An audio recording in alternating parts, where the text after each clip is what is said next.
Welcome, dear friends, to a serene evening by the cozy glow of our crackling fireplace. As the gentle warmth envelops you, remember that relaxation is the key to sweet dreams, especially on these tranquil spring nights.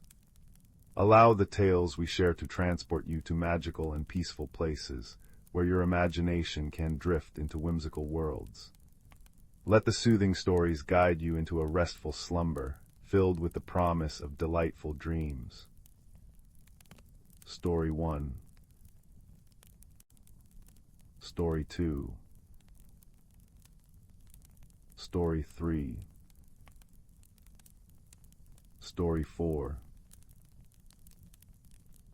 In the quiet village of Starfall Hollow, nestled between whispering pines and a babbling brook, there lived a young stargazer named Finn.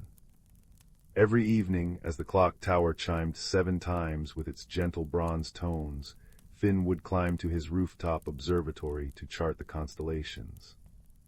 The village took great comfort in knowing their stars were being watched over, for the people of Starfall Hollow believed the stars above were woven into the very fabric of their dreams. But one autumn evening, as the first crisp winds began to play with the wind chimes hanging from every porch, Finn noticed something peculiar.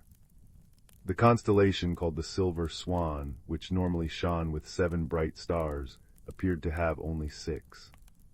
At first he thought it might be a wisp of cloud obscuring his view, but as the nights passed, more stars began to vanish from the sky, always one from each constellation, leaving patterns incomplete like unfinished poems. The villagers began whispering about the missing stars as they gathered around their hearths. Old maps were unfurled, and elders recited nursery rhymes passed down through generations, searching for clues.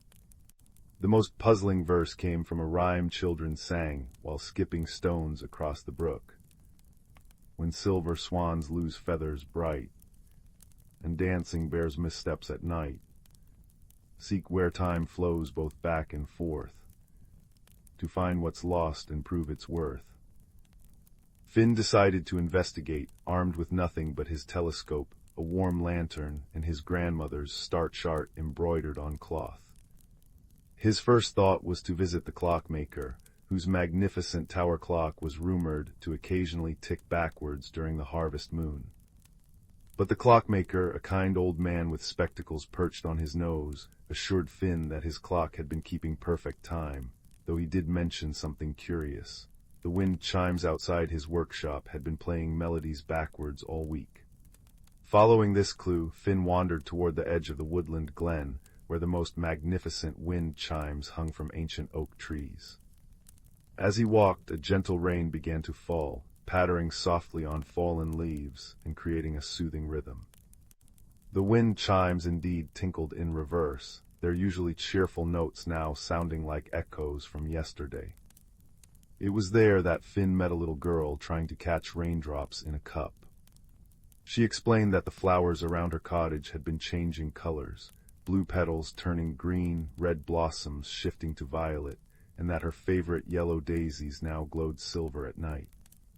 Finn wondered if these color changes were connected to the missing stars. He spent the next day visiting each house where strange occurrences had been reported. The baker showed him loaves of bread that rose then sank back into dough. The weaver demonstrated how her threads sometimes unwove themselves. Yet each peculiarity led not to answers but to delightful discoveries. The backwards rising bread made the most delicious toast, and the unweaving threads created beautiful new patterns. Just when Finn began to feel hopeless, he remembered the nursery rhyme's mention of where time flows both back and forth. He realized the answer wasn't in the clock tower or the wind chimes themselves, but in their relationship to each other.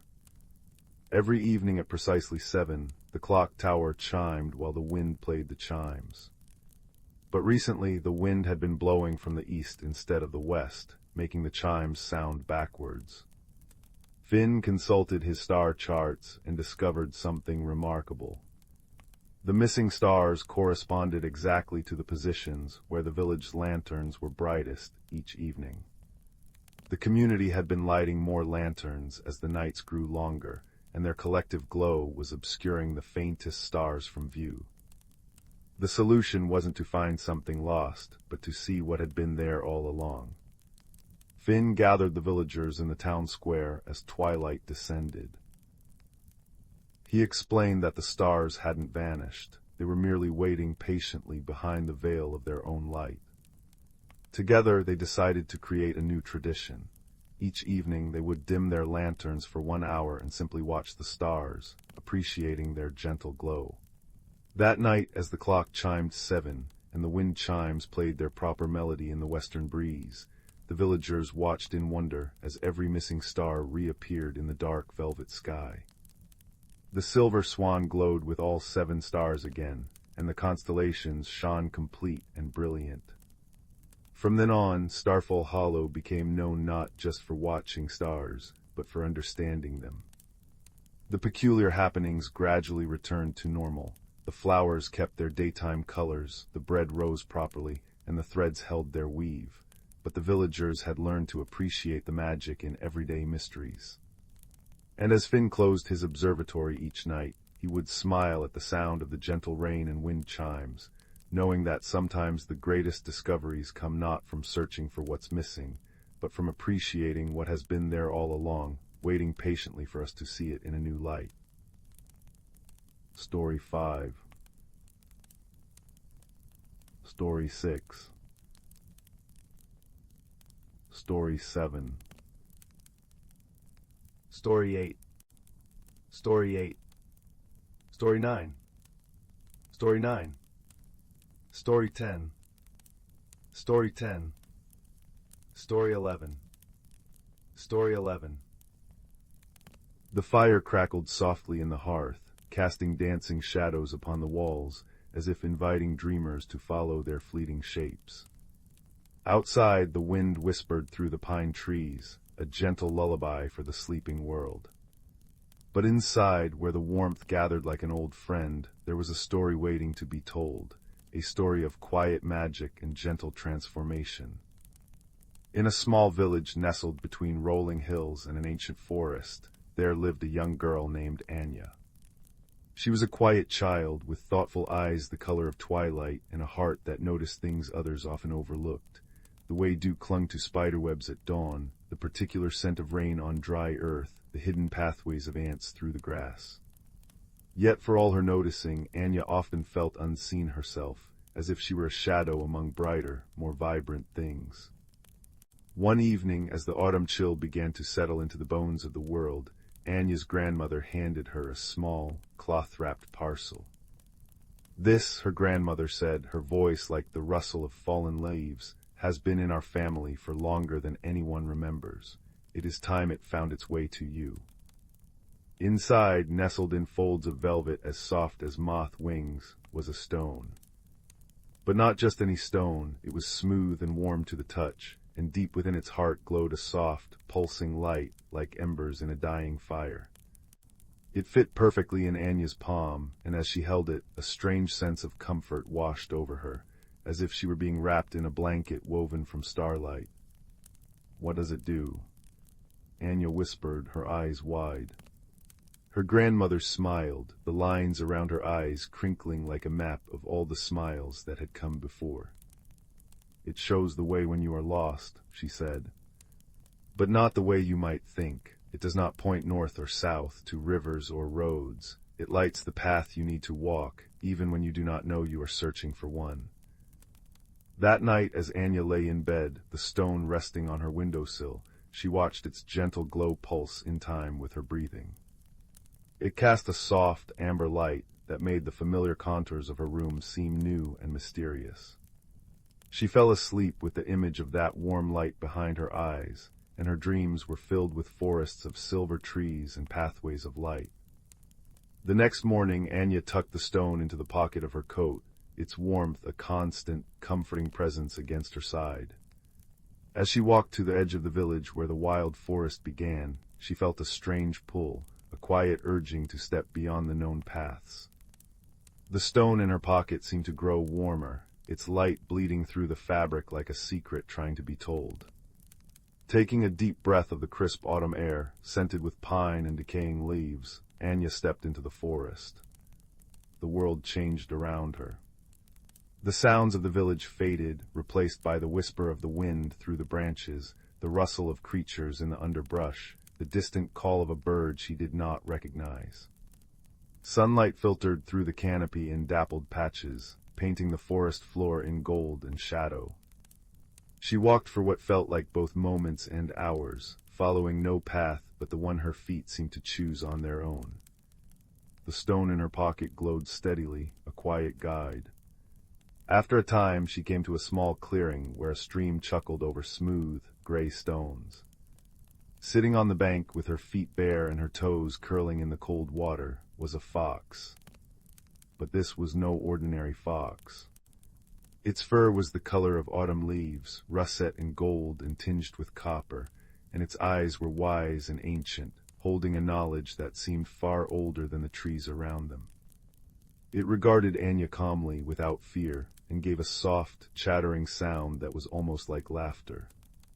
"You are far from the village paths, little one," the fox said, its voice a blend of wind and water. Anya started, for she had never heard an animal speak before. But in this place, with the ember stone warm in her hand, it did not seem strange at all. "I think I am meant to be here," she replied, her own voice softer than she expected. The fox nodded, a graceful dip of its head. "The stone does not lie. It brings those who need to find what they have lost, even if they did not know it was missing." It padded closer, its movements fluid and silent. "I am Kale. I am a guardian of the between places, the spots where the world is thin and magic bleeds through." Anya knelt, holding out her hand.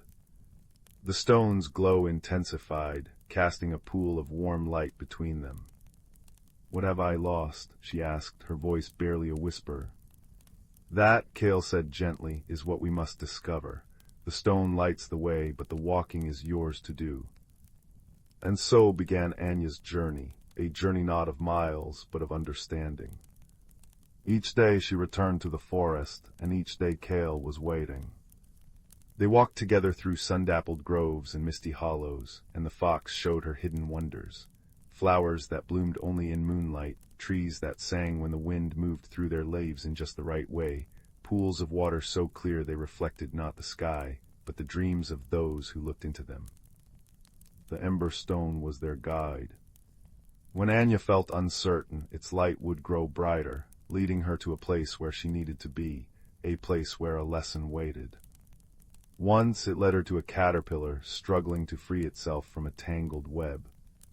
With gentle fingers, Anya carefully loosened the strands, and as the creature crawled to safety, the stone pulsed with a warm, approving light.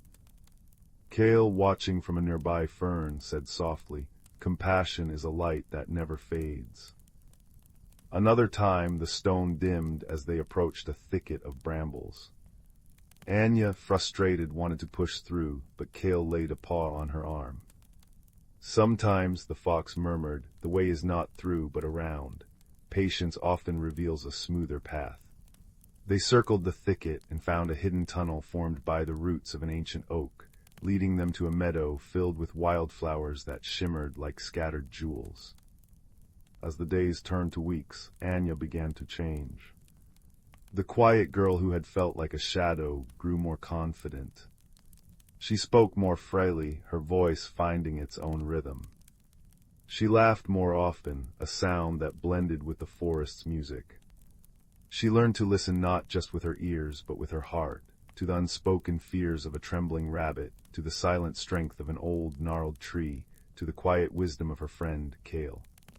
But the greatest mystery was yet to unfold. The ember stone began to behave strangely. Some days it would glow so brightly it lit the entire forest around them, and other days it would dim until it was barely a flicker. Anya grew worried. "Is it dying?" she asked Kale one afternoon as they rested by the singing stream. The fox shook its head, its eyes thoughtful. "The stone responds to you, Anya. Its light is a reflection of your own inner fire. When you doubt, it dims. when you are sure it shines, but there is something more, a purpose not yet fulfilled. That night, a fierce storm swept through the forest. Wind howled like a wild thing, and rain lashed against the windows of Anya's home. She lay awake, clutching the stone, which flickered uneasily. In the midst of the storm's fury, she heard a sound, a faint, desperate cry carried on the wind. It was a voice she recognized, filled with fear and pain. Kale. Without hesitation, Anya threw on her coat and slipped out into the storm.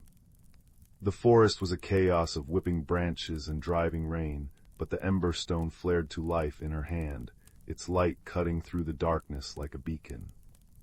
She ran, following the stone's pull, her heart pounding in time with the thunder. She found Kale trapped beneath a fallen branch, his leg pinned, his breathing shallow. His usually bright eyes were clouded with pain. The tree was old, he whispered as she knelt beside him. The storm was too much for it. Anya's hands trembled as she pushed against the branch, but it was too heavy. The stone's light began to fade as panic rose in her chest. She was not strong enough. She was just a girl, small and unnoticed.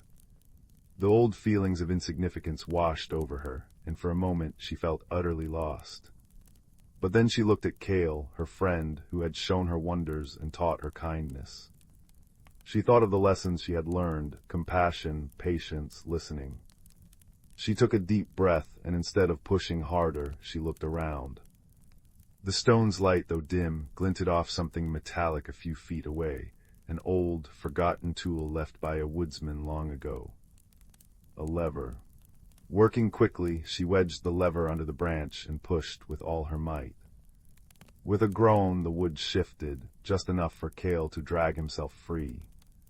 As she helped him to a sheltered hollow under the roots of a great oak, the ember stone burst into a light so brilliant it filled the entire space with a golden warmth, driving back the cold and the fear.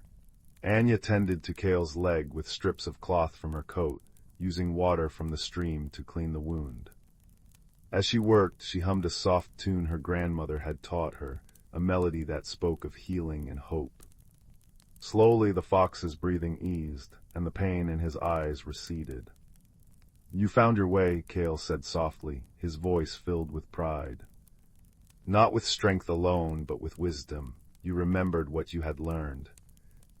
Anya realized then what she had lost without knowing: faith in herself. The stone had not been lighting a path to a place, but to her own heart. It had shown her that her quiet noticing was not a weakness, but a strength.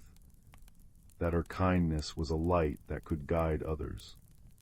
That she was, and always had been, enough. As the storm faded into a gentle drizzle, the first light of dawn began to filter through the trees. The forest, washed clean, glistened with 1,000 diamonds of dew. Anya helped Kale back to the village edge, where they knew he would be safe to heal in the hidden places he called home. Before they parted, the fox nuzzled her hand. "The stone's journey with you is complete," he said. "It has shown you what you needed to see." Anya looked at the ember stone in her palm. Its light was steady now, no longer pulsing, but burning with a constant, gentle glow. She understood. It did not need to guide her anymore, because she carried its light inside her. She returned home as the village began to stir, her clothes damp and muddy, but her heart lighter than it had ever been. Her grandmother was waiting on the porch, a knowing smile on her face. She asked no questions, simply opened her arms, and Anya stepped into her embrace.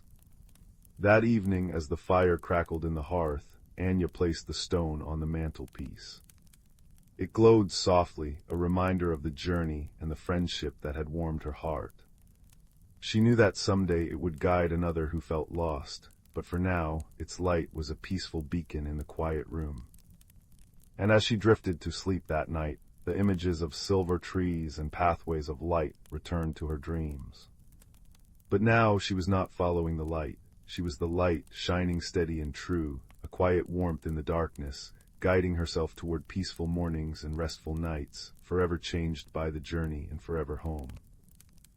Story 12. Story 12. The fire crackled softly in the hearth, sending dancing shadows across the room as if they, too, were settling in for the night. Outside, the world was wrapped in a blanket of quiet, the kind that only comes when the moon hangs high and full in the velvet sky. And in a small cottage nestled at the edge of an ancient forest, a young boy named Leo sat by the window, his chin resting in his hands as he watched the silver-tipped trees sway in the gentle breeze. Leo was a quiet child, thoughtful and observant, with eyes the color of moss after rain, and a heart that often felt too big for his small frame. He noticed things others overlooked, the way dew clung to spiderwebs at dawn, the particular melody of a robin's evening song, the faint scent of earth and secrets that drifted from the woods. But lately a restlessness had settled over him, a quiet longing for something he couldn't name.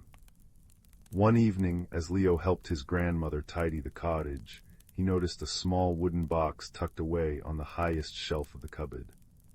It was carved with intricate patterns of twisting vines and hidden creatures, and it seemed to hum with a soft, warm energy. "Grandmother," he asked, his voice barely above a whisper, "what is that?" His grandmother smiled, her eyes crinkling at the corners like well-loved pages. "Ah, that," she said, lifting the box carefully. "This belonged to my mother and her mother before her. They say it holds a small piece of magic, a gift from the forest itself." She opened the box, and inside, nestled on a bed of velvet as dark as midnight, lay a smooth, oval stone. It was no larger than Leo's thumb, and it glowed with a gentle, pulsing light, like embers in a dying fire. "This is a heartstone," his grandmother explained. "It is said that it responds to kindness and courage, but its light has faded over the years, as such things often do when they are not used." Leo reached out, his fingers trembling slightly, and touched the stone.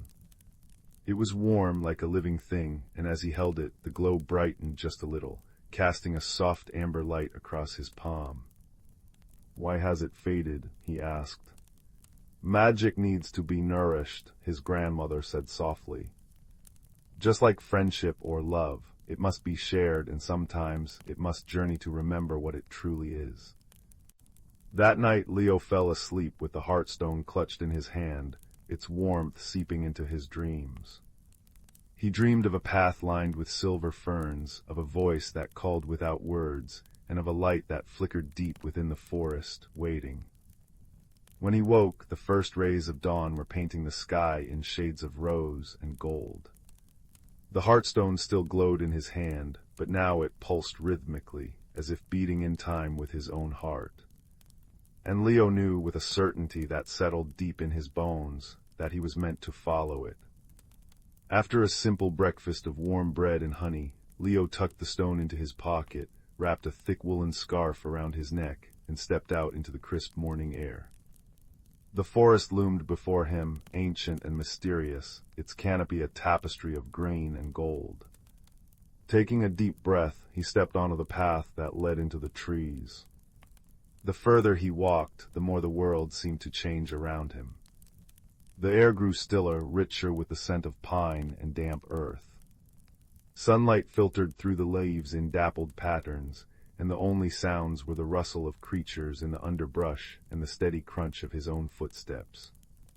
The heartstone glowed brighter with each step, pulsing softly as if urging him onward.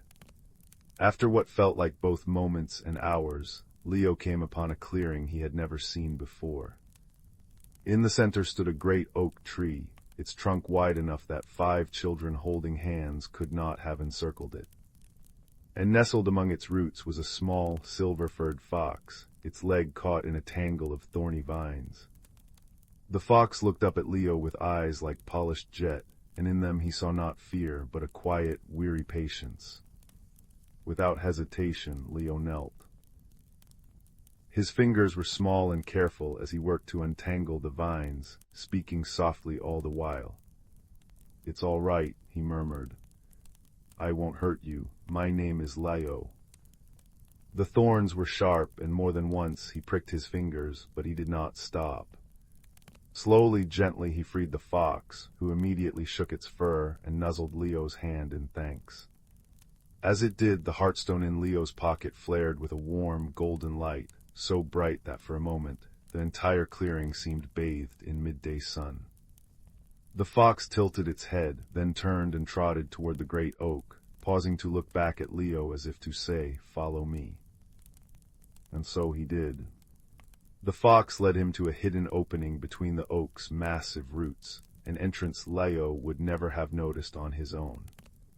It led downward into the earth, but instead of darkness, a soft, inviting glow emanated from within. Taking a deep breath, Leo stepped inside. The passage opened into a vast, underground cavern, but it was unlike any cavern Leo had ever imagined. The walls were embedded with crystals that glittered like frozen starlight, and from the ceiling hung glowing mosses that swayed gently in some unseen breeze. A stream trickled through the center, its water clear and singing softly over smooth stones. And everywhere on ledges beside the water, curled among roots that dipped from the ceiling, were creatures of all kinds. Foxes with coats of silver and gold, owls with eyes like moonstones, rabbits with fur as soft as cloud, and even a great, gentle badger who sat like a silent guardian near the cavern's heart. This was a hidden world, a sanctuary. And at its center grew a tree unlike any other. Its bark shone like polished copper, and its leaves shimmered with a light that seemed to come from within. The silver fox trotted to the base of the tree and sat, watching Leo expectantly. An elderly owl, feathers the color of aged parchment, fluttered down to perch on a low branch. "Welcome, child," she said, her voice like the rustle of autumn leaves. "We have been waiting for you." Leo's eyes widened. "Waiting for me." "The Heartstone called you," the owl replied. "Its light had faded because the balance between our world and yours has been weakening. It needs a keeper, someone with a gentle heart and brave spirit, to help restore it." Leo looked around at the creatures gathered in the cavern. They watched him not with suspicion, but with hope. "What must I do?" he asked. "The Heartstone draws its strength from acts of kindness and courage," the owl explained. "But it also must be returned to the luminal tree, the tree you see before you, so that it may be rekindled by its ancient light. However, the path to the tree's heart is not easily crossed. It requires a willing spirit to make the offering." Leo approached the luminal tree, the Heartstone glowing warmly in his hand. As he drew nearer, he saw that the tree's trunk opened into a small hollow, pulsing with a soft, golden light. But between him and the tree flowed the clear stream, which now seemed to widen, its waters deepening and swirling with silver mist. He hesitated at the water's edge. The stream was not wide, but it looked deep, and the mist that rose from it felt strangely cold. The silver fox padded to his side and nudged his hand. "You are not alone," its eyes seemed to say. Taking courage, Leo stepped into the water. It was colder than he expected, and the current tugged at his legs, but he pressed on. Halfway across, however, the water grew swift, and the mist thickened until he could no longer see the other side. Doubt crept into his heart. What if he couldn't make it? What if he failed? But then he felt a warmth at his side. The fox had entered the water with him, its fur glowing softly in the mist. Then the badger waded in, solid and steady, followed by the rabbits, the owls, and all the other creatures. They surrounded him, a living circle of warmth and support, and together they moved through the water until Leo reached the other side. With a heart full of gratitude, Leo approached the luminal tree. He reached into the hollow, and as his fingers brushed the inner wood, the Heartstone's glow intensified until it was almost too bright to look at. Then, slowly, he withdrew his hand. The stone was no longer a mere ember. It shone with a steady, radiant light, warm and alive.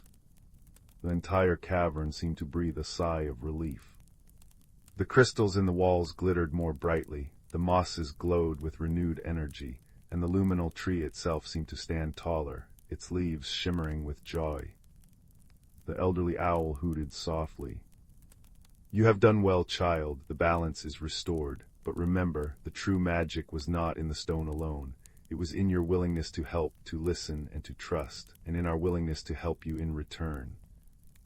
Leo spent what felt like hours in the hidden cavern, talking with the creatures, sharing stories, and feeling a sense of belonging he had never known. But as the day wore on, he knew it was time to return home.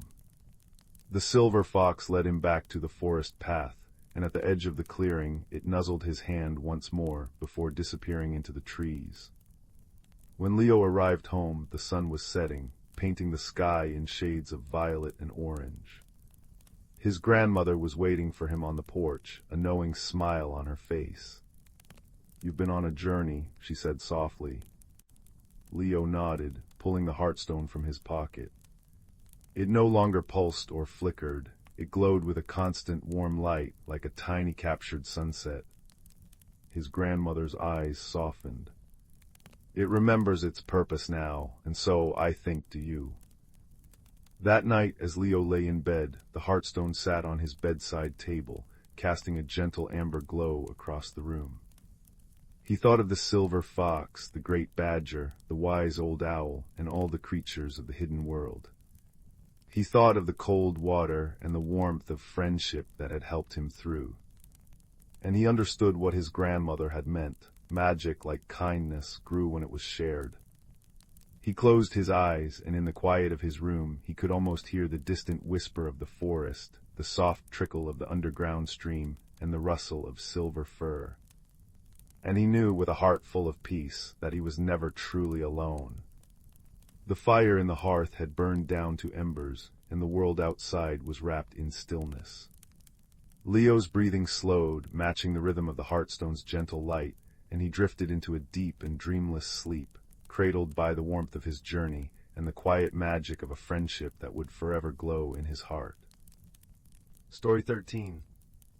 Story 13.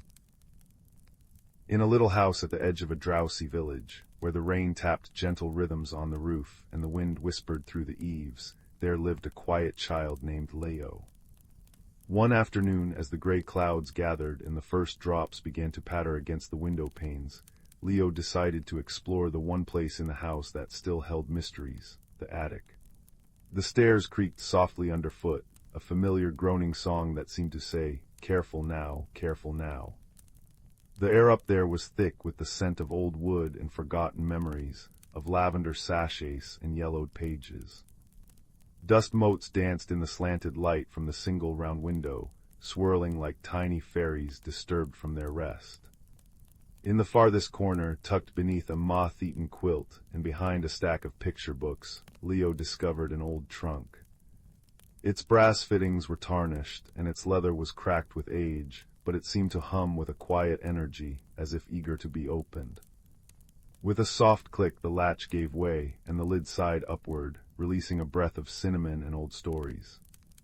Inside, nestled among faded letters and a soft woolen scarf, lay a compass. But it was unlike any compass Leo had ever seen. Its face was made of pearlescent shell, and its needle, rather than pointing north, swirled slowly, aimlessly, as though dreaming. Along its edge were engraved words in a language Leo couldn't read, yet somehow understood, "Follow where the heart leads." Just then, a rustling came from behind a stack of hat boxes. Out peered a small ginger cat with eyes the color of autumn leaves. This was Barnaby, the attic's unofficial guardian, whose purr rumbled like a tiny, contented thunderstorm. "That," he said in a voice that was both scratchy and soothing, "is the heart's compass. It doesn't care for north or south. It points toward what needs finding." Leo turned the compass over in their hands. "What does it need to find?" Barnaby stretched, his tail curling like a question mark. "That depends on who holds it, but be warned, its journey is measured not in miles, but in courage." At that moment the compass needle stilled, glowing with a soft, buttery light. It pointed steadily toward the attic door.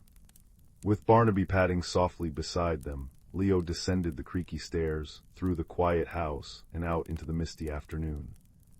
The compass led them past the garden gate, where the rain had softened to a drizzle, and into the whispering woods beyond. They hadn't gone far when they heard a faint, musical jingling, like tiny bells. Sitting on a mossy stone was a squirrel with a waistcoat made of woven maple keys, and a pair of spectacles perched on her nose. This was Matilda, the keeper of forgotten tunes. "You seem a bit lost, dear," she chimed, her voice like wind through pine needles. "But then, the best finds often are." Leo showed her the compass. "It's leading me somewhere, but I don't know where." Matilda adjusted her spectacles. "Ah, the heart's compass. It won't lead you astray, but it will ask something of you. Tell me, what do you feel when you hold it?" Leo closed their eyes. A little nervous, but also curious, like something important is waiting. Matilda nodded. "Then you're on the right path." They continued deeper into the woods, where the trees grew close and friendly, their branches forming a canopy that sheltered them from the damp. The compass needle began to quiver, then spun slowly toward a thicket of blackberry bushes. From within came a soft, distressed whimpering. Pushing aside the thorny branches, carefully so as not to snag their sleeves, Leo found a small, silver-furred fox caught in a tangle of wild vines. Its eyes were wide with fear, but it held perfectly still, as if understanding that struggle would only tighten its bonds. "Oh dear," murmured Barnaby, his purr stuttering with concern. "Patience," jingled Matilda softly. "Patience and gentle hands." Leo knelt in the soft, damp earth. They spoke in a low, soothing voice, telling the little fox about the rain and the smell of wet leaves and the coming evening. All the while their fingers worked slowly, delicately, loosening one vine at a time. It was slow work, and more than once a thorn pricked their thumb, but Leo didn't hurry. They hummed a little tune they'd once heard their grandmother sing, and the sound seemed to calm them both. Finally, with a last gentle tug, the vine gave way. The fox shook itself, then turned and nuzzled Leo's hand once before disappearing into the undergrowth with a soft rustle. As it left, something glinted where it had lain. Leo reached down and picked up a small silver key, shaped like a winding vine. The compass needle glowed brighter now, and without hesitation it pointed back the way they had come. The return felt different. The wood seemed lighter, the path clearer, as though the trees themselves were nodding in approval. By the time they reached the garden gate, the rain had ceased, and the setting sun broke through the clouds, setting the wet world aglow. Back in the attic, the compass led them to a small, carved wooden box none of them had noticed before, tucked under the eaves. It was locked, but the silver key fit perfectly. With a soft click, the lid sprang open. Inside was not gold or jewels, but something far more precious, a collection of stories. Stories written in a familiar hand, stories about kindness and bravery and finding your way home.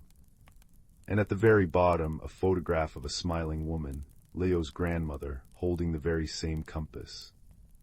Leo understood then. The journey hadn't been about distance, but about learning to listen, to the compass, to the helpers, to their own steady heart. The courage wasn't in braving the woods, but in choosing kindness over haste, patience over fear.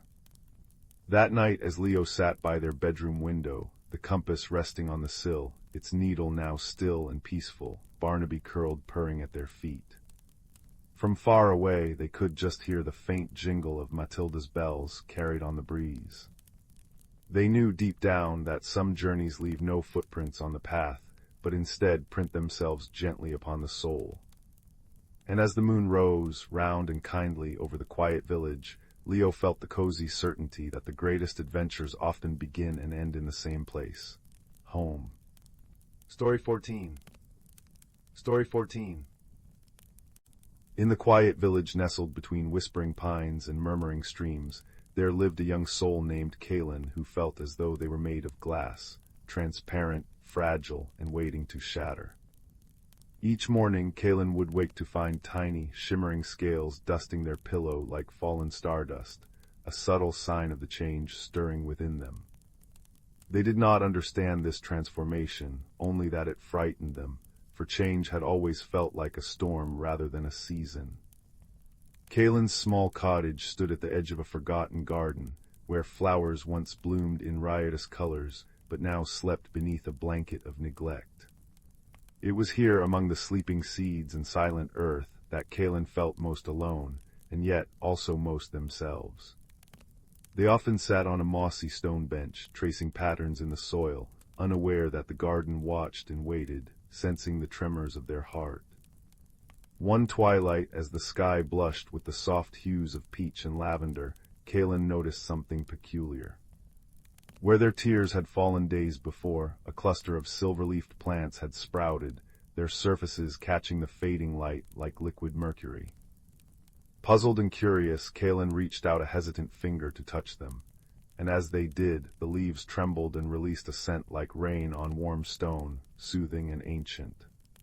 It was then that an old woman appeared at the garden gate, her presence as natural as the evening itself.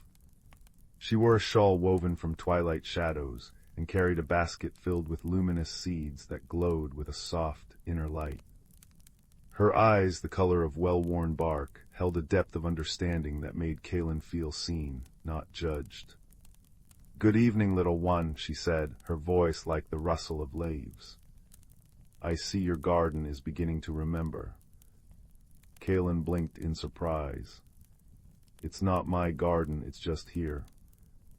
The woman smiled, a slow unfurling of warmth. "Oh, but it is yours. Gardens often belong to those who need them most." She settled on the bench beside Kalen and gestured to the silver plants. "These only grow where honest sorrow has watered the earth. They are reminders that even our tears have purpose." Over the following weeks, the woman, whom Kalen came to know as Lyra, visited often.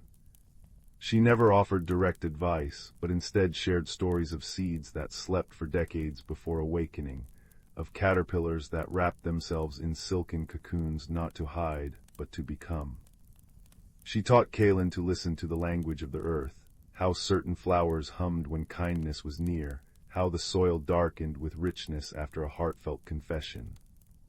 Under Alara's gentle guidance, Kalen began tending the garden. With every hesitant touch, something magical occurred. When Kalen managed to voice a long-held fear, a worry about not belonging, vines of jasmine burst into bloom, their sweetness perfuming the air with courage. When they laughed freely for the first time in memory, sunflowers turned their faces to the sky, petals blazing like captured sunlight. And Kalen, too, continued to change. The shimmering scales that once dusted their skin now gathered along their arms and shoulders like delicate, living lace. In moments of quiet confidence, these scales glimmered with colors unseen in any ordinary spectrum, shades of understanding, hues of empathy, tones of growing self-acceptance. They were beautiful and strange, and slowly, Kalen learned to cherish them. One afternoon, as a soft rain misted the garden, Kalen confessed to Lyra, "I used to be afraid of what was happening to me. I thought I was breaking." Lyra nodded, her fingers tracing the petals of a rain-kissed rose. "We often mistake transformation for brokenness, but consider the seed, it must split open to reach for the sun. Or the cocoon, it must seem like a prison before it becomes a gateway." As the seasons turned, Kalen's small victories gathered like dewdrops on a spider's web, each one glistening with significance. They learned to speak their mind without apology, and wild violets sprang up at their feet, their purple heads nodding in approval. They offered comfort to a lost bird, and the ancient oak at the garden's heart seemed to sigh in gratitude, its branches sheltering them both. Then came the day when Kalen stood before the garden, feeling an unfamiliar sense of wholeness. The scales along their skin now shimmered with a steady, gentle light, pulsing in time with their heartbeat. They realized they were no longer afraid, not of change, not of themselves. Lyra appeared one final time, her basket now empty of seeds but full of twilight. "You've nurtured this garden well," she said, her voice softer than ever. "And it has nurtured you in return." Kaelin looked around at the thriving, magical space. Every flower, every leaf, every stone seemed to breathe in harmony with them. "Is this the end, then?" they asked, a faint wistfulness in their voice. Alara's laughter was like wind chimes. "Oh no, dear one, this is not an ending. It is a beginning, the most important kind. You've learned how to grow, now you must decide what to plant next." With those words, she faded into the gathering dusk, leaving behind only the scent of rain and earth. Kaelin stood alone in the garden, but not lonely. They breathed deeply, inhaling the fragrance of growth and possibility.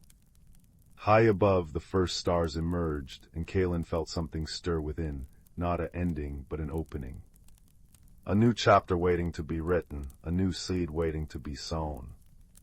And so, wrapped in the gentle certainty of their own transformation, Kaelin smiled and reached for a trowel. There was still so much garden left to tend. Story 15. Story 15. The river stone was smooth and cool against her palm, worn to perfection by generations of gentle currents. It was the one thing she always carried, a tiny piece of home tucked in her pocket, a quiet reminder of riverbanks and willow trees when the world felt too vast. Tonight, as she watched sparks from the campfire dance upward to meet the stars, she felt that familiar tug of wanderlust, a soft whisper on the breeze that promised wonders unseen. It began with a scent, not of wood smoke, but of rain-soaked moss and something sweet, like blooming night flowers. The air around her seemed to thicken, to shimmer, as though the veil between worlds had grown thin. And then she saw it, a pathway of soft, glowing light stretching out before her, woven from moonbeams and stardust. Without hesitation, she stepped onto it, her feet making no sound, as if she were walking on clouds. The path led her upward, through layers of mist that felt cool and damp against her skin. With every step, the ordinary night melted away, replaced by a realm of soft, pearlescent light. She found herself in a city built upon clouds, floating islands of white and silver, connected by bridges spun from morning dew and spider silk. The air hummed with a low, melodic thrum, like a cello played somewhere far away. This was Nimbus, the city above the world. Here the buildings were not made of stone or wood, but of condensed mist and captured light, shaped into elegant spires and domes that glowed from within. The streets were soft underfoot, springy like moss, yet firm enough to walk upon. And the inhabitants, creatures of air and gentle light, drifted through the city, their forms shimmering like living auroras. They communicated not with words, but with soft pulses of color and delicate chimes that hung in the air like musical notes. One of these beings floated toward her, a being of soft blues and silvers, with large, kind eyes that held the depth of the night sky. It extended a wispy tendril, not to touch, but to offer a greeting, a gentle pulse of light that warmed her cheeks and brought with it a sense of peace. She understood, without knowing how, that its name was Lumen, and that it was a keeper of memories. Lumen led her through the cloud city, past fountains that sprayed liquid starlight and gardens where flowers bloomed in soft shades of lavender and gold, their petals releasing a fragrance like honey and twilight. They arrived at a great plaza where a massive structure stood, a spire woven from rainbows and crystal, humming with a soft, resonant frequency. This was the Whispering Spire, the heart of Nimbus, and it served as both compass and chronicle for the cloud dwellers. But something was wrong. The spire's light flickered weakly, and its hum was uneven, fading in and out like a weary heartbeat. Lumen pulsed with a sad, worried light, and images began to form in the air between them. A vision of the spire growing dimmer, of the cloud city beginning to drift, losing its connection to the world below. Without the spire's song, Nimbus would fade into nothingness, and its people would scatter like morning mist. She knew then why she had been called. Somewhere deep within herself, she felt a resonance with this place, a kinship she couldn't explain. She reached into her pocket and closed her fingers around her river stone, its familiar weight a comfort. "How can I help?" she asked, her voice barely a whisper. Lumen led her to the edge of the city, where the clouds thinned and the sky opened up into a breathtaking expanse. Below she could see another wonder, a great, spiraling cavern lit from within by shifting curtains of light, like an aurora trapped underground. This was the Glimmer Deep, a place of ancient magic and forgotten echoes. Lumen showed her that deep within the cavern lay the echo stones, crystals that held the original harmony of the spire. One of them had gone dark, and its silence was causing the imbalance. The journey downward was like sinking into a dream. She descended on a staircase made of woven light, each step singing softly under her weight. The air grew cooler, carrying the scent of wet stone and ozone. The walls of the cavern glittered with embedded crystals that pulsed in time with her heartbeat. Here the silence was profound, broken only by the drip of water and the faint, echoing song of the stones far below.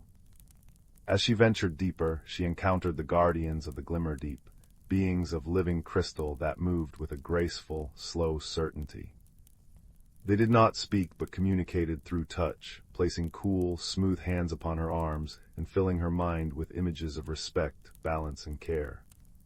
One of them, a tall figure with facets that refracted light into countless rainbows, guided her to a chamber where the echo stones rested. In the center of the room, on a pedestal of obsidian, lay the darkened stone. It was larger than her fist and should have been glowing with a soft, golden light. Instead, it was dull and silent, like a heart that had forgotten how to beat. She approached it slowly, her own heart aching with sympathy. What could she, a wanderer from another world, do to restore something so ancient and magical? Then she remembered her river stone, worn smooth by time, patient and enduring. She took it from her pocket and held it in her palm, feeling its familiar weight and coolness. Closing her eyes, she let her mind drift back to the riverbank where she had found it, the sound of water flowing over rocks, the scent of wet earth and green things growing, the feeling of sun on her skin. She thought of home, of constancy, of the quiet strength that comes from being deeply rooted. And as she did, she felt her river stone grow warm in her hand. When she opened her eyes, she saw that her stone was glowing with a soft, amber light. Gently, she placed it beside the darkened echo stone. For a long moment, nothing happened. Then a faint pulse of light traveled from her stone to the larger crystal, like a whisper passed between friends. Another pulse followed, and another, each one stronger than the last, until the echo stone began to glow from within, its light steady and warm. The chamber filled with music, a deep, resonant hum that vibrated through the very rock beneath her feet. The crystal guardians bowed their heads in gratitude, their facets catching the new light and scattering it like blessings. Her river stone, now dim again, felt just as it always had, smooth, cool, and comforting. She picked it up and returned it to her pocket, a quiet smile on her lips. Lumen was waiting for her when she returned to Nimbus. The whispering spire now glowed with a steady, brilliant light, its song strong and clear, weaving through the cloud city like a thread of harmony. The air itself seemed brighter, fuller, humming with joy and relief. The cloud dwellers drifted around her, pulsing with colors of gratitude and peace, their gentle chimes weaving a tapestry of sound that felt like an embrace. She knew it was time to return. Lumen accompanied her to the edge of the city, where the path of light still shimmered, waiting to carry her home. With one last look at the floating islands, the glowing spires, and the kind beings of light, she stepped onto the path. Back by the campfire, the sparks still rose into the night, but now they seemed to dance in time to a melody only she could hear.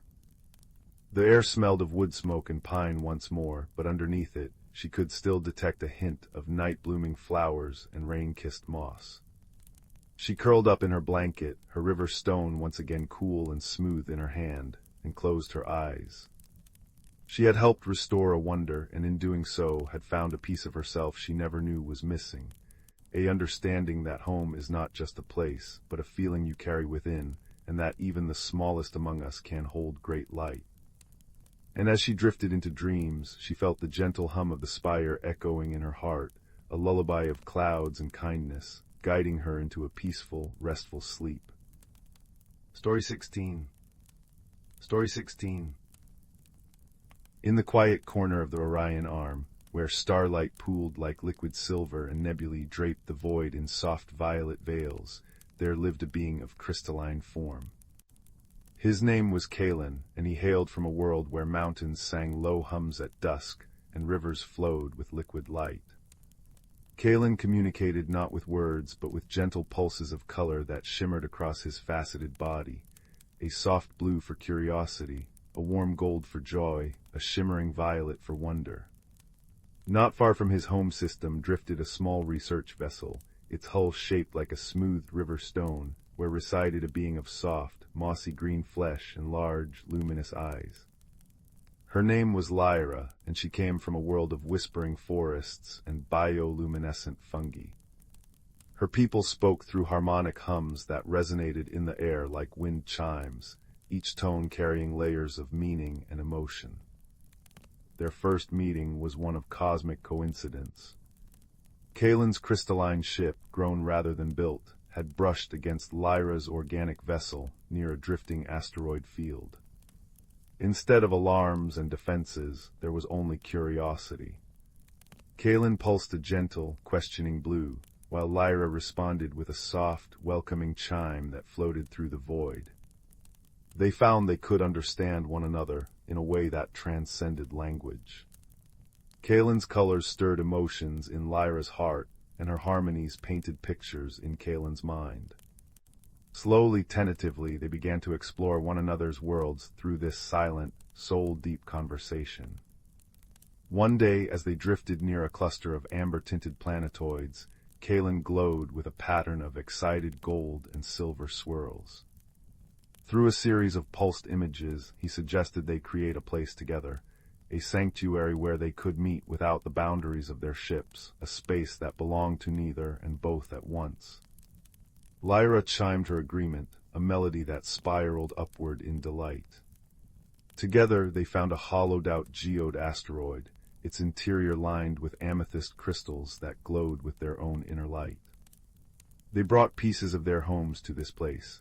Kalen cultivated luminous lichen that clung to the walls like living constellations, while Lyra nurtured floating seed pods that released soft, vanilla-scented vapors when touched. Their sanctuary grew into a garden of wonders. In one corner, a pool of liquid starlight reflected the cosmos above. In another, silken hammocks woven from meteor silk hung between crystal pillars. They called it the Starlight Haven, and it became their sacred meeting place. Of course, their differences sometimes led to moments of delightful confusion. Once, Lyra noticed Kalen becoming increasingly flushed with an anxious orange hue. Through harmonious inquiry, she learned he was hungry.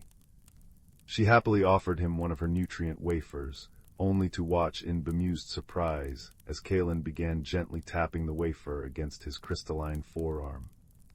He pulsed an embarrassed pink. On his world, one absorbed nutrients through vibration against specific resonant materials.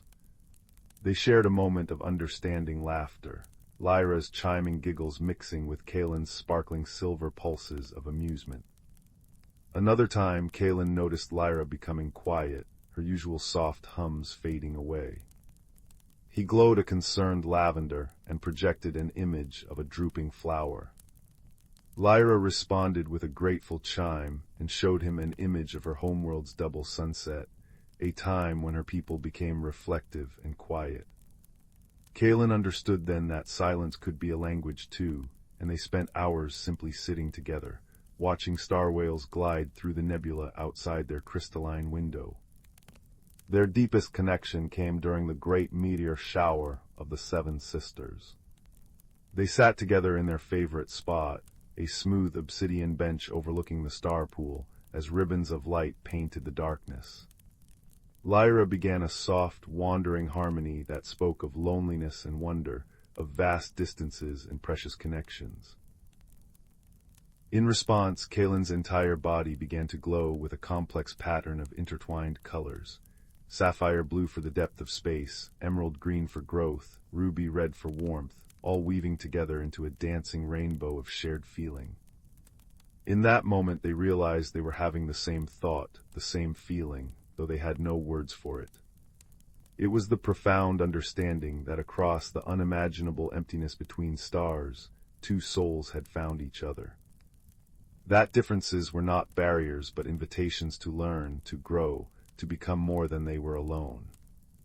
As seasons turned in the cosmic sense, their friendship deepened into something as constant as the northern star. They developed their own language of light and sound, one that could express concepts their separate cultures had no terms for, the joy of unexpected understanding, the comfort of silent companionship, the safety of being truly known.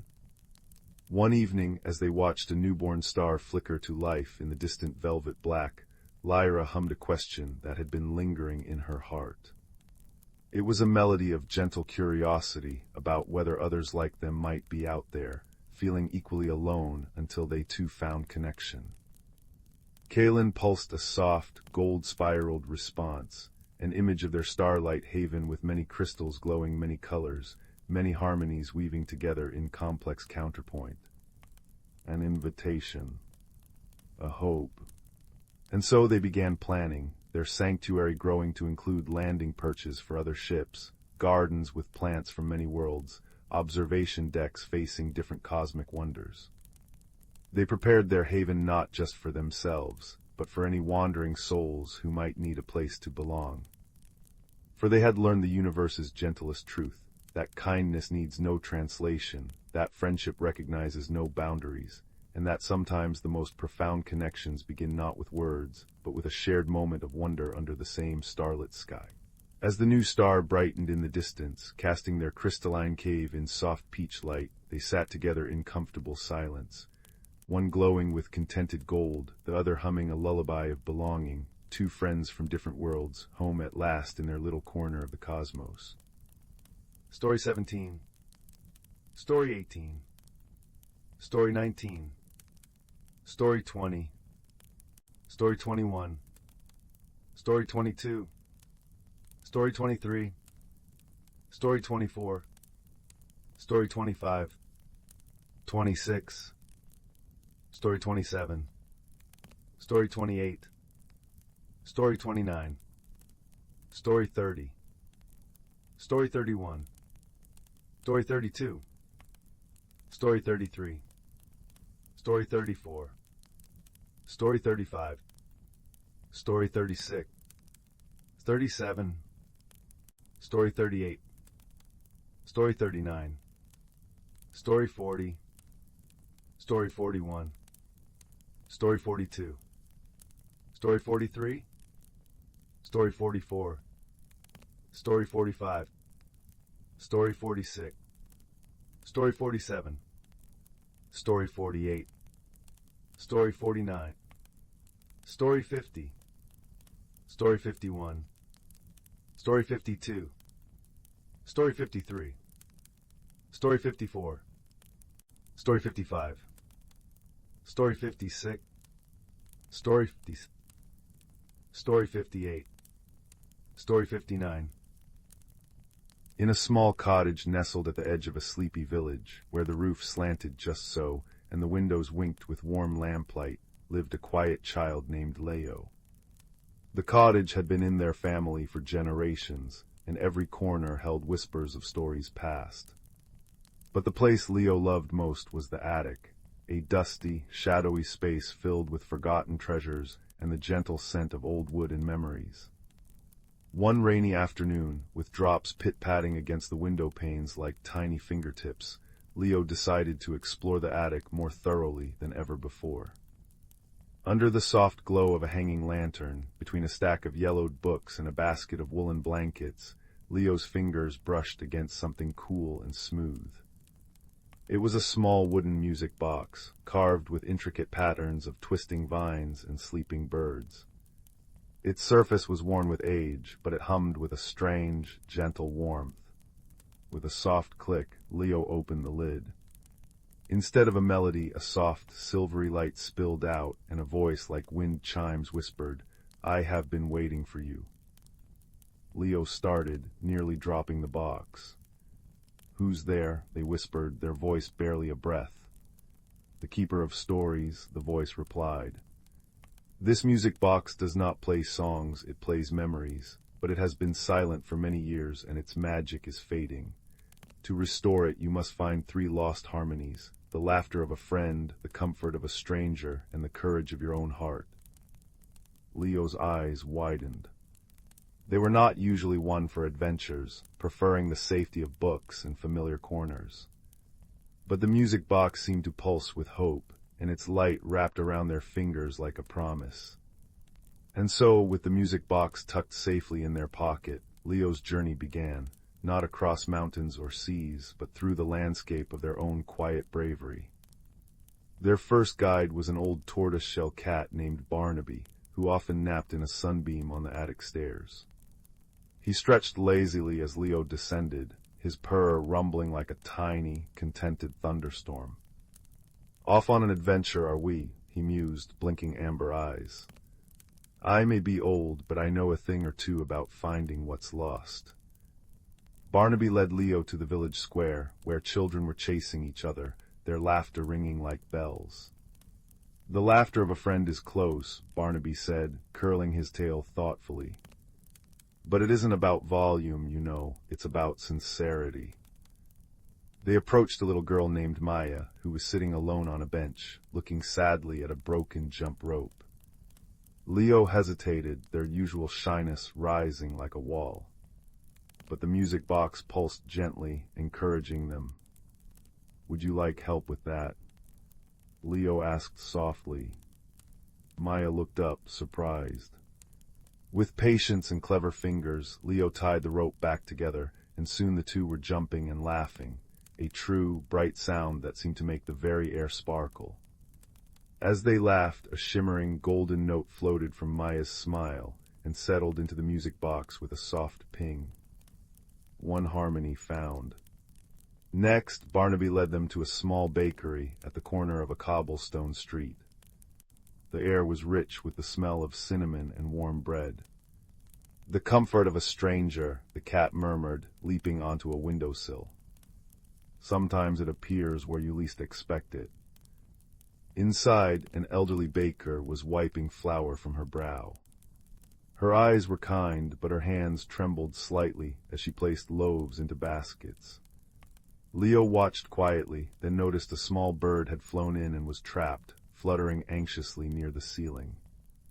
Without a word, Leo found a broom and gently guided the bird toward an open window. The baker watched, her worried expression softening into a smile. "Thank you, dear," she said, her voice as warm as her oven's. "It's a small thing, but you've brought comfort to us both." She handed Leo a freshly baked muffin, still warm from the oven.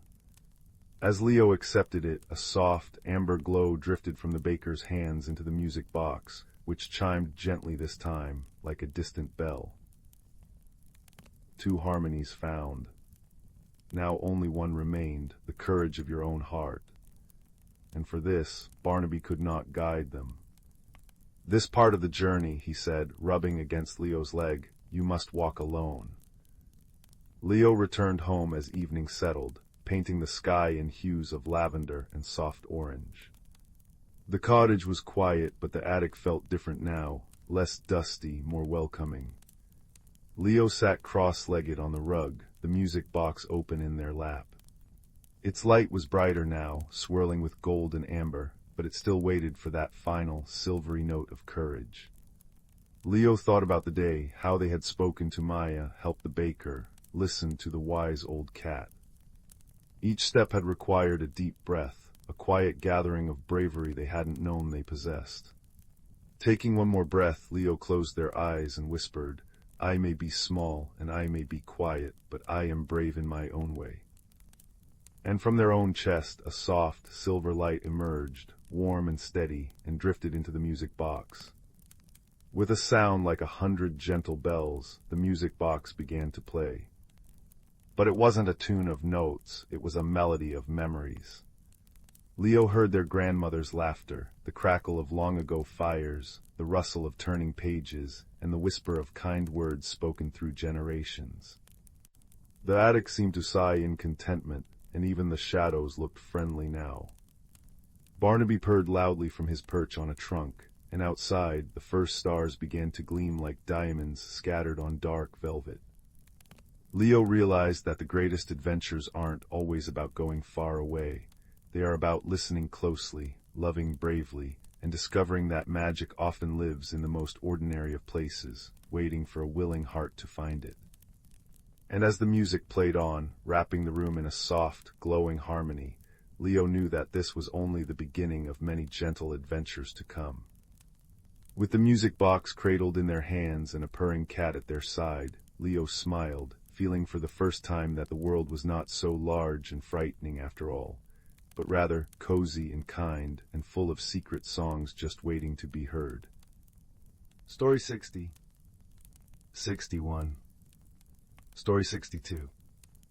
Story 63. Story 64. Story 65. Story 66. Story 67. The village of Bramble Hollow nestled in a valley where twilight lingered like a contented sigh.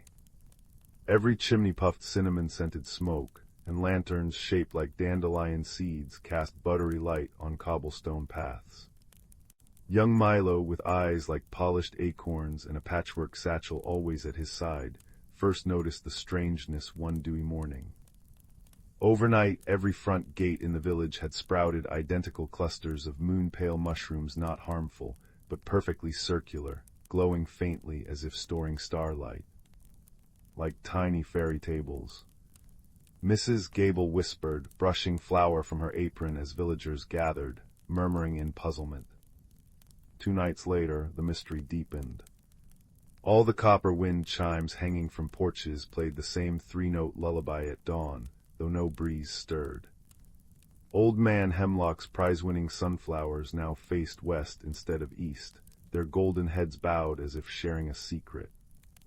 A gentle unease settled over Bramble Hollow. "It's not mischief," declared Milo, tracing a glowing mushroom cap with his fingertip. "It feels thoughtful, like someone's trying to say hello but forgot how." Milo decided to solve the riddle. That evening he packed his satchel with a honey cake wrapped in wax paper, a woolen blanket, and his most important tool, grandfather's magnifying glass, its brass rim warm with memory. He nestled beneath the ancient whispering willow by the duck pond, its leaves sighing advice only patient ears could hear. As moonlight silvered the pond, ripples formed without wind, swirling into intricate spirals. Suddenly, a small creature emerged no taller than Milo's hand with skin, like river-smooth pebbles and hair of woven reeds. It carried a hollowed acorn cup, dipping it delicately into the water. Milo held his breath. A water nymph. Grandfather's stories were true. The nymph froze, eyes wide as dewdrops. Milo slowly unwrapped the honey cake, breaking off a crumb and placing it on a lily pad. The nymph tilted its head, then skated across the water to claim it. With gestures as fluid as the current, it pointed toward the northern woods, then mimed, dropping tiny seeds. "You're planting the mushrooms," Milo whispered. The nymph nodded, then vanished beneath the surface, leaving only a shimmer. The next clue came from Orla, the moss-bearded tortoise who napped by the library's warmth vents. "Saw shimmer dust near the wind chimes," she rumbled, blinking slowly. "Not pixies, too quiet." Following her advice, Milo sprinkled fine oat flour around Widow Peony's porch that night. At dawn, delicate, webbed footprints glowed in the flour, leading straight to the hollow oak near the sunflower patch. Inside the oak's knotted trunk, Milo found his mentor, Thistle, an ancient hedgehog whose spines held fragments of quartz that caught the light. "Ah, young observer," Thistle rasped, brewing pine needle tea over a glowworm lamp. You seek the pattern weaver, she's shy, that one. Came from the crystal caves after the great rumbling shifted her home. Thistle explained the nymph was only helping a lonely friend who adored Bramble Hollow's cozy order, but didn't understand human ways. She rearranges things to make them more beautiful, by her lights. Armed with understanding, Milo prepared. He left gifts where the footprints appeared, a smooth blue marble by the wind chimes, a spool of silver thread near the sunflowers. That night, under a plum-colored sky, he saw her. Perched on a sunflower, a tiny figure with moth-wing sleeves hummed softly. As her fingers brushed a wind chime, it chimed the same 3 notes, a melody Milo suddenly recognized as the village's bedtime bell. She was copying what she loved. "Hello," Milo whispered, holding out a mushroom-capped plate with a single blueberry. The sprite, her skin like opal, eyes like liquid amber, gasped but didn't flee. "Your patterns are lovely," Milo said gently. "But our gardens, they're like stories we've written ourselves."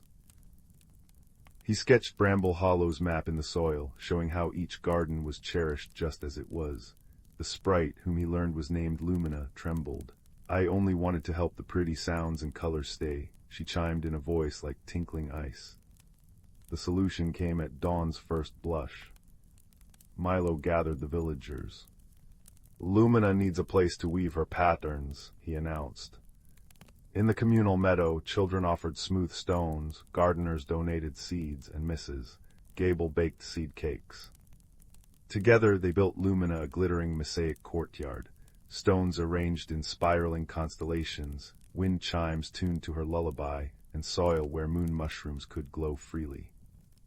Lumina wept shimmering tears that sprouted into tiny, glowing flowers. "You made me a story," she whispered to Milo. Now, Bramble Hollow's twilight hums with new magic. Lumina's mosaics shift daily, telling tales of starlight and deep earth. The wind chimes sometimes play her lullaby just for sweet dreams, and sunflowers turn to watch children's laughter dance across the meadow. And every night, as Milo drifts to sleep, he sees a tiny opal hand placing a perfect, glowing mushroom cap on his windowsill, a silent thank you glowing in the dark, a secret shared between friends under the watchful, kind stars. All is calm, all is understood, and Bramble Hollow dreams on, cozier than ever before. Story 68. Story 69. Story 70.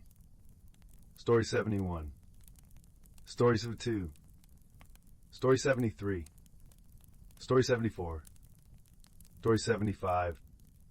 Story 76. Story 77. Story 78. Story 79. Story 80. The fire crackled softly, its flames dancing like golden memories against the stone hearth. In the flickering light, shadows stretched and curled into shapes that almost looked like faces, like hands reaching across time. And in that warm, ancient glow, a story begins to unfold, a story of roots that run deep and remembrance that bridges generations. Lena lived in a small apartment in the city, where the stars were often hidden behind the glare of streetlights, and the past felt like something that happened to other people. She was a weaver of tapestries, her fingers skilled at threading colors into patterns, yet she often felt a peculiar emptiness, as if her own life's pattern was missing a crucial thread. One autumn afternoon, a package arrived from her grandmother's old house in the countryside, a house Lena hadn't visited since she was a child. Inside, swathed in tissue paper that smelled faintly of lavender and thyme, was a music box. It was carved from dark, rich wood, inlaid with mother-of-pearl that shimmered like captured moonlight. Tucked beside it was a note in her grandmother's elegant script, "For you, my dear. May it help you find your song." Lena lifted the lid. Instead of a melody, the box played a soft, rhythmic ticking, like a heartbeat or the gentle fall of rain on leaves. And with that sound came a whisper, so faint it might have been the wind sighing through an unseen crack. "Remember, remember." That night, Lena dreamed. She stood in a forest she somehow knew, though she had never walked there in waking life. Ancient oaks stretched toward a sky scattered with stars clearer and brighter than any she had ever seen. A woman was waiting beneath the largest tree, her form woven from dappled moonlight and shadow. She wore a dress patterned with constellations, and her eyes held the patient depth of roots delving deep into the earth. "You've come," the woman said, her voice like the rustle of leaves. "I am Elena. I have been waiting." Waiting for what? Lena asked, her own voice small in the vast, quiet wood. "For you to listen," Elena replied. "The music box does not play a tune, it holds time, it holds stories, and it is time for you to hear them." She placed a hand on the oak's bark, and the tree seemed to hum in response. "Our family has always been keepers of stories," Elena said. "We are the rememberers, but remembering is not about holding on to old things. It is about understanding why they mattered and carrying their meaning forward." Then she began to sing, her voice low and soothing, a melody that wove through the dream like a silver thread. "Where the roots run deep and the memories sleep, listen close, dear heart, and you shall keep the tales of old in actions bold. A story lived is a story told." When Lena woke, the words of the lullaby lingered in her mind, gentle and persistent. The music box sat on her bedside table, silent now. But she could still feel the forest's cool breath, still see Elena's starry eyes. Over the following days, Lena found herself drawn to the music box. Sometimes, when the light hit it just right, she would catch glimpses in the mother of pearl, not her own reflection, but other faces, other places. A young woman stitching a quilt under a lantern's glow, a man charting stars onto parchment, a child learning to knead dough for bread that had been made the same way for generations. One evening, as the first winter frost painted her window pane, Lena opened the music box once more. The rhythmic ticking began, and this time she felt herself slipping not into sleep, but into a waking dream. She was no longer in her apartment. She stood in a cozy kitchen where the air smelled of yeast and honey. A woman with kind eyes and flour-dusted hands was teaching a little girl how to braid a loaf of bread. The woman hummed as she worked, and Lena recognized the melody, the same lullaby from her dream. "Now, my dove," the woman said to the child, "remember, the bread is not just flour and water. It is patience. It is care. It is the warmth of your hands giving life to the dough. This is your great-grandmother's recipe, but it becomes yours each time you make it with love." Lena watched, mesmerized, as the woman shaped the dough with practiced hands, her movements a dance of grace and purpose. She sang softly, "Knead the dough with gentle hands, as time itself like hourglass sands. Through generations does softly flow. What we make with love will grow." Then the scene shifted. Lena was in a garden at twilight, where an old man was showing a boy how to plant seeds. "Every seed holds a story," the man said, his voice raspy but warm. "It remembers the rain that fell, the sun that shone, the hands that saved it from last year's harvest. When you plant it, you are not just growing food, you are continuing a conversation that began long before you were born."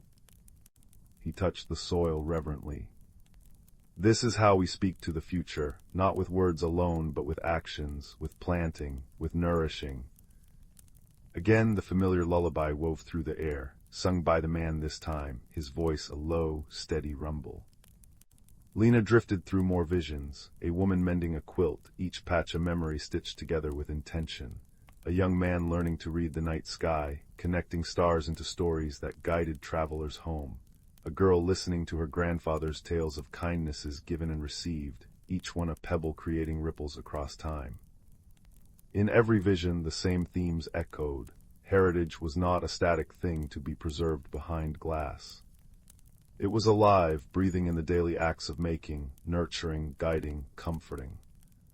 It lived in the bread shared with a neighbor, in the seeds planted for a season not one's own, in the stories told to soothe a fearful child. And always the lullaby was there, a thread connecting them all. Where the roots run deep and the memories sleep, listen close, dear heart, and you shall keep. One night, Lena found herself back in the moonlit forest with Elena. This time other figures stood among the trees, the bread maker, the gardener, the stargazer, the quilt mender. They were all smiling, their eyes holding the same gentle light. You see, Elena said, her voice blending with the whisper of the leaves. We are not just memories, we are the choices we made, the love we gave, the wisdom we passed on. The music box does not hold our voices, it holds the echo of our actions, and now it is your turn. Lena looked down at her own hands, the hands that wove tapestries but had never planted a seed, never baked bread, never guided anyone by the stars. But I don't know how, she whispered. I've spent so long feeling disconnected. What if I forget? What if I fail? The bread maker stepped forward. You already remember, she said. You have been listening. The remembering is in the doing. The gardener nodded. You do not need to live in the past to honor it. You need only live with purpose in the present. Then from among them, a figure emerged that made Lena's breath catch. It was her grandmother, looking just as she had when Lena was small, her eyes crinkled with warmth. My dear Lena, her grandmother said, I always feared you would feel alone in the city, cut off from where you came from. That is why I sent you the music box, not to tie you to the past, but to show you that you carry it with you, in your hands, your heart, your choices. She reached out and touched Lena's cheek, her fingers cool and real. I regret that I did not teach you these things myself while I had the chance. I thought there would be more time, but see, the stories find their way, the love finds its way. Lena felt a tear trace a warm path down her cheek. I miss you, she said softly. And I you, her grandmother replied. But I am not gone. I am in the bread you will bake, the seeds you will plant, the stories you will tell. I am in the lullaby you will sing to your own child one day. She began to sing, and the others joined her, their voices weaving together into a tapestry of sound that filled the forest, filled Lena's heart. Where the roots run deep and the memories sleep. Listen close, dear heart, and you shall keep. The tales of old in actions bold. A story lived is a story told. When Lena opened her eyes, she was back in her apartment, the first light of dawn tinting the sky. The music box was silent, but she could still feel the warmth of her grandmother's hand on her cheek. She rose and went to the kitchen. She found a recipe for honey oat bread, one she had never made before, and began to measure and mix. As she kneaded the dough, she hummed the lullaby, her hands learning the rhythm of emotion that was both new and ancient. She planted herbs in pots on her windowsill, whispering blessings into the soil as she had seen the gardener do. She began a new tapestry, weaving into it patterns of stars and seeds, trees and bread loaves, and all the stories she had been given. And that evening, as the fire crackled in her hearth, she opened the music box one last time. The ticking began soft and steady, but now it felt like a companion rather than a mystery. She knew she didn't need the box to remember. She carried the memories in her actions now. She closed the lid and the ticking faded. But the lullaby remained, singing softly in her heart. Years later, Lena would sit with her own daughter on her lap before a fire, weaving stories of star-guided travelers and bread that tasted of love. And she would sing the lullaby, the words now as familiar as her own breath.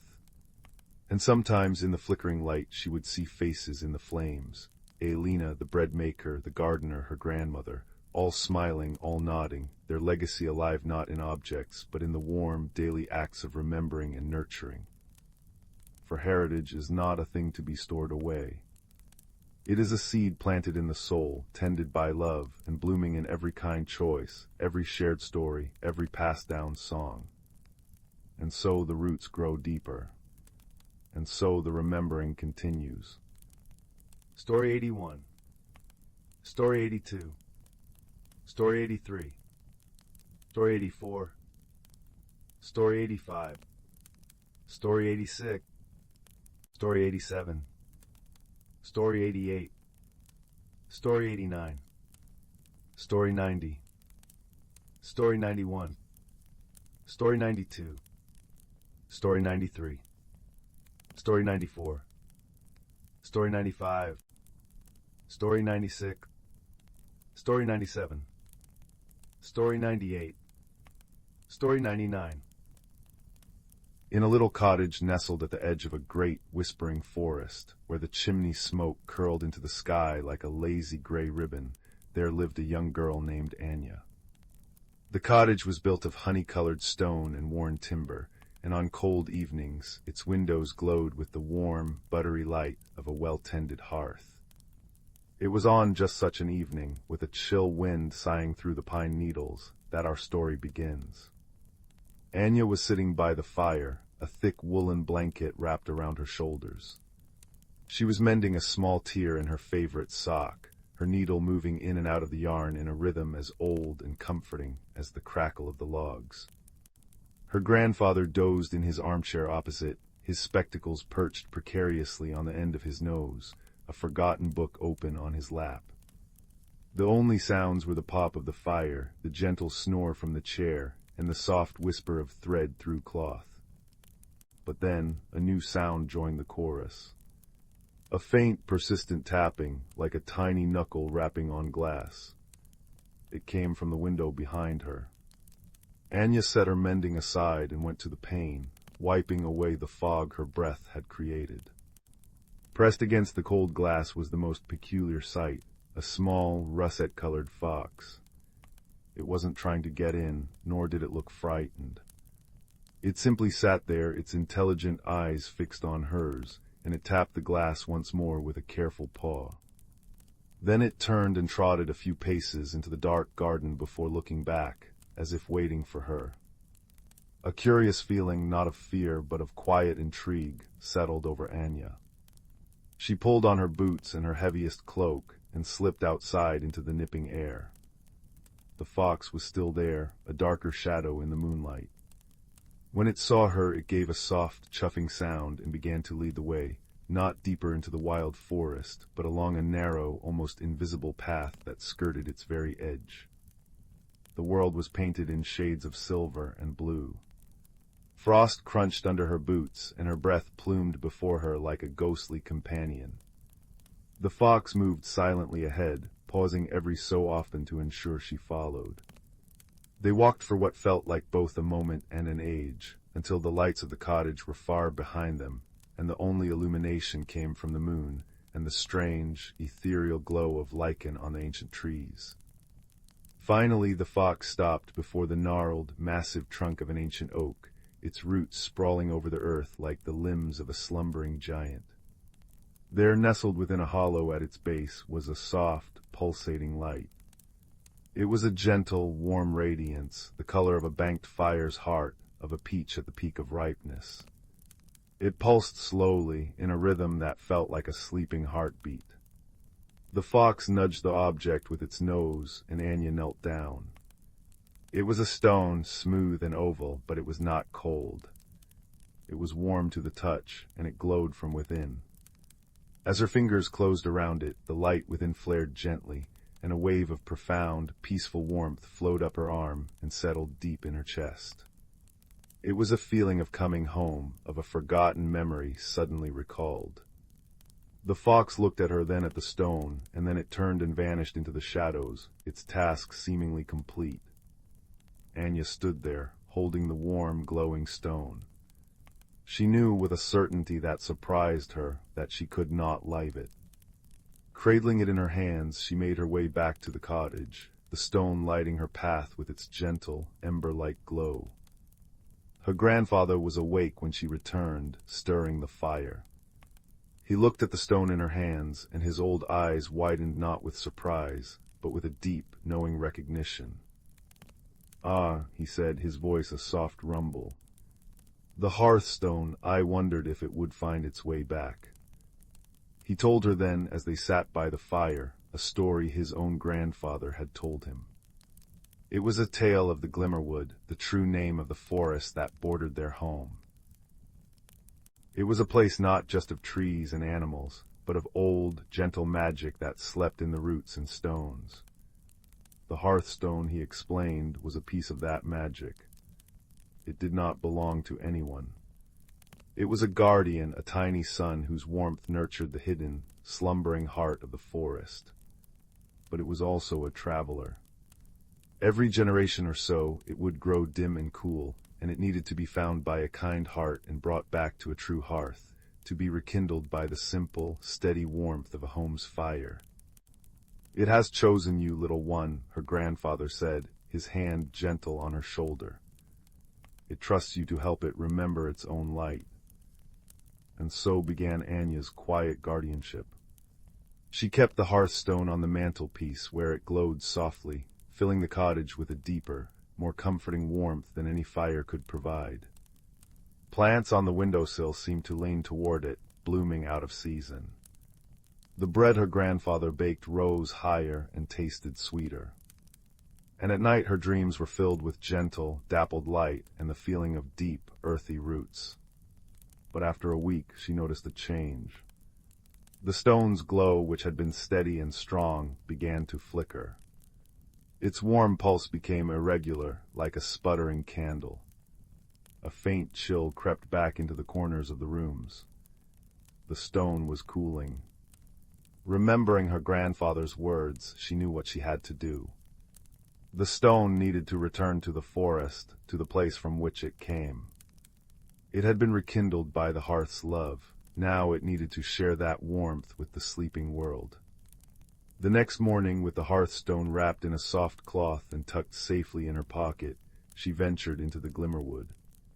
This time she went alone. The forest was different in the daylight. Sunbeams slanted through the canopy, painting shifting patterns on the mossy floor. The air smelled of damp earth, pine resin, and decaying leaves. It was alive with sounds, the chatter of squirrels, the distant knock of a woodpecker, the rustle of unseen creatures in the undergrowth.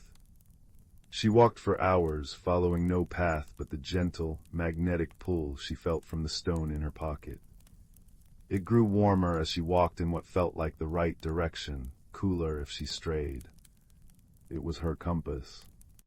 As the afternoon wore on, the forest grew deeper and quieter. The trees were older here, their trunks thick and twisted, their branches forming a cathedral ceiling high above.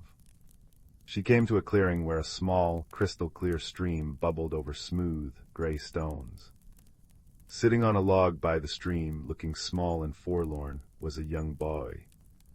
He was perhaps a year or two younger than her, and he was crying quiet, hopeless tears. Anya approached slowly. "Hello," she said softly. The boy looked up, startled. His face was smudged with dirt, and his eyes were red-rimmed. "I'm lost," he whispered, his voice trembling. "I was following a butterfly, it was so blue, and I turned around and everything looked the same." Anya's heart ached for him. She sat down on the log beside him. "What's your name?" "Leo," he sniffed. "I'm Anya. I think I'm a little bit lost too," she said, which was not entirely true, but it made him look at her with a little less fear. "But I have a friend who's helping me find my way." She pulled the cloth from her pocket and unwrapped the hearthstone. In the deep shade of the clearing, its light was stronger, a brave, warm beacon in the green gloom. Leo's tears stopped. He stared at the stone, mesmerized. "It's warm," he said in wonder, reaching out a tentative finger to touch it. "It is," Anya agreed. "It's a special stone. It likes to help." As he touched it, the stone's flickering steadied, and its glow intensified, as if soothed by his need. A new certainty settled in Anya's mind. Her journey was not just about returning the stone. It was about helping Leo, too. "Come on," she said, standing up and offering him her hand. my friend will show us the way." Together, they followed the stone's guiding warmth. The forest seemed less intimidating with two. They shared the apple Anya had brought, and Leo told her about his village on the other side of the wood and the fierce wooden sword he was carving. The hearthstone pulsed in a slow, contented rhythm as they walked, its light pushing back the shadows. As dusk began to paint the sky in hues of lavender and rose, the stone in Anya's hand grew suddenly, intensely warm. It glowed so brightly that it cast their long shadows ahead of them on the path. They had arrived at the base of the same ancient oak tree where the fox had led her. The hollow in the roots was there, waiting. But something was wrong. The area around the tree was unnaturally still and silent. The moss that should have been emerald green was tinged with brown. The air held a lingering, unseasonal chill. The heart of this place was ailing. Anya knew what to do. She knelt and gently placed the hearthstone back into its earthy cradle. For a moment, nothing happened. Then a deep, resonant hum seemed to emanate from the tree itself. The stone's light, which had been a contained glow, began to bleed outwards. It flowed like liquid sunlight along the roots, seeping into the soil. It traveled up the trunk in delicate veins of light, tracing the patterns of the bark, until the whole tree was faintly illuminated from within. The brown tinge faded from the moss, which now looked plush and vibrant. Tiny bioluminescent fungi that they hadn't even noticed began to sparkle on nearby logs like scattered constellations. The air lost its chill, becoming fresh and sweet. The forest around them sighed, a sound of deep contentment, and the normal evening chorus of insects and birds resumed, louder and more joyful than before. The stone's light slowly receded from the tree, drawing back into itself until it was once again a softly pulsing ember in the hollow. Its job was done. The warmth was shared. Leo gasped, his eyes wide with awe. "It fixed it," he breathed. It was then that they heard the voices, frantic, calling Leo's name. Torchlight flickered between the trees, and a moment later, a group of villagers burst into the clearing, led by a man and woman with faces etched with worry who ran to sweep Leo into a tearful, joyful embrace.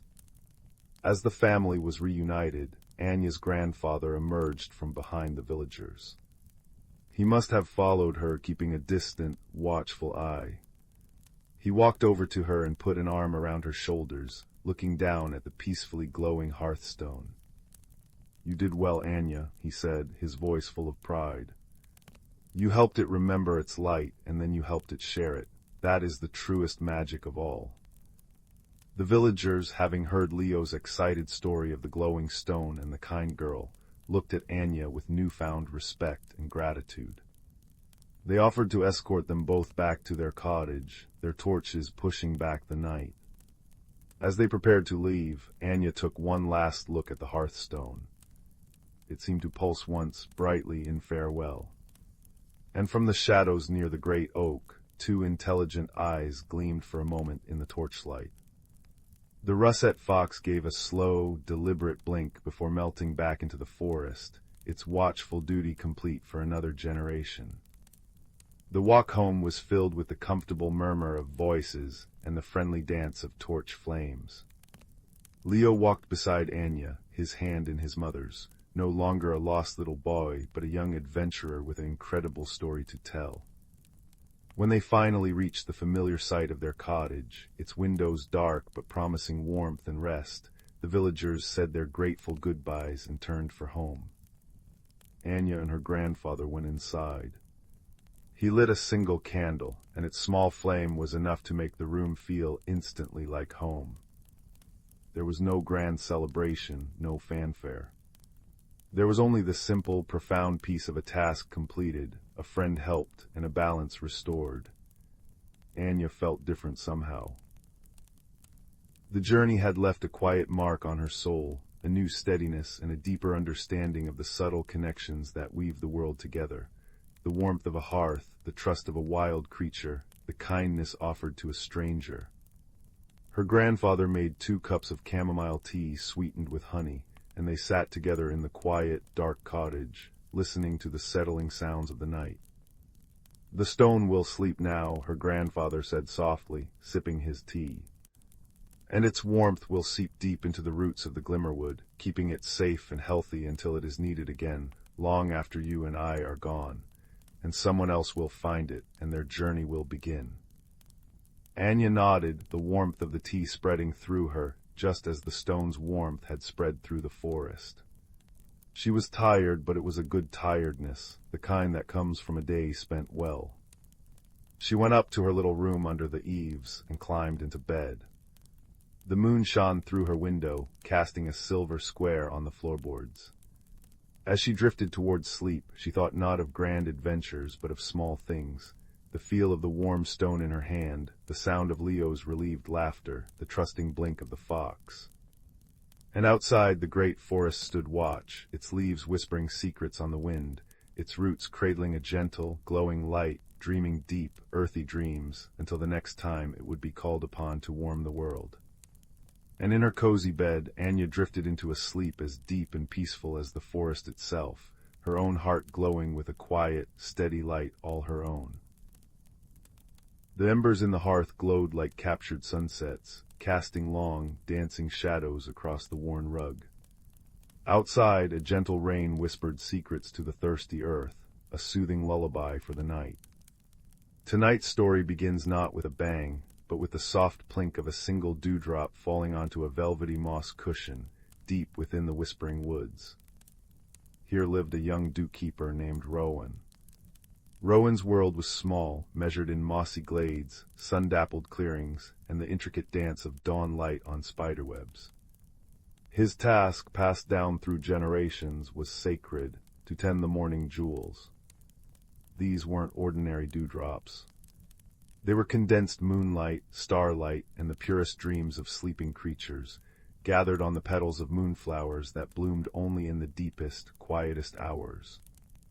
Each dewdrop held a tiny spark of magic, essential for the wood's delicate balance. They nourished the shyest flowers, guided lost fireflies, and painted the first light with shimmering rainbows. Rowan, slight and quiet as a falling leaf, moved with silent grace. His fingers, nimble as a spider's legs, would gently coax the precious jewels into tiny, hollowed acorn cups before the sun grew too bold and drank them away. He wore a cloak woven from cobwebs and twilight, shimmering faintly, and carried his most precious tool, the dew lens. Crafted from a single, flawless drop of ancient amber, it allowed him to see the intricate patterns of magic within each jewel, ensuring its purity. His only companions were Lumina, a firefly whose light pulsed with gentle curiosity, and the rustling gossip of the ferns. He was content, finding profound peace in his small, vital role. But one mist-laden morning, Rowan noticed something unsettling. The moonflowers, usually vibrant silver, seemed dull. The jewels they bore felt thin. Holding the dew lens to one, he gasped. Instead of the usual swirling constellations of light, the magic inside was faint, flickering weakly, like a dying candle flame. A cold prickle, entirely unfamiliar, traced its way down his spine. This had never happened before. The next morning was worse. Whole patches of moonflowers bore no jewels at all.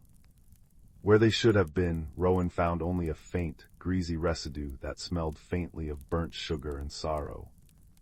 Fear, cold and heavy, settled in Rowan's chest. The whispering woods felt different. The rustle of leaves held an anxious edge. The birdsong was muted. The lifeblood of his world was draining away. That night, unable to sleep, Rowan sat beneath the oldest oak, its gnarled roots forming a protective cradle. He held the dew lens, not to examine a jewel, but to gaze into the amber depths, seeking an answer. As the moon climbed high, painting the world in silver, the lens grew warm in his hand. Images flickered within the amber, not reflections, but visions. He saw a path he'd never taken, winding deep into the heart of the woods, where the trees grew so close their branches knitted a perpetual twilight canopy. He saw a shimmering, almost invisible barrier, like heat haze over stone. And he felt a pull, an undeniable summons. The lens was showing him the way to the source of the blight. Terra warred with duty within Rowan. His world was the open glades, the familiar paths. The heart of the woods was a place of rumor and shadow, spoken of in hushed tones by the wind. But the fading jewels, the woods growing unease, he couldn't ignore it.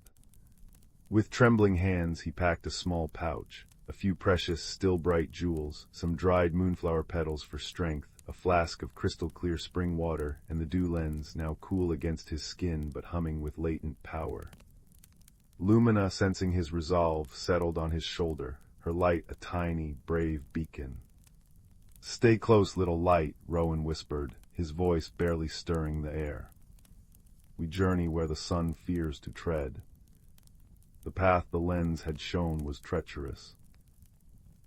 Thorny vines snagged at his cloak, roots twisted unexpectedly underfoot, and the air grew thick and still, smelling of damp earth and ancient secrets. The perpetual twilight beneath the canopy was disorienting. Strange, phosphorescent fungi glowed eerily on tree trunks, casting long, shifting shadows that seemed to move with a life of their own. Whispers not of wind, but like the murmur of hidden voices, brushed against his ears, indistinct yet unsettling. Lumina's light seemed smaller, swallowed by the oppressive gloom. After what felt like hours, Rowan stumbled into a small, utterly dark clearing. The air hummed with a low, resonant vibration. Before him stood the barrier from his vision, a shimmering curtain of energy, like distorted glass, stretching from the mossy floor up into the impenetrable canopy. It pulsed faintly, and where it touched the ground, the moss was blackened and dead. This was the source of the greasy residue, the drain on the magic. This barrier was consuming the life force of the woods, siphoning the magic meant for the morning jewels. Heart pounding, Rowan lifted the dew lens. Peering through it at the barrier was like looking into a storm. Chaotic, dark energies swirled within it, lashing out like hungry tendrils. It was ancient, powerful, and deeply wrong. He sensed a profound hunger emanating from it, a hunger for light, for magic, for life itself. How could he, a mere dew-keeper, stand against such a thing? Despair threatened to engulf him. He sank to his knees, the cold, dead moss chilling him through his clothes.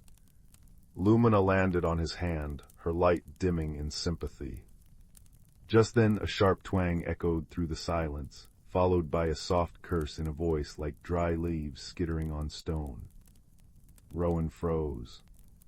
From the shadows near the base of a colossal, decaying cedar, a figure emerged. It was large, easily twice Rowan's height, with 8 long, jointed legs moving with unnerving grace. Multiple eyes, like polished obsidian beads, gleamed in Lumina's faint glow. A weaver spider. Rowan's breath hitched. Spiders were creatures of cautionary tales, spinners of traps, inhabitants of dark corners. Instinct screamed at him to flee. The spider paused, its gaze fixed on Rowan. It raised one long leg, pointing not at him, but at the shimmering barrier. Then it gestured towards the cedar tree. Rowan saw it then the most magnificent, intricate web he could ever imagine, spanning the entire width of the massive trunk. It was woven not just of silk, but of captured moonlight and starlight, threads shimmering with soft silver and blue. But parts of it were torn, sagging, the luminous threads frayed and dull. Where the web touched the barrier, the silk was blackened and brittle, dissolving into dust. The spider made a series of complex gestures with its forelegs, accompanied by soft clicks and sighs. Rowan, still terrified, slowly lifted the dew lens. Looking through it at the spider, the fear melted away, replaced by awe. The spider wasn't just large, it was old. Its carapace was etched with patterns like ancient constellations, and its eyes held a depth of weary wisdom. The web wasn't a trap, it was a shield, a vast, delicate net designed to catch ambient magic and weave it back into the fabric of the woods, reinforcing life. It was a guardian just like Rowan, and the barrier was tearing its work apart. The greasy residue. It was the corrupted remnants of the magic the barrier consumed, and the web tried to protect. My name, the spider's voice resonated directly in Rowan's mind, a sensation like cool silk brushing his thoughts, is Arinia. I am the keeper of the twilight loom. This blight, it tears at the threads of the world. Her mental voice was filled with sorrow and frustration. It feeds on magic, growing stronger as the woods grow weaker. My web, it was meant to mend, to strengthen. Now it barely holds. Shame washed over Rowan. He had judged based on fear, on stories.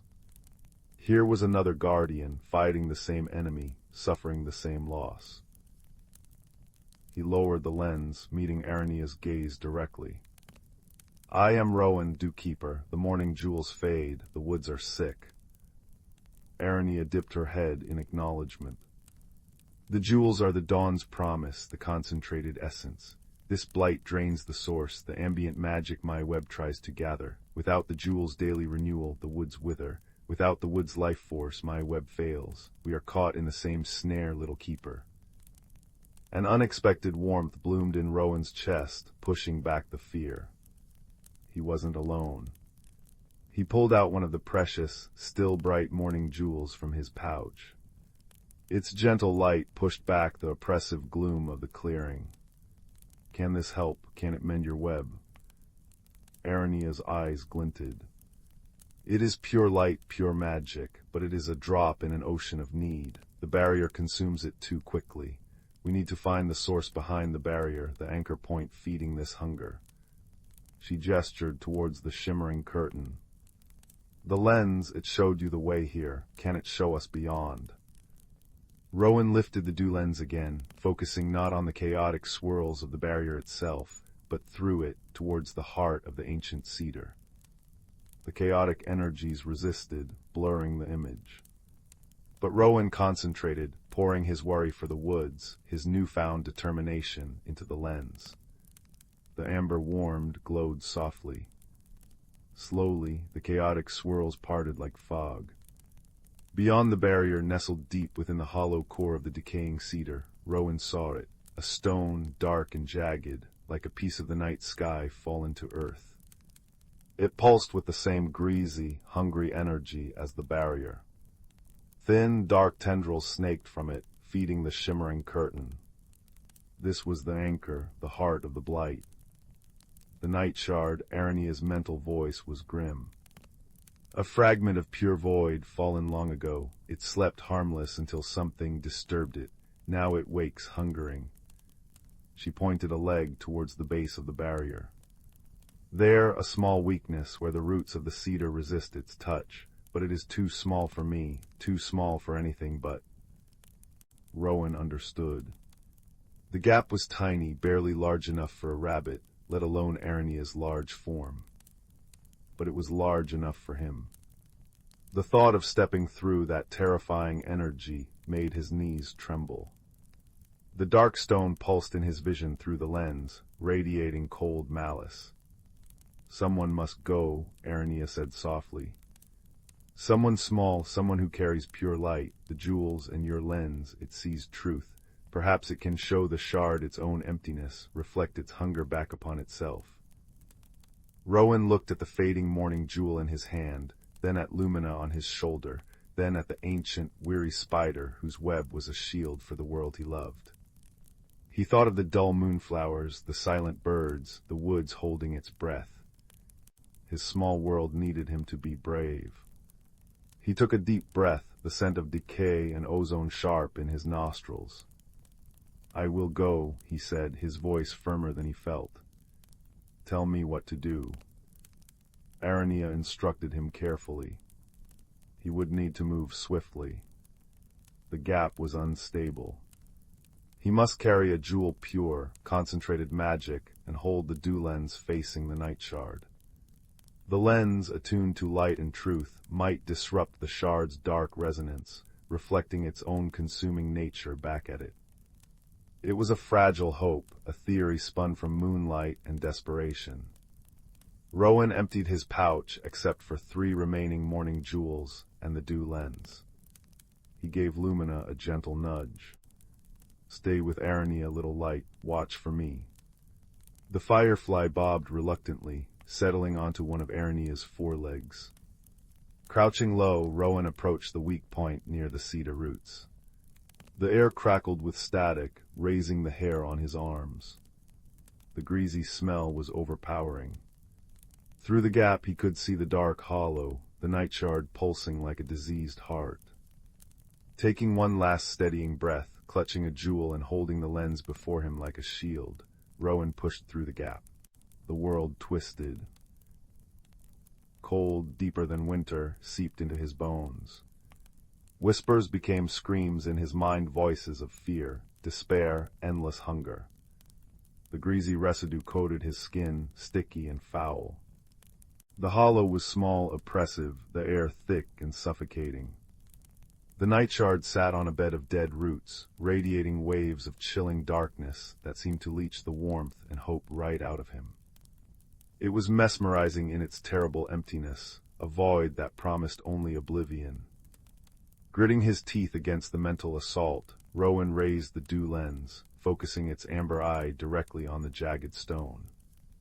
He poured all his focus, all his love for the dewdrops, the moonflowers, the rustling ferns, the gentle rain into the lens. He thought of Arania's weary wisdom, of Lumina's brave little light. He held the morning jewel aloft, its soft radiance a defiant spark in the overwhelming gloom. "Show it," he thought fiercely, directing his will through the lens. "Show it what it is. Show it the emptiness it creates." The dew lens flared. A beam of warm, golden amber light, infused with the pure white radiance of the morning jewel, lanced out, striking the night shard. For a moment, nothing happened. The darkness seemed to swallow the light whole. Then the shard screamed. Not a sound, but a psychic shriek that vibrated through Rowan's very soul. The beam from the lens wasn't hurting it, it was reflecting. Within the amber light, Rowan saw, magnified and horrifyingly clear, the true nature of the night shard, not power, but profound, infinite lack. It was a bottomless pit of need, consuming everything yet forever empty, forever starving. The lens was forcing it to see its own desolation. The shard pulsed erratically, the dark tendrils flailing wildly. The greasy residue on its surface began to bubble and smoke. The waves of cold grew jagged, unstable. The barrier outside flickered violently. Rowan could feel the resistance weakening, the oppressive hunger momentarily stunned by the shock of its own reflection. Now, Rowan. Arania's mental shout cut through the chaos. This was the moment. He couldn't destroy the shard, but he could disrupt its anchor. Summoning every ounce of courage, Rowan lunged forward, not at the shard, but at the dead roots beneath it. He jammed the glowing morning jewel deep into the crumbling, decayed wood, right where the darkest tendrils emerged. He pushed it in with all his strength, then scrambled back, holding the lens steady, the beam unwavering. The pure, concentrated magic of the jewel, embedded at the source of the corruption, was like throwing water onto hot oil. A violent hiss filled the hollow. The night shard shuddered, its pulsing light stuttering. The dark tendrils connected to the barrier recoiled, snapping back towards the stone with a sound like cracking ice. The barrier outside flickered wildly, then with a sound like a sigh of release, it dissolved. Not vanished, but flowed back, retreating into the night shard like ink sucked into a bottle. The greasy residue on the stone solidified into a dull, inert crust. The pulsing stopped. The hunger ceased.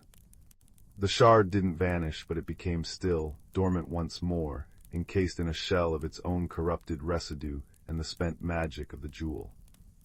The crushing cold lifted, replaced by the damp, earthy smell of the hollow, now just a hollow, not a prison. Rowan slumped against the mossy inner wall of the tree, gasping, trembling with exhaustion and relief. The dew lens was cool in his hand, its light dimmed. He had done it. Through the gap where the barrier had been, weak dawn light began to filter into the clearing. Arania's large form filled the opening.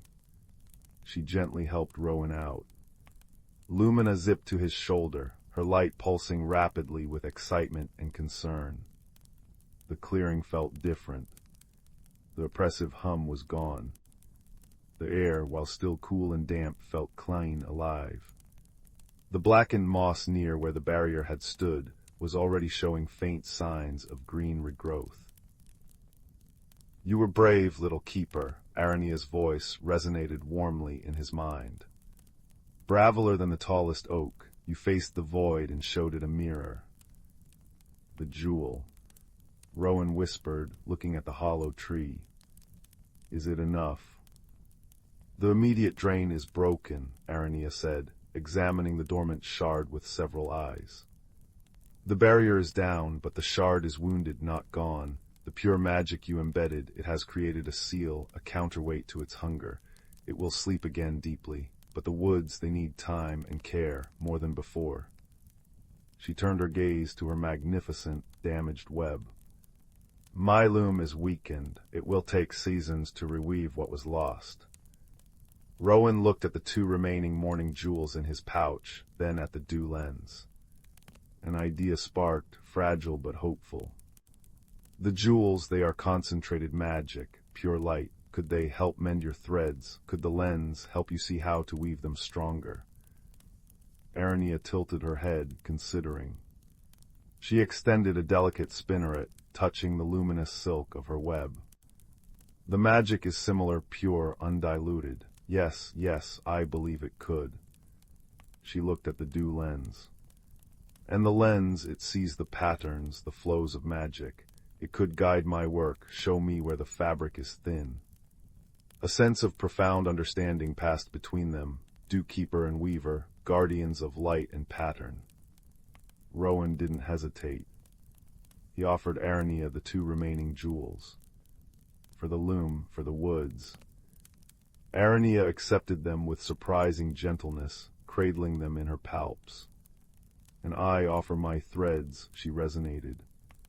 "When the moonflowers bloom, I will spin threads of captured moonlight to protect them, to help gather the dreams more safely. My web will shield the sources, as it was always meant to do." She gestured towards the path leading out. "Go, Rowan Dewkeeper, tend your jewels, the dawn needs them. We will mend the woods together, you and I, from the glade and from the twilight." The journey back was different. The heart of the woods no longer felt oppressive, just deep and ancient and peaceful.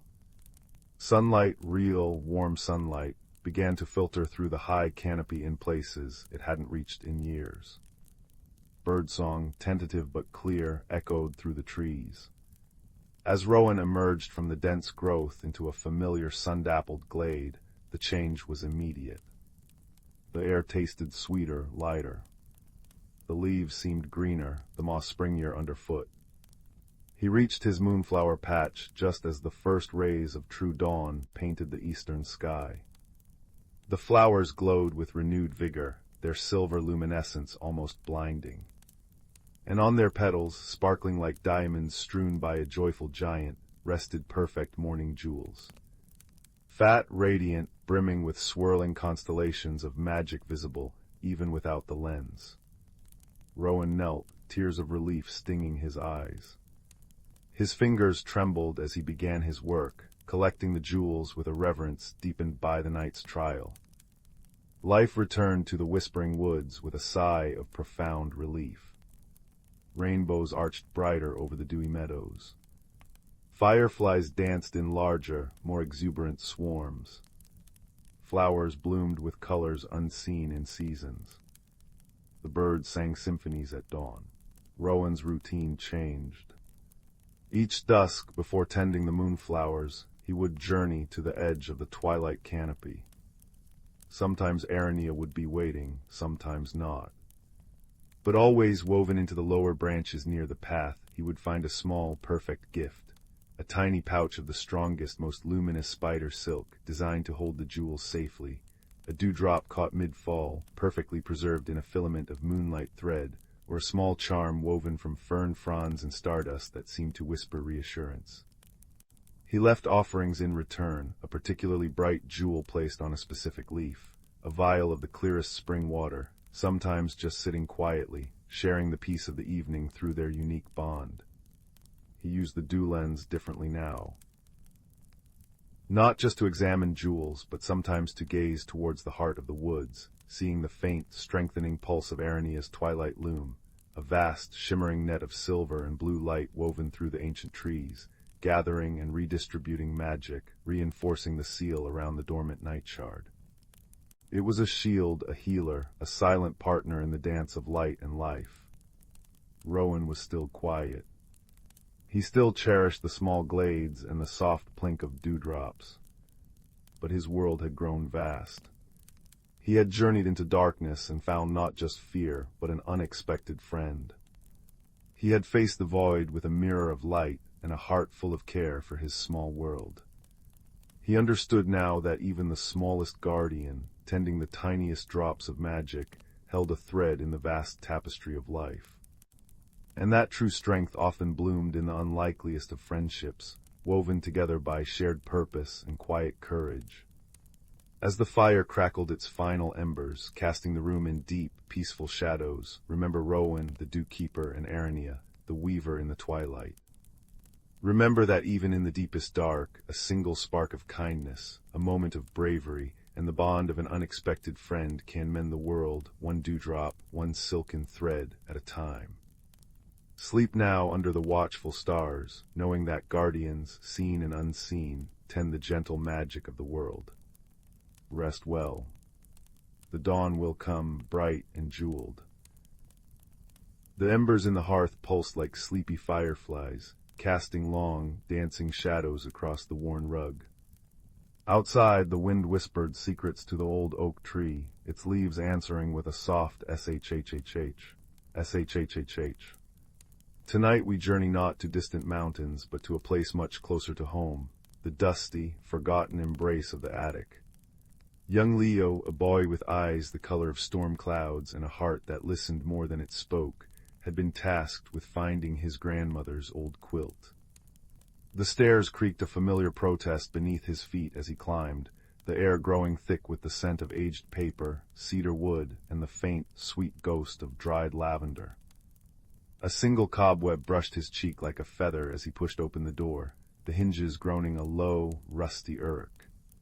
Moonlight, pale and silvery, streamed through the small, round window, illuminating swirling galaxies of dust motes.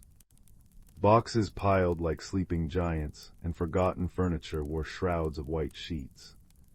Leo's lantern beam cut through the gloom, finally settling on an old, humpbacked trunk tucked beneath the eaves, its leather straps brittle with age. That's where Gran said the quilt would be. He knelt, the worn floorboards cooled beneath his knees, and carefully unbuckled the straps. The lid lifted with a sigh of released air, revealing not just the promised quilt, folded neatly atop layers of yellowed letters and lace, but something else nestled beside it. It was a small, oblong box, no larger than Leo's hand, crafted from dark, polished wood inlaid with delicate mother-of-pearl swirls. It looked like a tiny treasure chest forgotten by time. Intrigued, Leo lifted it out. It was surprisingly heavy for its size and cool to the touch. His fingers traced the intricate patterns until they found a tiny, almost invisible catch. With a gentle click, the lid sprang open. Inside, nestled on faded blue velvet, wasn't jewelry but a miniature scene. A perfect, tiny forest glade carved from wood and moss, complete with minuscule trees, a sparkling silver thread of a stream, and a hollowed-out acorn serving as a cottage. At its center stood a tiny figure, no taller than Leo's thumb, a little wooden badger wearing a neat waistcoat and spectacles perched precariously on his snout. He held a tiny lantern. As Leo watched, utterly enchanted, the little badger blinked. Not just once, but several times, as if waking from a long sleep. He stretched, gave a minuscule yawn that sounded like the squeak of a mouse, and then peered up at Leo with bright, intelligent eyes. "Goodness gracious," the badger exclaimed, his voice surprisingly resonant for his size, like the low chime of a distant bell. "Has the moon turned blue? Has the sun forgotten to rise? Or has someone finally opened the whisperwood box?" He adjusted his spectacles, peering intently at Leo. "You don't look like a goblin or a grumpy gnome. Bit tall for a squirrel, though." Leo, heart pounding not with fear, but with a kind of breathless wonder, managed a whisper. I'm Leo. I was just looking for a quilt." "Quilt." The badger chuckled, a sound like pebbles tumbling in a brook. "Practical, I suppose. Bit drafty up here, isn't it? Percival Thistledown, keeper of the Whisperwood Glade, at your service." He gave a formal little bow. "Been trapped in here since, when was it? The great dust storm of '92. Time gets rather fuzzy in a box." He tapped the side of his head thoughtfully. As Percival spoke, Leo noticed another movement. From behind a tiny carved toadstool, a flash of brilliant blue darted out. It was a tiny finch, her feathers shimmering like sapphires even in the dim light. She landed lightly on Percival's shoulder, tilting her head to examine Leo. "And this," Percival said proudly, "is Zephyr, bit flighty but her heart's in the right place. Usually, Zephyr, say hello to the giant." "Chirrup, hello, giant." Zephyr trilled, her voice a cascade of bright, clear notes. "Did you bring crumbs? It's terribly boring in the box between adventures. No worms. No seeds. Just dust bunnies, and they don't taste very nice." She fluffed her feathers indignantly. Leo couldn't help but smile. "No crumbs, sorry, but what is the Whisperwood box? How did you get inside?" "Ah." Percival puffed out his tiny chest. "It's a convergence point, lad, a tiny pocket of the Whisperwood that's the most peaceful, secret forest there ever was, mind you anchored in this here box by old magic. My job is to tend the glade, keep the pathways clear, and ensure the Whisperwood song flows freely." His face fell slightly. "Or it was, see that little silver stream?" He pointed to the thread of metal. "It should be sparkling, singing a soft, constant melody, but it's gone quiet, dull, like a forgotten bell." Leo leaned closer. The silver thread was dull, lifeless. "Why?" "Blockage." Zephyr chirped urgently, hopping from foot to foot on Percival's shoulder. "Upstream, a grumpy old rock fell over after the last big shake. That's when the trunk got moved, I expect, and now the songwater can't flow. The glade is getting sleepy. Sad." She drooped her head melodramatically. Percival nodded gravely. "Indeed, the song sustains the Whisperwood's magic, even here in the box. Without it, well, the glade fades, we fade, just whispers on the wind." He looked up at Leo, his spectacles gleaming in the lantern light. "But you open the box, that means something. The Whisperwood chooses who finds it, usually someone with quiet courage and a listening heart." Leo felt a flutter in his stomach. Courage. He wasn't brave like the heroes in storybooks. He got nervous talking to new people. What needs to be done?" "The blockage needs clearing," Percival explained. "It's just upstream around that bend in the miniature riverbank, but the path is narrow and the rock is heavy, too heavy for me and Zephyr alone. We need, well, a giant." He looked meaningfully at Leo. The journey wasn't measured in miles, but in heartbeats. To help, Leo needed to enter the Whisperwood glade within the box. Percival instructed him to hold the box close his eyes, and breathe in the scent of old wood and lavender, listening for the almost sound of the blocked stream. "Think small thoughts," Percival advised. "Think of dandelion seeds and dewdrops." Leo did as he was told. He breathed deeply, the familiar attic scents filling his senses. He focused on the cool wood of the box against his palms, the faint, musty scent of the velvet lining. He listened beyond the rustle of the attic dust, beyond the distant tick-tock of a grandfather clock downstairs. He listened for the silence within the silence. And then he felt it. A gentle tugging sensation, like a moth drawn to a candle. He felt himself, not shrinking, but the world within the box expanding around him. When he opened his eyes, he was kneeling not on attic floorboards, but on soft, vibrant green moss. Towering over him were the miniature trees, now majestic firs and whispering willows. The silver stream, now a proper brook, gurgled sadly nearby, its waters sluggish and gray. The air hummed with a faint, melancholic energy and smelled richly of damp earth and pine needles. High above, Zephyr darted like a blue spark against the twilight sky of the miniature world. Remarkable. Percival declared, now standing beside Leo's knee, looking perfectly in scale with his surroundings. You've a knack for it, lad, right, the blockage is just beyond those ferns. He pointed with a tiny claw. The path was indeed narrow, winding alongside the brook. Leo moved slowly, carefully placing his feet to avoid crushing delicate clusters of glowing mushrooms or tiny star-shaped flowers. He could hear the distant purr of what sounded like a very contented, very small cat, though he saw nothing. The air felt safe, wrapped in the quiet magic of the place, even though the task ahead felt daunting. Around the bend, they found the problem. A smooth, gray stone, about the size of Leo's fist in this scaled-down world, had tumbled squarely into the narrowest part of the stream's channel. Water pooled uselessly behind it, stagnant and silent. See. Zephyr landed on the stone. Big grumpy lump. Leo knelt beside the brook. He tried to push the stone. It didn't budge. He tried again, grunting with effort. Still nothing. It was wedged firmly. Frustration prickled at him. He wasn't strong enough. He looked at Percival, who was stroking his chin thoughtfully. Brute force isn't always the whisperwood way, lad, the badger mused. This stone, it didn't mean to fall. It was just resting when the big shake happened, probably a bit embarrassed and stuck. He peered closely at the rock. Look here, see that little crevice underneath. If we could just give it a nudge there, towards the bank, rather than trying to lift it straight up. Understanding dawned. Cleverness, not muscle. Kindness, seeing the stone not as an enemy, but as something that needed help too. Leo scanned the mossy bank.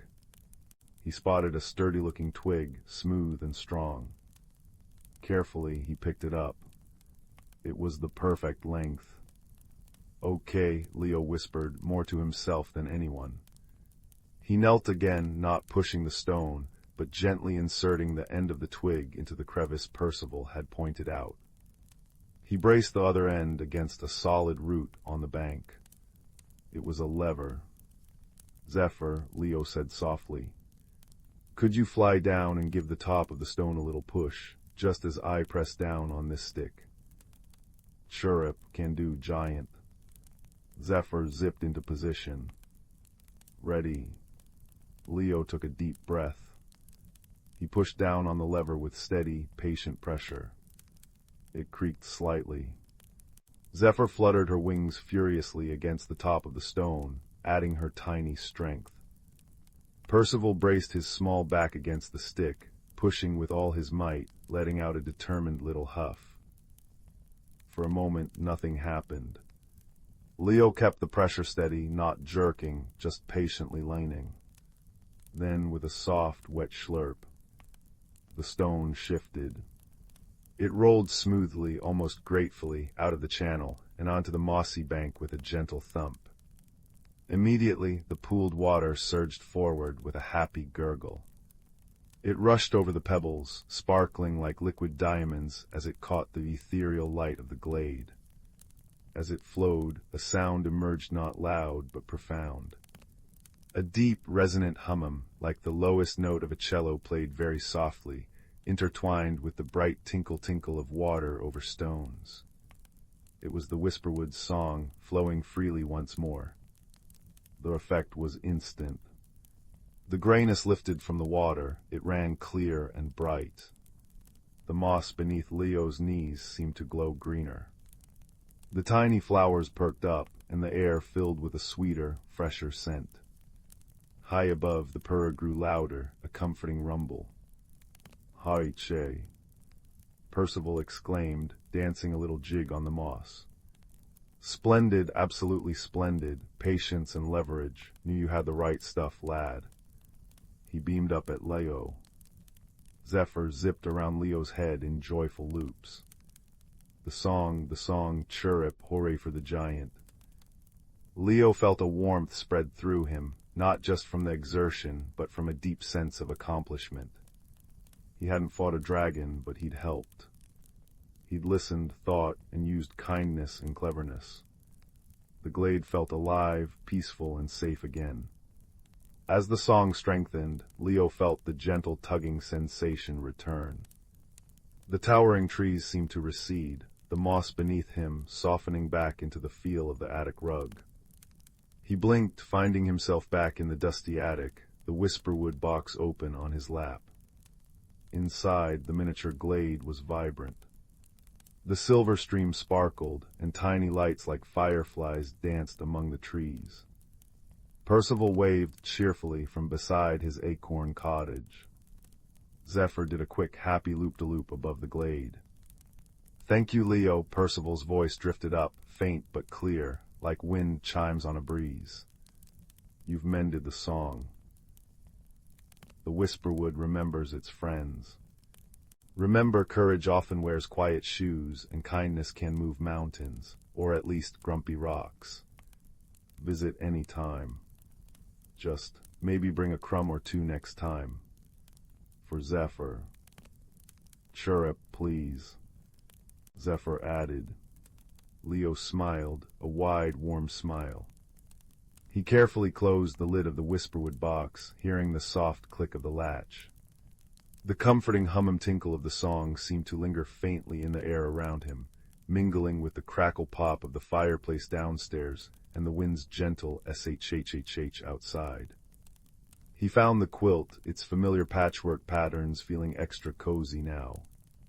As he carried both quilt and box downstairs, the tiny, magical song echoed softly in his heart, a reminder that extraordinary secrets and quiet courage could be found in the most ordinary corners, like a dusty attic, if only one remembered to listen. The hearth fire glowed, wrapping the room in warmth and light, a perfect reflection of the peaceful resolution found in a little wooden box. The last embers settled with a soft hiss, a gentle lullaby for the night. In the heart of the ancient forest, where moonlight dripped like liquid silver through the canopy of ancient boughs, there existed a world that only revealed its true self when the sun had long since retired. Here the trees stood as silent sentinels, their bark etched with the wisdom of centuries, and the very air hummed with a magic so gentle it felt like a whispered secret. On this particular evening, a young hedgehog named Thistle was feeling unusually restless. The crisp autumn air carried a new chill, one that spoke of coming changes, and the familiar rustle of leaves seemed to hold a different melody, one of farewell rather than lullaby. Thistle's cozy burrow, usually a haven of contentment, felt suddenly too small, too quiet. A longing stirred within her, a desire to understand the shift she felt in the world around her. Venturing out into the moon-dappled clearing near her home, Thistle paused to watch the dance of fireflies, their bioluminescent bodies painting golden trails against the indigo night. It was then that she noticed the oldest inhabitant of the forest, a great horned owl named Alistair, perched on a low-hanging branch of the grandfather oak, his feathers silvered by the moon, his eyes holding the depth of 1,000 starry nights. "You feel it too, little one," Alistair said, his voice not a sound so much as a vibration that seemed to resonate through the very moss beneath Thistle's paws. It was a voice like velvet, like the distant rumble of a gentle thunder, and it held no judgment, only understanding. Thistle nodded, her small nose twitching. The forest feels different tonight. The streams babble a sadder song, and the stones seem to be holding their breath. Alistair's great eyes softened. The seasons are turning. Autumn is preparing to surrender to winter. It is a time of releasing, of quieting, but it is not an ending, merely a different kind of beginning. He inclined his head toward a path Thistle had never noticed before, one lined with luminous mushrooms that pulsed with a soft, blue light. Would you like to understand the language of the forest, to hear what the trees, the streams, and the stones have to say about this change? With a heart full of curiosity and a whisper of trepidation, Thistle followed Alistair as he glided silently ahead, his wings making no more sound than a shadow shifting.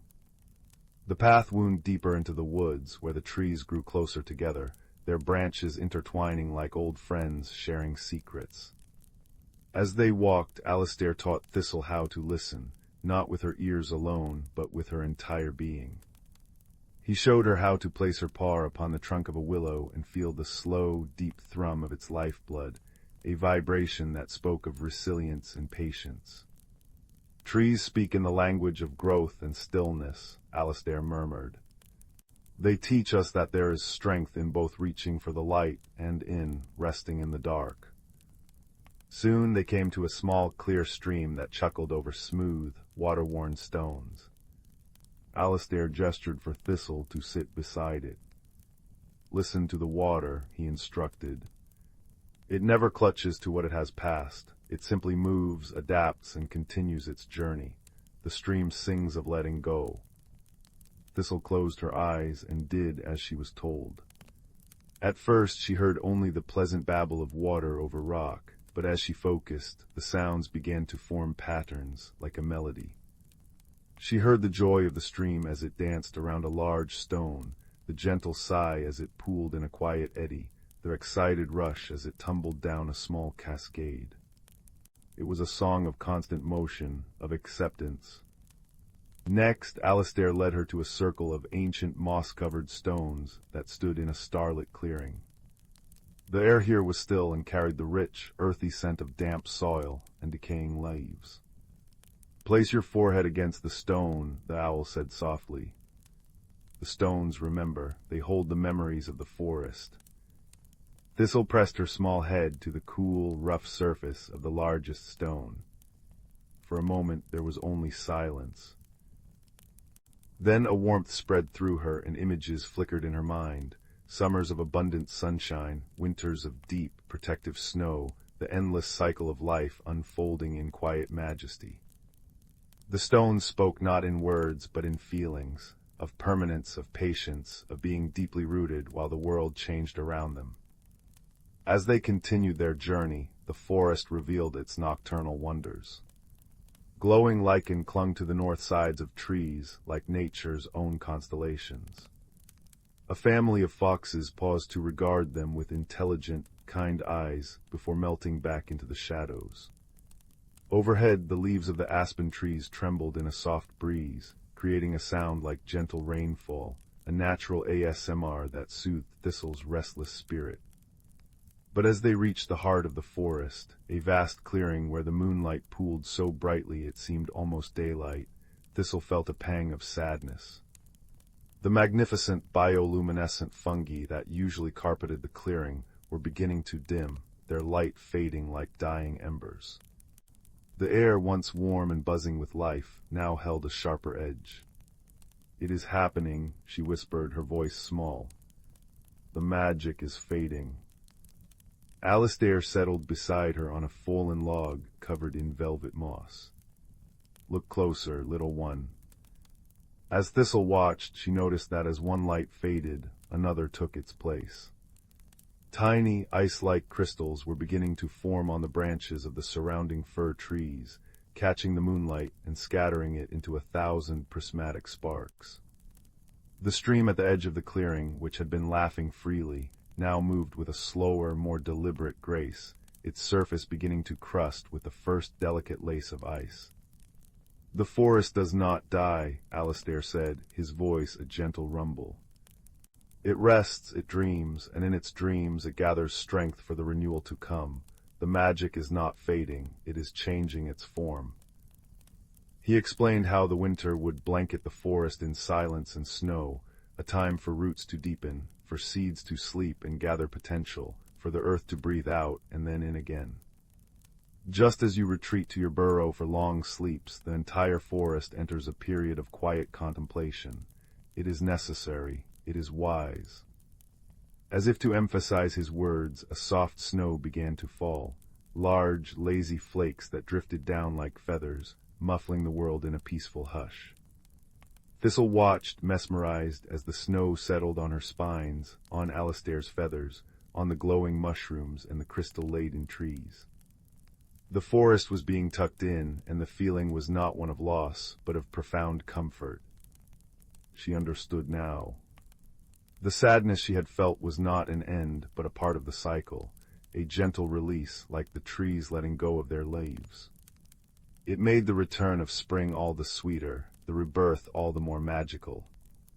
With a heart full of newfound peace, Thistle thanked Alistair, whose eyes twinkled with approval. Remember this night, little one, whenever change unsettles you, listen for the language of the forest. It will always guide you back to peace. The journey back to her burrow was transformed. Thistle heard the soft crunch of snow underfoot as a winter lullaby. The sigh of the wind through the pine needles was a whispered promise of comfort. Even the distant hoot of Alistair, bidding her good night, felt like a blanket of reassurance. She reached her burrow just as the snow began to fall in earnest, draping the world in a pristine white quilt. Curling into her nest of dry leaves and soft moss, Thistle felt no more restlessness, only a deep and abiding contentment. The crackle of the frost outside was not a threat, but a natural rhythm. The silence was not empty, but full of potential. As she drifted into sleep, she knew that the ancient forest was not slumbering helplessly, but dreaming powerfully, gathering its magic for the day the sun would return and the cycle would begin anew. And in her own dreams, she spoke the language of the trees, the streams, and the stones, forever part of the gentle, eternal dance of rest and renewal. The fire crackled softly in the hearth, casting dancing shadows on the walls that seemed to whisper secrets of their own. Outside, a gentle rain pattered against the window pane, a soothing rhythm perfect for a journey into dreamland. So snuggle down, little one, and let me tell you a tale woven from moonlight, moss, and the quiet courage found in unlikely places. It begins with a child named Finn, whose footsteps were often as soft as falling snow. Finn lived on the very edge of the village of Oakhaven, where the neat cobbled streets and friendly chatter gradually gave way to wild hedgerows and the deep, ancient silence of the whispering woods.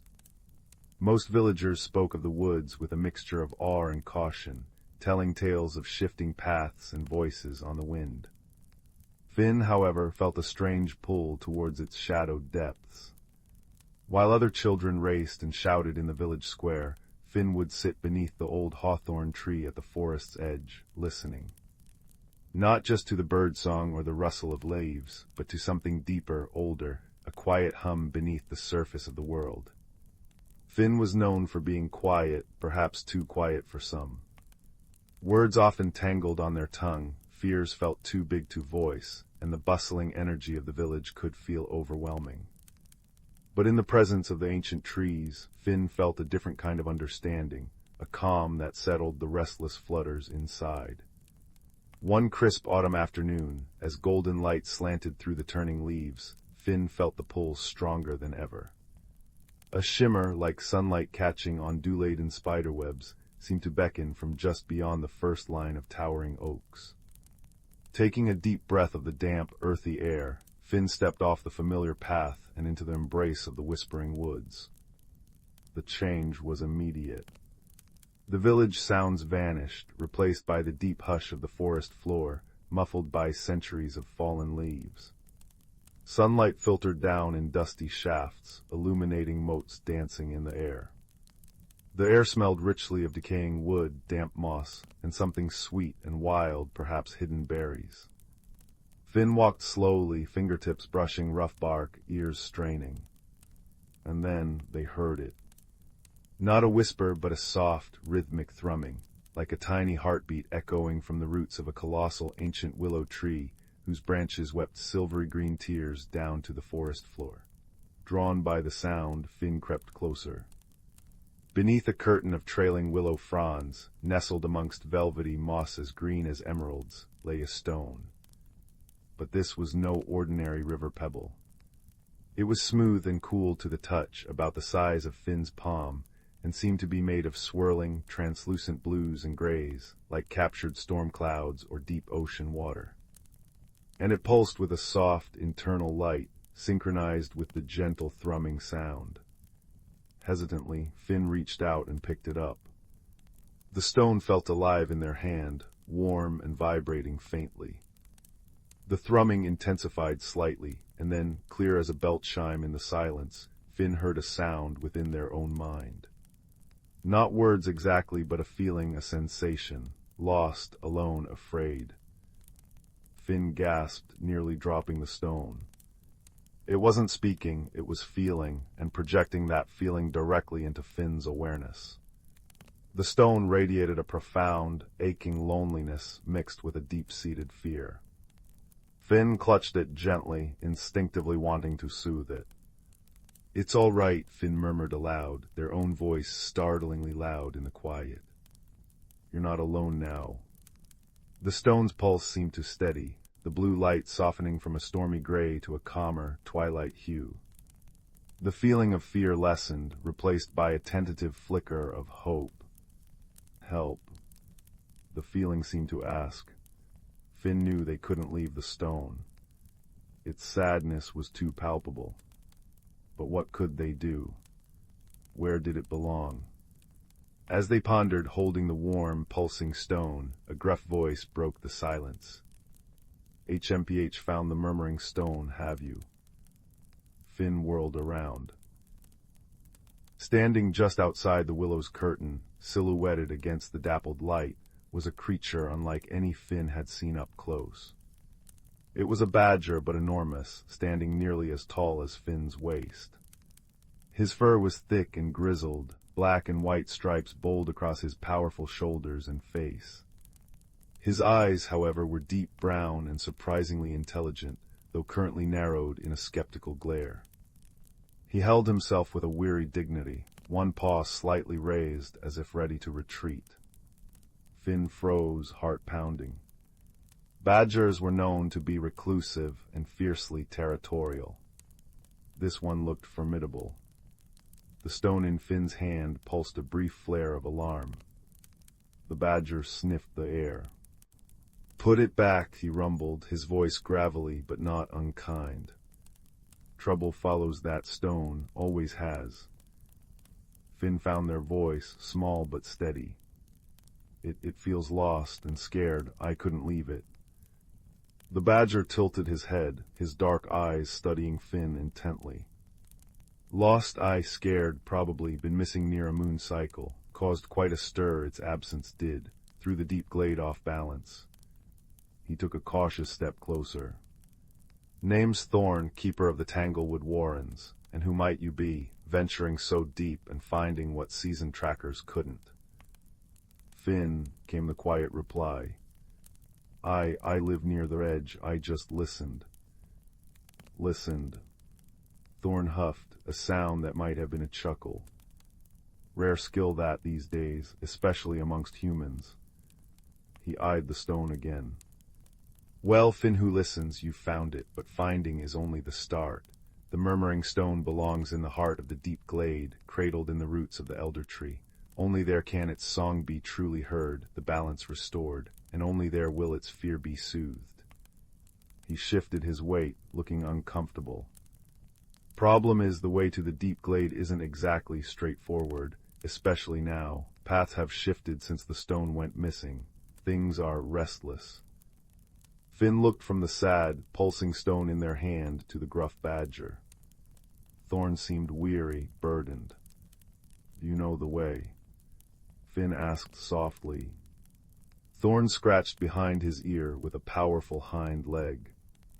Bits of it used to, but the woods are different without the stone's steady hum. The whispering gets confused, misleading. He sighed, a deep rumble from his chest. Truth be told, young listener, I could use an extra pair of ears. Sharp ones. Mine aren't what they used to be. In the woods, they whisper tricks sometimes. He looked almost embarrassed to admit it. And that stone, it seems to trust you, might behave better for you than it would for a grumpy old badger. An unexpected warmth bloomed in Finn's chest. This gruff, intimidating creature was asking for their help. Because Finn listened. It was the first time their quiet nature felt like a strength, not a shortcoming. Finn looked down at the murmuring stone.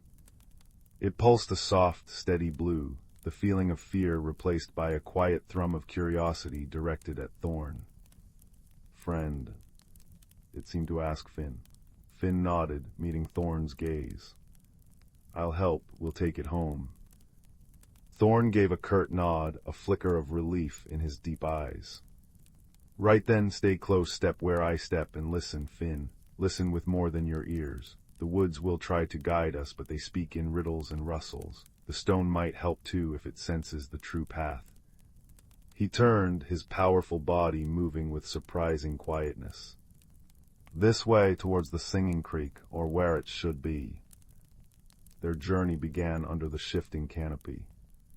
Thorn moved with the sure-footed grace of the forest-born, pausing often to sniff the air, taste the wind, and press a paw to the mossy ground, feeling for vibrations Finn couldn't perceive. Finn followed the murmuring stone held securely but not tightly, a warm, comforting weight. They tried to do as Thorn asked, listening. Not just to the obvious sounds, the chirp of crickets, the distant call of a wood pigeon, the sigh of the wind in the treetops, but to the subtler layers. The way the leaves rustled differently over a hidden burrow. The almost imperceptible hum of insects deep in the bark of an ancient beech. The faint trickle of water that seemed to come from everywhere and nowhere. At one point, Thorn stopped abruptly at a fork in the barely visible trail. One path sloped gently downwards, dappled with inviting sunlight. The other wound upwards into deeper, shadowed ferns. Thorn sniffed both paths, his brow furrowed. Sunny path smells sweet, too sweet, like honeysuckle out of season. The shadowed path, damp earth, stone, more likely towards the creek bed. He sounded unsure. Finn closed their eyes, focusing. The sunny path did smell sweet, cloyingly so. But beneath it, Finn caught a faint, acrid tang, like something decaying. The shadowed path smelled cool and clean, like wet stone and ferns. And then, the murmuring stone pulsed gently. A soft image formed in Finn's mind, not a picture, but a sensation. Cool, clear water running over smooth pebbles, accompanied by a feeling of rightness associated with the shadowed path. The shadowed path, Finn whispered, opening their eyes. The stone, it feels the water, the cool, clean water. Thorn looked sharply at Finn, then at the stone, then back at the shadowed path. He took a deep sniff, concentrating. HMPH, you might be right, listener. My nose is full of that blasted false sweetness. Clever trick. He grunted, a sound that held a hint of newfound respect. Lead on then, but carefully. The shadowed path was indeed damp and cool, winding between moss-covered boulders and giant ferns that brushed their shoulders. The air grew heavier, filled with the scent of damp earth and rich decay. Soon the sound of water grew clearer, not the gentle singing Thorn expected, but a frantic, gurgling rush. They emerged onto the bank of the singing creek, but it was a creek transformed. Instead of its usual clear, chuckling flow, the water was choked with fallen branches, leaves, and thick, choking weeds. It surged angrily against the blockage, its song distorted into a frustrated roar. On the opposite bank, watching the chaos with large, mournful eyes, stood a young roe deer, her flanks heaving as if she'd been trying to cross. Great roots and burrows, Thorn muttered. No wonder the woods are restless, the creek's song is strangled. He surveyed the blockage, a tangle of storm-felled branches and dense water reeds. This wasn't here before, must have happened during the last big wind when the stone was missing. Its balance keeps the flows true, even the water flows. The young deer spotted them and let out a soft, distressed bleat. She needed to cross to reach her family, Finn realized, sensing her anxiety as clearly as they sensed the stone's emotions. "We need to clear it," Finn said, the urgency cutting through their usual hesitation. Thorn assessed the situation. Dangerous, current strong, one slip. But he saw the deer's distress, saw the choked water, and knew it affected the whole wood. "Right, you," he pointed a claw at Finn, "stay on the bank, find me a strong, long branch, sturdy as you can. I'll work from that flat rock midstream. Badgers are better swimmers than we look." He waded cautiously into the edge of the current, testing his footing. Finn scrambled along the bank, searching. They found a fallen ash branch, long and thick, but not too heavy. They dragged it to the water's edge near Thorn. The badger grabbed it with surprising strength. "Now listen carefully. When I shove against the main tangle, you pull on that smaller branch poking out upstream. We need to loosen the whole mess, let the water do the rest. Ready?" Finn nodded, gripping the smaller, slippery branch. Thorn braced his powerful body against the rock, took a deep breath, and pushed the thick ash branch with all his might against the central knot of debris. Finn pulled with all their strength on the upstream branch. For a moment, nothing happened. The water roared defiance. Finn's arms burned. Thorn grunted with effort. The murmuring stone pulsed warm against Finn's chest, not with fear now, but with fierce encouragement. Push. Pull. Suddenly, with a groan and a splintering crack, the central mass shifted. The upstream branch Finn was pulling on snapped free, sending them stumbling backwards. But the shift was enough. The pent-up water surged through the new gap with tremendous force, tearing at the rest of the blockage. Branches snapped, weeds ripped free, and the tangled mass began to unravel, carried downstream in a churning rush. The roar of frustration subsided into the creek's familiar, joyous singing as clear water bubbled freely over the stones once more. Thorn hauled himself back onto the bank, dripping and panting, but his eyes gleamed. "Well done, Finn, you've got a strong pull in you." He shook himself vigorously, sending droplets flying. The young deer didn't hesitate. With a graceful leap, she bounded across the newly cleared creek, pausing on the far bank to dip her head towards Finn and Thorn in clear thanks before disappearing into the ferns. A sense of profound relief washed over the little clearing. The air felt lighter, cleaner. Even the sunlight seemed brighter. The murmuring stone pulsed a warm, golden light, radiating pure, wordless gratitude. As they continued, the forest seemed to breathe easier around them. The whispering woods felt less confused, more welcoming. Birdsong seemed clearer, the rustling leaves more melodic. Thorn navigated with more confidence, occasionally pointing out landmarks Finn would never have noticed: a lightning-struck oak shaped like a pointing finger, a ring of unusually red toadstools, a mossy boulder carved with faint, ancient spirals only visible at a certain angle. The murmuring stone became their guide in subtle ways. When paths diverged, Finn would close their eyes, feel the stone's gentle pulse, and sense a direction not through sight, but through a feeling of resonance, like a quiet chime growing stronger. This way feels deeper, older, calmer. They learned to interpret its gentle glows, blue for calm, gold for warmth or rightness, a soft green for growing things, and a very faint, quick purple flicker when Thorn was about to stumble over a hidden root, allowing Finn to call out a warning just in time. Thorn, in turn, shared his deep knowledge of the woods, which berries were safe, how to find the sweetest underground springs, the stories whispered by different types of bark. He spoke of the deep glade as a place of ancient peace, where the oldest trees held counsel, and the murmuring stone's song harmonized with the heartbeat of the earth itself. Their friendship grew with each mile, an unspoken bond forged in shared purpose and quiet understanding. Thorn's gruffness softened into a dry wit and a protective presence. Finn found their voice more often, asking questions, sharing observations, their initial timidity replaced by a quiet confidence born of being truly heard and trusted. As twilight began to paint the sky in hues of lavender and apricot, the woods changed again. The trees grew even taller, their trunks wider than cottages, draped in curtains of silvery gray lichen that glowed faintly in the dimming light.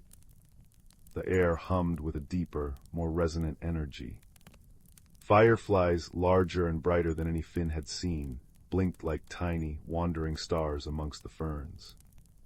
The ground felt springy and alive beneath their feet. "We're close," Thorn murmured, his voice filled with awe. "The whispering is clearer here. It welcomes the stone back." He paused before a wall of dense, intertwined holly bushes, their dark green leaves glossy and sharp. "The entrance is here, but it only opens for those who belong, or those bearing what belongs." Finn stepped forward, the murmuring stone held out before them. It pulsed with a strong, steady light, no longer blue or gold, but a pure, brilliant white. As the light touched the holly wall, the branches seemed to shimmer. They didn't move aside, but became less solid. Finn could see through them into a space beyond that glowed with its own soft, ethereal light. Taking a deep breath, Finn walked forward. The holly branches offered no resistance, passing through Finn and Thorn like insubstantial mist. They stepped into the deep glade. It took Finn's breath away.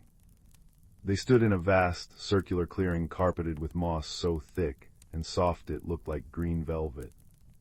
Towering trees formed a living wall around the glade, ancient oaks with bark like dragon scales, silver beeches that seemed to hold moonlight within their pale trunks, and massive yews radiating profound stillness.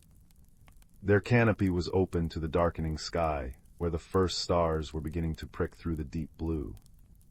In the very center of the glade stood the elder tree. It wasn't the tallest, but it was by far the oldest, its trunk vast and gnarled, roots spreading out like the limbs of a slumbering giant, cradling a hollow at its base that glowed with a soft, inviting light. The air vibrated with a deep, harmonious hum, the combined song of the ancient trees. But beneath it, Finn could feel a discordant note, a thread of sadness and incompleteness. It was the missing song of the stone. All around the edges of the clearing, watching them with quiet, luminous eyes, were the creatures of the deep glade. Finn saw foxes with coats like spun moonlight, owls with eyes like liquid amber, stoats as white as snow, and rabbits whose fur shimmered with a faint iridescence. There were others too, shapes glimpsed in the dappled shadows, near the giant roots, perhaps the shy tree spirits Thorn had mentioned in passing. They watched, silent and expectant. Thorn dipped his head in a deep, respectful bow. Finn felt suddenly small, but the warm pulse of the stone in their hand gave them courage. They walked slowly, reverently, across the mossy floor towards the elder tree. The discordant note in the glade's song grew stronger, a palpable yearning. As Finn approached the root hollow, the murmuring stone began to vibrate, its white light flaring brilliantly. It wasn't afraid, it was yearning. Finn knelt before the hollow. The space within the roots was lined with luminous moss and smooth, water-worn stones. It felt like a cradle waiting. Gently, Finn placed the murmuring stone into the heart of the hollow. The moment the stone touched the luminous moss, a profound change swept through the deep glade. The stone's pure white light flared, then softened, merging seamlessly with the glow of the elder tree's roots. The discordant note vanished, replaced by a deep, resonant chord that vibrated up through the soles of Finn's feet and into their very bones. The harmonious hum of the glade swelled, richer, fuller, more profoundly peaceful than before. It was like the forest itself was sighing in deep relief. The trees seemed to stand taller, their leaves rustling a joyful chorus. The fireflies danced in intricate, celebratory patterns. The watching creatures bowed their heads, a soft murmur of welcome rippling through them. The murmuring stone pulsed once, a wave of pure, radiant contentment washing over Finn. Home. Safe. Thank you. The feeling was overwhelming, a wave of pure, unadulterated peace and belonging. Its loneliness and fear were gone, replaced by the deep, abiding connection to the ancient heart of the woods.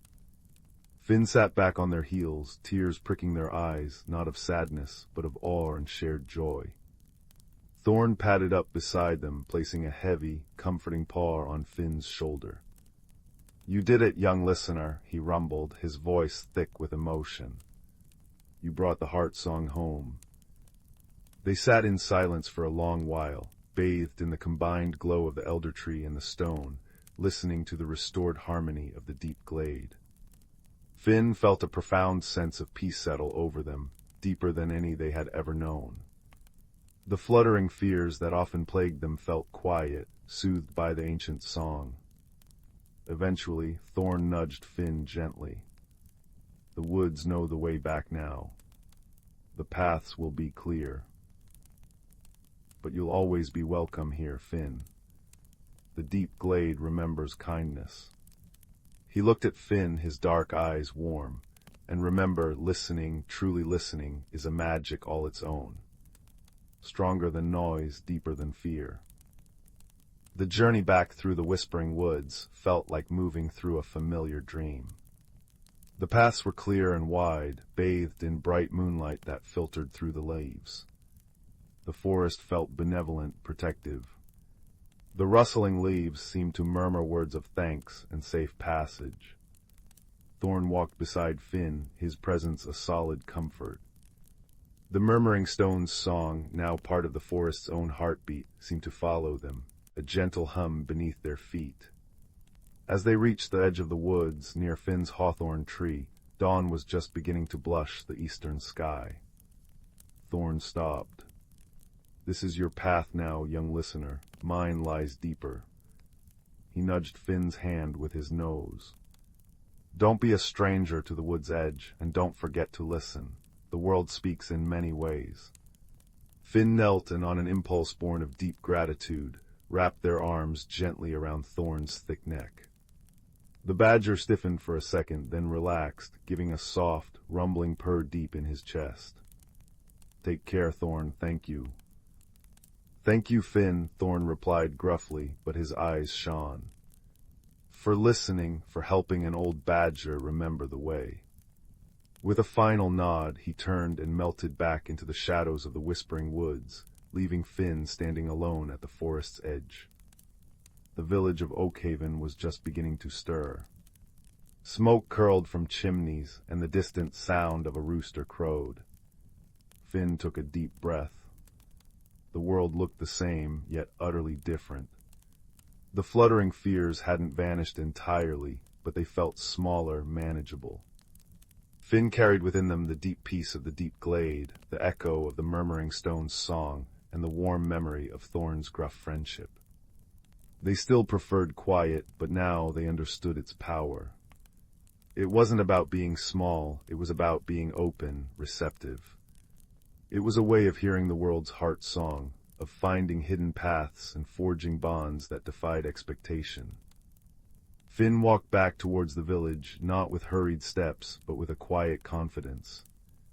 They paused beneath their hawthorn tree, listening. The wind rustled the leaves, carrying the distant song of the now clear creek, the chirp of waking birds, and beneath it all, faint but unmistakable, the deep, harmonious hum of the forest, whole once more. Finn smiled, a quiet, contented smile. They had ventured into the whispering unknown, helped heal a hidden heart, and found their own quiet strength reflected in the eyes of a gruff badger and the glow of a magical stone. The world was full of wonders, waiting for those willing to truly listen. And as the first rays of the sun warmed their face, Finn knew that bedtime stories weren't just tales. They were echoes of the magic that hummed just beneath the surface of the quiet world, waiting for a listening heart. The fire crackled softly, its warmth a gentle echo of the elder tree's glow, and the last embers pulsed like a contented heart, lulling you towards peaceful dreams filled with mossy glades, steadfast friends, and the comforting hum of a world restored. Sleep well, little listener. Sleep well. In a quaint village nestled at the foot of the Misty Wood Mountains, where the air was sweet with the scent of blooming lilacs, and the gentle murmur of the river lullaby could be heard on quiet evenings, there lived a young woman named Isla. Isla was known far and wide for her kindness and gentle demeanor, yet she found herself struggling with the winds of change that seemed to swirl ever more insistently around her. Isla cherished her life in the village, where each day was a familiar pattern of tending to her flourishing garden and assisting the villagers with her herbal remedies. But as the seasons turned, she felt a stirring within her, a restlessness she couldn't quite name. It was as if her heart whispered of adventures beyond the fields she knew so well, yet her mind clung to the comfort of the known. One particularly serene afternoon, as golden rays of sunlight filtered through the rustling leaves, Isla sat by the riverbank, her fingers trailing lazily through the cool water. It was here she often found solace and clarity, and today was no different, for as she watched the play of light on the ripples, a curious thing happened. The water began to shimmer with an ethereal glow, and from its depths emerged a small, luminescent creature, a water sprite, no taller than a foot, with wings that glinted like moonlit dew. The sprite, whose name was Sylvie, was a guardian of the river, entrusted with maintaining its harmony. "Dear Isla," Sylvie chimed in a voice as melodic as a chime, "I sense your heart's yearning for something beyond. Change is a part of life's grand tapestry, and it need not be feared." Startled yet comforted by Sylvie's presence, Isla listened intently as the sprite continued. "Embrace these winds of change, dear one, for they carry with them opportunities for growth and transformation." Despite Sylvie's words, Isla felt a knot of uncertainty tighten within her. "But what if I'm not ready? What if I fail?" she murmured, gazing into the sprite's wise eyes. Sylvie smiled, her glow warming the air. "Remember, Isla, you are never alone. The forest itself is alive with those who care for you, ready to lend their wisdom and aid." Heartened by Sylvie's assurance, Isla thanked the sprite, who vanished with a soft splash into the river, leaving a trail of sparkling droplets in her wake. With a newfound resolve, Isla rose and made her way back to the village, determination blossoming alongside the lilacs. The following morning, Isla awoke with the sun's first light, a gentle breeze carrying the scent of pine and promises of new beginnings. She decided to seek counsel from Elder Rowan, the village's wise sage, whose wisdom was as deep as the roots of the ancient trees. The path to Elder Rowan's cottage wound through lush meadows and under arching boughs, where birds sang of dawn's beauty. As Isla approached, she noticed the warm glow of a fire crackling within, its smoke curling up like a dragon's breath into the morning sky. Elder Rowan greeted her with a kind smile, his eyes twinkling like stars in the twilight. "Ah, Isla, I've been expecting you," he said, gesturing for her to sit beside the hearth. "The winds of change have whispered of your coming." Isla poured out her heart, speaking of her fears and the sprite's counsel. Elder Rowan listened with the patience of a timeless oak, nodding thoughtfully.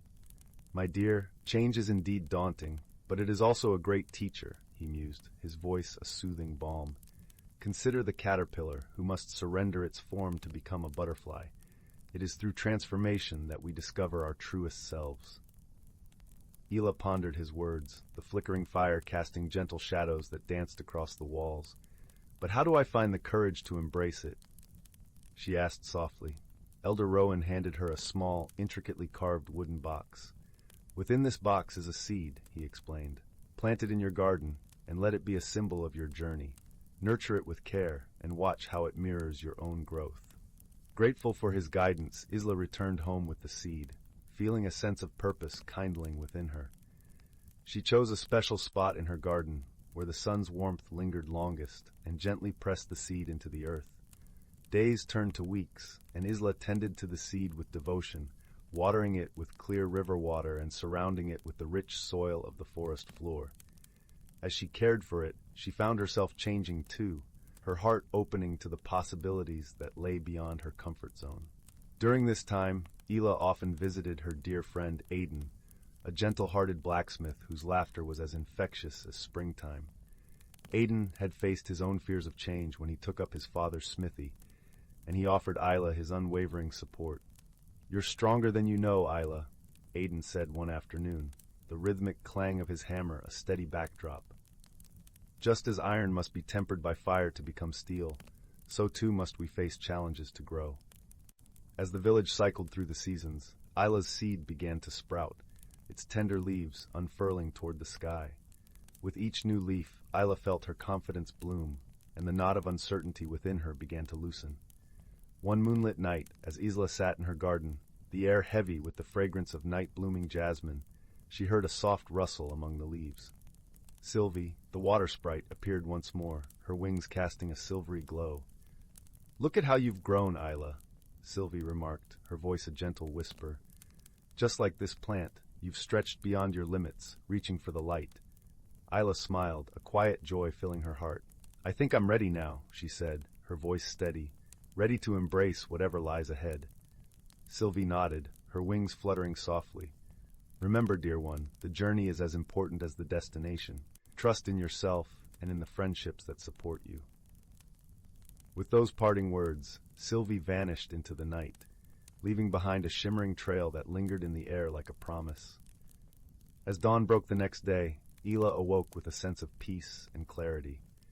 She knew she could face the unknown, for she had grown stronger and wiser through her journey. With her heart open to the possibilities of the world beyond the village, Isla embraced the winds of change, ready to spread her wings and soar. And so in the gentle embrace of the Mistywood Mountains, a young woman discovered the beauty of transformation, guided by wisdom, friendship, and the magic of her own heart. As she stepped into the world, she carried with her the lesson that change, though daunting, was the very essence of life's wondrous journey. The village of Willowbrook nestled in a valley where seasons painted the world with gentle strokes. Spring brought carpets of bluebells, summer hummed with drowsy bees, autumn cloaked the hills in fiery hues, and winter tucked everything under a soft white quilt. Yet within this constant dance of change, young Silas felt like a stone in a rushing stream. He watched the world transform around him, buds bursting, leaves swirling, snow melting, with a quiet ache in his heart. Change felt overwhelming, unpredictable, and he clung fiercely to the familiar comfort of routine, his small cottage garden a meticulously ordered sanctuary against the valley's wild beauty. Silas possessed a peculiar magic, though he rarely used it beyond coaxing his prize-winning roses to bloom a week early. He could sense the inner life of plants, a gentle hum in his fingertips when he touched a leaf, a whispered feeling of thirst from the soil. But lately his magic felt stuck, like sap hardened in winter. It mirrored his own stillness, his resistance to the shifts within himself as he grew older. He longed for the simplicity of childhood, a time that now felt as distant and unchanging as the old oak on the hill. His closest friends, Kaelin and Mara, noticed his quiet withdrawal. Kaelin, whose laughter was as bright as sunbeams, bounced with the energy of a mountain stream, always eager for new adventures. Mara, thoughtful and serene like the deep forest pools, observed the world with quiet wisdom. One crisp autumn afternoon, as they sat beneath the ancient oak, its leaves shimmering gold and crimson, Kaelin nudged Silas gently. "You've been quieter than a hibernating hedgehog, Silas," Kaelin remarked, tossing an acorn into the air. "Even the squirrels are chattier. Is it the garden? Did those prize cabbages finally stage a rebellion?" Silas managed a small smile, tracing the rough bark of the oak. "No rebellion, it's just everything feels so loud. The leaves changing, the geese flying south, even Mistress Lyra talking about turning her herb garden into a winter greenhouse.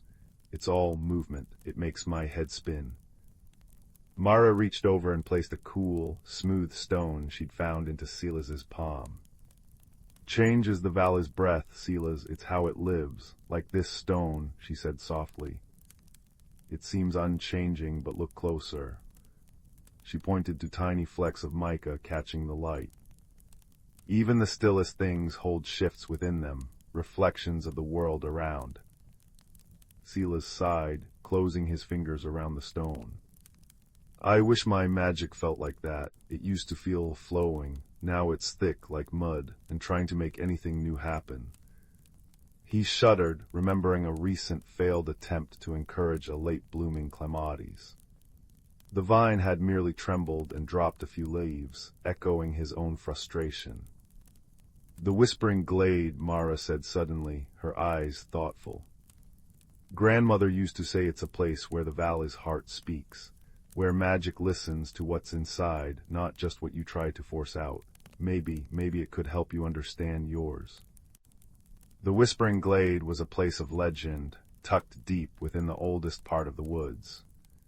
Few ventured there, speaking of strange lights and murmurs on the wind. Silas felt a familiar resistance coil in his stomach venturing into the unknown, leaving his ordered garden.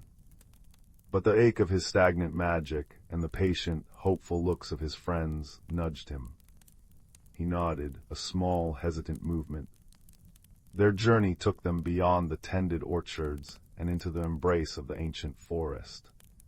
The air grew cooler, smelling of damp earth and decaying leaves.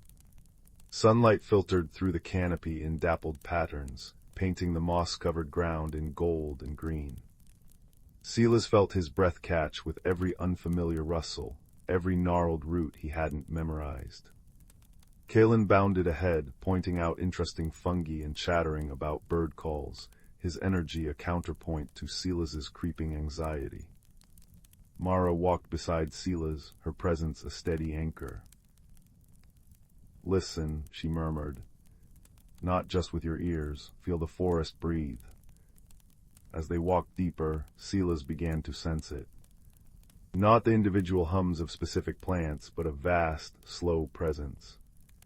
It wasn't threatening, but ancient and deep, like the roots of the mountains themselves. It felt patient. They reached a small clearing where the trees formed a protective circle. Sunlight streamed down onto a carpet of the softest moss, dotted with tiny, star-shaped white flowers that seemed to glow with their own inner light. The air hummed faintly, a sound felt more than heard. This was the Whispering Glade. All right, Silas whispered, his voice swallowed by the immense quiet. What do I do? Just be, Mara suggested. Let the glade feel you as you feel it. Kalen plopped down onto the moss. Yeah, maybe try not trying. Silas took a deep breath, the scent of cool earth and something sweet and indefinable filling his lungs. He sat gingerly, crossing his legs, and closed his eyes. He focused on the feeling of the moss beneath him, cool and yielding. He listened to the silence, which wasn't silence at all, but a tapestry of tiny sounds, the rustle of a beetle, the distant drip of water, the sigh of wind through the highest branches. He felt the vast, slow pulse of the forest life around him. He thought about his fear. The fear of becoming someone he didn't recognize, of losing the comfort of the known. He thought about his magic, feeling stuck like a seed that refused to sprout. As his anxieties swirled, a curious thing happened. The gentle glow of the starflowers near him dimmed slightly. A patch of moss under his hand felt cooler, almost damp with sadness. He gasped, opening his eyes. The glade seemed to mirror his inner state. When he felt a surge of frustration, a nearby fern curled its fronds inward defensively. When a wave of his old resistance rose, the air in the glade grew still and heavy. His magic wasn't gone, it was deeply connected to everything here, reflecting his inner landscape back at him. It sees you, Silas, Mara whispered, her voice barely audible. It shows you what you feel. Tears pricked Silas's eyes. He hadn't realized how much he'd been holding inside. He took another deep breath, focusing this time not on the fear of change, but on the memory of his garden's quiet joy. He thought of the first rosebud unfurling under his care, the satisfaction of rich soil between his fingers.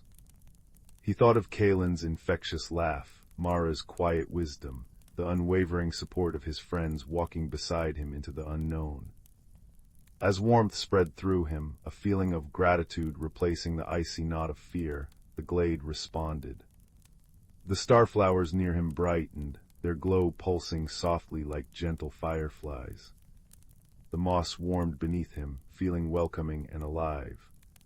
A tendril of ivy from a nearby oak stretched out slowly, almost shyly, and brushed against his arm.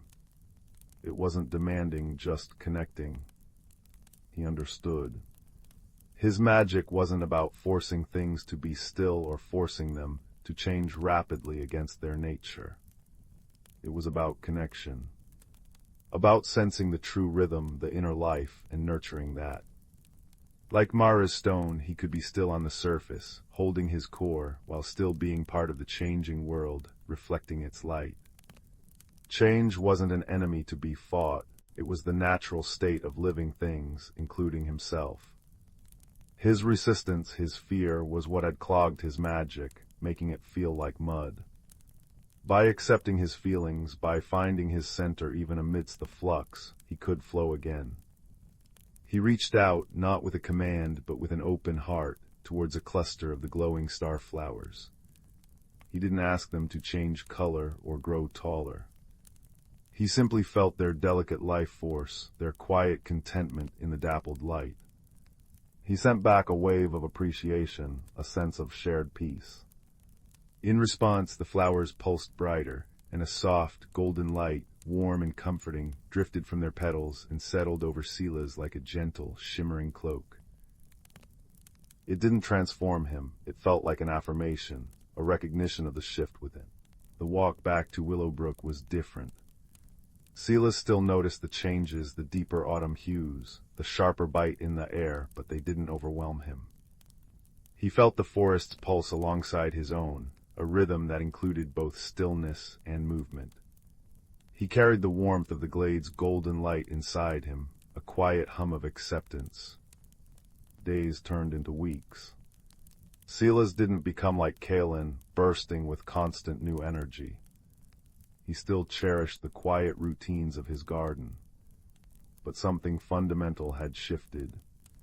When Mistress Alara asked for help transforming her herb garden for winter, instead of feeling a spike of anxiety, Sela's felt curiosity. He walked through her plot, sensing the lingering vitality of the summer herbs and the sleepy readiness of the soil for its winter rest. He didn't force anything. He simply helped her understand what the plants needed to transition comfortably, suggesting protective mulches and hardy winter varieties that resonated with the soil's quiet strength. His magic flowed easily now, a clear stream of connection guiding his actions. One frosty morning, Sela stood in his own garden. Winter was truly settling in. His prized roses were dormant, their stems bare. But in a corner, where he'd planted some late-blooming bulbs on a whim after returning from the glade, a cluster of deep purple crocuses had pushed bravely through the thin layer of frost. They glowed faintly, a soft echo of the starflower's light. He hadn't forced them, he'd simply planted them and trusted the season, trusted the life within them. Kalen and Mara found him there, sipping steaming chamomile tea. "Look at that," Kalen exclaimed, pointing to the crocuses. "Brave little things blooming in the cold." Mara smiled, her breath misting in the air. "They found their moment, didn't they? Just like someone else we know." Sela smiled, a deep, peaceful warmth spreading through him, more comforting than the tea. He looked at the crocuses, then at the dormant roses, then at the snow-dusted hills beyond. He felt the slow, sure pulse of the sleeping earth and the quiet hum of his own magic, no longer stuck, but flowing in harmony with the world's beautiful, inevitable rhythm. He didn't need to be a rushing stream or an unmoving stone. He could be Sela's, rooted yet flexible, finding his own unique way to grow and glow within the ever-changing, ever-beautiful dance of life. The frost sparkled, the crocuses glowed, and the quiet peace of acceptance settled over the garden like the softest blanket, promising that even in stillness, transformation was always possible, always beautiful, and never truly alone. In the quiet village of Meadowshire, where cobblestone lanes wound like sleepy serpents between thatched cottages, lived a boy named Silas. His world was one of ordinary wonders, the scent of baking bread drifting from Mrs. Bramble's oven, the way sunlight turned the mill pond into liquid gold each dawn. Yet Silas often felt a quiet longing, as if the world held secrets just beyond his reach. That longing led him to the dusty attic of his grandmother's cottage one misty afternoon, where he discovered an old wooden music box tucked beneath a quilt of faded stars.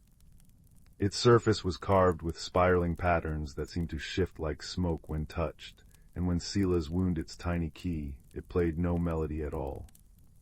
Instead, it released a soft, shimmering light that painted pictures in the air, memories not his own. The first vision showed a locket shaped like a teardrop, lost deep within the whispering woods on the edge of the village. Silas recognized it at once. It belonged to his grandmother, who'd spoken of it with wistful sighs, calling it her heart's compass. The music box hummed, and Silas understood this was no ordinary trinket. It could reveal the hidden stories of lost things, but only if he followed where it led. With the box cradled in his hands, its light pulsing like a gentle heartbeat, Silas stepped into the woods. Shadows draped the path like velvet curtains, and the air smelled of damp moss and secrets. His journey began with uncertainty, but soon helpers emerged from the greenery. First came Thistle, a badger with fur like twilight and eyes that held the patience of ancient stones. He moved with a slow, deliberate grace, teaching Silas to read the language of roots and rivulets. Every bend in the path has a tale, Thistle rumbled, his voice a soothing rasp. Listen with your feet, not just your ears. Next fluttered Pip, a sparrow with feathers the color of storm clouds, and a habit of reciting rhymes. Left at the crooked oak, right where the ferns sigh low, she'd chirp, her wings tracing maps in the dappled light. Last was Bramble, a hedgehog whose quills glittered with dewdrops and whose laughter was a soft, rustling sound. She carried a tiny satchel of courage, a thimble-sized cup of honeysuckle nectar that warmed the spirit when sipped. Together they ventured deeper, guided by the music box's glow. It showed them fragments of the locket's past, grandmother as a girl, laughing as she hung it from a branch while chasing fireflies, the day a storm swept it into a burbling creek. The woods grew stranger, trees whispered in riddles, and streams flowed uphill. Silas's heart ached with every step, not from weariness, but from the weight of the stories he carried. He realized this was no mere quest for an object. It was a journey into the tender, tangled heart of memory itself. The challenge arose when they reached the Grove of Echoes, a clearing where the air shimmered like heat haze. There the locket lay cradled in the roots of an ancient willow, but guarding it was the keeper of whispers, a being woven from starlight and sorrow, with eyes like frozen ponds. She had no form, only a voice that echoed with 1,000 lost sighs. "Take this locket," she murmured, "and you steal a piece of someone's soul. Memories are not trinkets to be reclaimed." Silas felt fear tighten his throat. Thistle nudged his hand. "Wisdom, little traveler," the badger whispered. "Not force." Pip landed on Silas's shoulder, humming a rhyme about letting go. Bramble pressed the honeysuckle cup into his palm, its sweetness a balm. Silas closed his eyes, recalling the music box's visions, not just the locket's loss, but the joy it once held. He understood then what the keeper truly guarded, not the object, but the right of memories to breathe, to change, to be more than frozen moments. "Memories aren't meant to be kept locked away," Silas said softly, his voice steady as a stream. "They're like seeds. If you hold them too tight, they never grow. My grandmother's sorrow isn't in losing this locket, it's in forgetting how it felt to laugh when it swung from that branch." He held up the music box. Its light swirled, showing the keeper her own memories, of being a sapling kissed by rain, of sheltering fledglings, of seasons turning without regret. Sometimes, Silas added, letting go is how we keep things alive. The keeper's form softened, melting into a shower of silver mist that rained down like tears. Where it touched the earth, forget-me-nots bloomed in a blue circle around the willow. You carry old wisdom in young bones, the keeper sighed, her voice now warm as hearth smoke. Take the locket, but leave a memory in its place. Silas placed his hand on the willow's bark. He thought of this journey, thistle's steady presence, Pip's guiding rhymes, bramble's brave giggle. The tree absorbed it, its leaves shivering with contentment. The locket slipped into Silas's palm, cool and light. The return to Meadowshire was lit by a buttery sunset. Grandmother's eyes welled when Silas pressed the locket into her hands, but he quickly opened the music box. Its light wove a new vision, not the past, but the present, the four friends walking home, the willow grove blooming behind them, the village glowing ahead like a promise. The memory isn't in the locket, Grandma, Silas whispered. It's in us, and now we have a new one to share. That night, as crickets sang outside and the cottage breathed with the scent of chamomile tea, Silas wound the music box one last time. Its light danced across the ceiling, painting not just lost things but found joys, the gleam in grandmother's eyes, the badger's wise nod from the garden fence, the sparrow's evening song. And as Silas drifted to sleep, he knew the greatest magic wasn't in objects or visions. It was in the quiet courage to listen, the warmth of companions, and the gentle truth that some journeys don't end, they bloom inside you forever. The storm had raged for 3 nights, pounding the cliffs of Pebbleton with fists of salt and wind. When dawn broke on the 4th morning, the sea lay exhausted, surrendering treasures it had swallowed centuries ago. Among the splintered wood and barnacled chains, young Finn discovered the compass. Not brass or iron, but carved from driftwood as pale as moonlight, its glass face clouded like a sleepy eye. When Finn touched it, warmth spread through his fingers, and a voice like wind chimes whispered, "Seek what is hidden." Finn lived in a cottage where the chimney smoke curled like gray cats into the sky. His grandfather, a fisherman with hands like knotted ropes, warned of the sea's hunger. "It swallows dreams," he'd rumble, mending nets by firelight. But the compass pulsed against Finn's palm, humming a melody only he could hear, a song of caves where starfish glowed and tides danced to moon song. That night, as waves lulled the village to sleep, the compass glowed. Its needle spun wildly before settling not on north, but on the jagged silhouette of Devil's Maw, a sea cave where children dared each other to venture, and none ever did. Gathering his courage and a lantern, Finn crept past sleeping cottages. The path to Devil's Maw was treacherous, slick with kelp and secrecy. At the cave's entrance, waves hissed like angry serpents. Yet the compass glowed brighter, casting liquid gold light on the walls. Deeper he went, through tunnels dripping with phosphorescent algae, until the air turned sweet with salt blossoms, flowers that bloomed only in eternal darkness. Here the needle quivered and stilled. Before him yawned an abyss, but not of rock. It was a curtain of liquid sapphire, shimmering like a mirage. The compass whispered, "Trust." Heart drumming, Finn stepped through. Cold kissed his skin, yet he breathed easily. He stood in an underwater cathedral. Coral spires rose in candied pinks and blues, schools of fish like living jewels darted through kelp forests, and lantern jellies bobbed, casting soft bioluminescent blooms. This was the Sea of Whispers, where currents carried secrets and anemones sang in chorus. Yet something felt amiss. The coral bore gray scars, the fish moved sluggishly, and the water hummed with a discordant note, a deep, grieving thrum. A shadow darted behind a brain coral. Finn followed, compass aloft, until he cornered a creature unlike any he'd imagined. It had the slender body of an otter, but shimmering scales instead of fur, and wings like spun seafoam. Eyes like liquid amber widened in fear. "You're dry," it gasped, voice like bubbles rising. "I'm Finn," he said, bowing slightly. "The compass brought me." He showed the driftwood artifact. The creature tilted its head. "I am Tidal, you hold the Heartseeker. It chooses only those pure of intent." She explained the Sea of Whispers was dying. The Pearl of Tides, a living stone that pulsed in harmony with the moon, had cracked. Its 3 shards, scattered by a quake, dimmed the sea's magic. Without them the coral would bleach, the songs fade, and the sea would become a silent tomb. Finn's journey unfolded in 3 trials.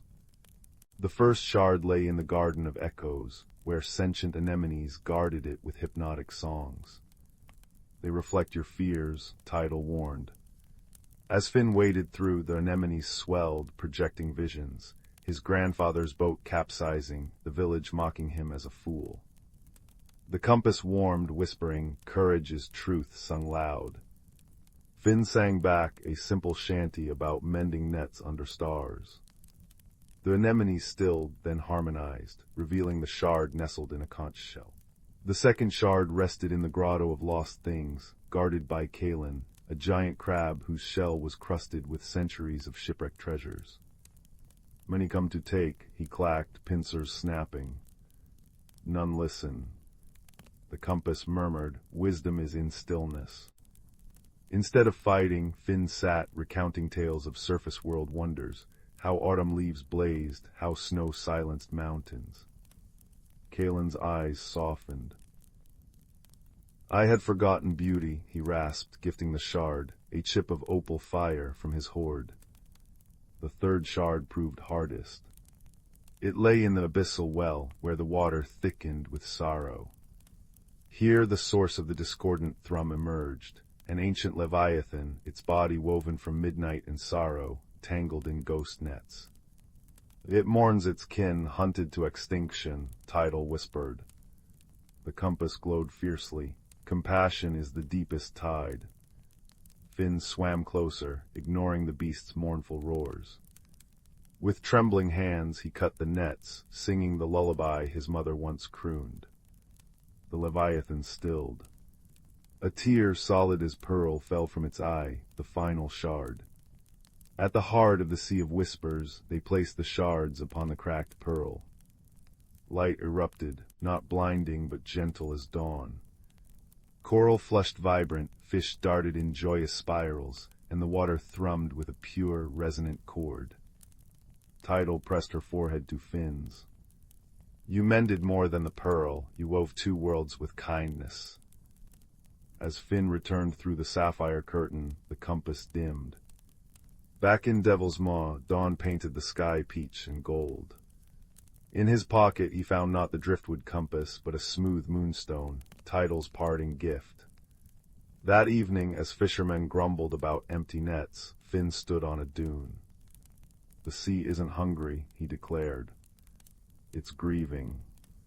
He showed them Moonstone, which glowed when held over poisoned waters. Skeptical, they followed him to a cove choked with refuse. Where the Moonstone shone, fish returned in silver clouds. Pebbleton changed. Nets were woven wider to spare young fish, boats skimmed trash from waves, and children planted salt blossoms on cliffs. Finn's grandfather, mending nets one twilight, chuckled. "That compass of yours, it sought a different north, didn't it?" Finn smiled, touching the Moonstone. "It sought the heart's true harbor." Years later, Finn captained his own boat. On still nights, he'd anchor near Devil's Maw. Sometimes a shimmer would breach the waves, a fleeting glimpse of seafoam wings. And in his dreams the Sea of Whispers sang, its melody a promise. Where kindness flows, no world is ever truly hidden. The Moonstone, warm against his chest, hummed back in perfect harmony. For Finn had learned that the greatest magic lies not in compasses or pearls, but in the courage to listen, and the wisdom to heal what others cannot see. The attic above young Ben's house smelled of dust and forgotten summers. Cobwebs draped like lace across beams thick with the memory of old trees, and sunlight, thick and golden as honey, streamed through the single round window, illuminating galaxies of swirling dust motes. Ben wasn't supposed to be up there. The ladder was rickety, his mother said, but the pull of hidden treasures was too strong. That's where he found the button box. It wasn't fancy. Just an old, slightly dented biscuit tin, its floral pattern faded. Inside, however, wasn't a jumble of ordinary buttons. These buttons shimmered. They weren't made of plastic or bone, but of smooth, cool river stones, polished wood, and something that looked suspiciously like solidified moonlight. Each one felt different beneath Ben's fingers, one warm as sun-baked earth, another cool and humming faintly, a third smooth and silent like deep water. Ben, a quiet boy who noticed things others missed, the way dandelion seeds caught the breeze, the precise pattern of frost on a window pane, felt a strange pull from a particular button.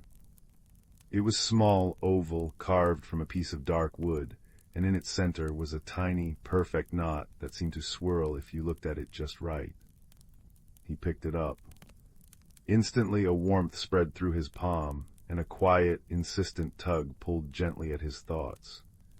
It wasn't a sound, more like a feeling pointing out, beyond the attic window, towards the whispering woods at the edge of town. The woods lived up to their name. As Ben stepped under their ancient canopy, leaving the familiar cobblestone street behind, the sounds changed. The rustle of leaves wasn't just wind, it was soft sighs and murmured secrets. Sunlight dappled the mossy ground like scattered coins, and the air smelled richly of damp earth, pine resin, and something sweet and wild. The wooden button in his pocket pulsed warmly, its tug growing stronger, leading him off the worn path and deeper into the green embrace. He hadn't walked far when a voice, sharp but not unkind, piped up from a tangle of ferns. "Oi, watch where you're tromping, lad, nearly squashed my best nap spot." A plump, grumpy-looking badger with a distinctive white stripe across his snout glared up at him. This was Thistle. Ben apologized quickly. "I'm sorry, Mr. Badger, I was just following this feeling." He hesitantly showed Thistle the wooden button. Thistle sniffed it cautiously, his beady eyes widening. "HMPH knotwood, rare stuff. That's no ordinary trinket, boy, that's a finder's button. Points you to what needs finding, not what you think you want. Tricky business." Thistle's grumpiness seemed to soften with curiosity. "Well, since you've disturbed my nap, the least I can do is make sure you don't blunder into a snagglethorn patch. Nasty things, snagglethorns. Lead on, button boy, but mind the roots." Thistle proved invaluable. He knew every hidden animal trail, every patch of treacherous bog disguised as solid ground, and every berry bush worth stopping at for a quick snack, though he complained bitterly about the lack of earthworms. As they walked, the tug of the button led them steadily uphill, towards the rumored sleeping mountain. The path grew steeper, the air cooler. The gentle whispers of the woods gave way to the rush of water. Soon they reached the Silver Thread River, cascading over smooth rocks in a sparkling torrent. The button tugged insistently towards the other side. Ben looked worriedly at the rushing water. Thistle grumbled about wet fur. Then a giggle like tinkling bells echoed from a swirling eddy. A head crowned with water lilies and hair the color of river foam popped up. "Lost your way, landwalkers?" asked the river spirit, her eyes shifting like sunlight on water. Her name was Rill, and she was perpetually forgetful. "We need to cross, Lady Rill," Ben said politely, holding up the button. "The finder's button leads us across." Rill drifted closer, peering at the knotwood. "Ooh, shiny and warm. Makes me think of something important." Oh dear, what was it? She tapped her chin, sending ripples across the water. "Something lost, something cold," she sighed dramatically. "Crossing. Yes." Hop on the stepping stones, but only where the water laughs. Step on the grumpy stones and splash. She pointed to stones barely visible beneath the churning surface. Listen. Ben took a deep breath. He closed his eyes, letting the roar of the river fill his ears. Thistle nudged him impatiently, but Ben focused. Beneath the main roar, he heard it faint, musical chuckles coming from certain rocks. He stepped onto the first chuckling stone. It felt firm. Step by careful step, listening intently to the water's hidden laughter, Ben crossed. Thistle followed, surprisingly nimble, muttering about soggy badgers and ridiculous spirits. Rill waved cheerfully, already forgetting them, humming a watery tune. On the other side, the slope grew even steeper, leading towards the mist-shrouded peak of the sleeping mountain. The air grew thin and crisp. The button's tug was strong now, almost vibrating in Ben's pocket. As they climbed above the tree line, the world opened up, vast valleys spread below, painted in shades of green and purple shadow. But the path ahead vanished into a wall of shifting, gray mist. The mountain seemed to breathe, the mist swirling and thickening, obscuring any trail. Thistle sniffed the air. Mist maze, mountain's way of guarding its secrets. Get lost in there and you might wander forever, or step off a ledge you never saw coming. Nasty business. Ben felt a flutter of fear. How could they navigate this? He pulled out the finder's button. It glowed softly in his palm, the knot swirling faster, but the tug felt confused, pulled in several directions at once by the shifting mist. Force wouldn't work. Shouting wouldn't help. He remembered Rill's lesson listening. He sat down on a cool, smooth rock. "We need to be still," he said softly to Thistle. "We need to listen beyond the mountain's breath." Thistle, surprisingly, didn't argue. He curled up beside Ben, his warm bulk a comfort. Ben closed his eyes, tuning out the sigh of the wind in the mist. He listened deeper. He heard the faint, high chime of ice crystals forming. He heard the slow, patient grind of stone deep within the mountain. And then faint but clear, a melodic chirping, a familiar sound from home. A small, bright-eyed starling landed on a rock nearby, cocking its head. Lost, it chirped. "The mountain's shy, doesn't like loud noises or rushing feet." "We need to find something," Ben whispered, holding the button low so the starling could see. "It's important. The button led us here." The starling hopped closer. Finder's button points to what needs finding. Clever thing. The mountain it hides because it aches. Something is cold inside where it should be warm. Makes it grumpy, like old Thistle here before breakfast. The badger harumphed. "The path through the mist isn't a path you see," the starling continued. "It's a path you feel. Follow the warmth. The mountain hides the warmth it misses, deep in its heart." Ben understood. The button wasn't confused by the mist. It was reacting to the mountain's need. He closed his eyes again, the button warm in his hand. This time, instead of a tug, he sought a thread of warmth emanating from the mountain itself, a fragile pulse beneath the cold mist. He felt it, a faint, golden thread of warmth, like a hidden heartbeat, leading into the swirling gray. "Follow me," Ben said with newfound certainty. Follow the warmth. Step by careful step, Ben led the way, his hand outstretched, feeling for the subtle warmth radiating from the mountain's hidden heart. Thistle followed his footsteps precisely, and the starling flitted overhead, calling out encouragement. The mist swirled and billowed, sometimes thinning to reveal dizzying drops, sometimes thickening into an impenetrable wall, but the thread of warmth remained constant, an invisible guide. It led them not upwards towards the peak, but sideways along a narrow ledge, finally dipping down into a hidden crevice. Inside was a small cave, surprisingly dry and sheltered. And there, nestled in a bed of soft, glowing moss, lay the source of the warmth, not a treasure of gold or gems, but a large, perfectly smooth river stone. But this stone pulsed with a gentle internal light, radiating a soothing, deep warmth.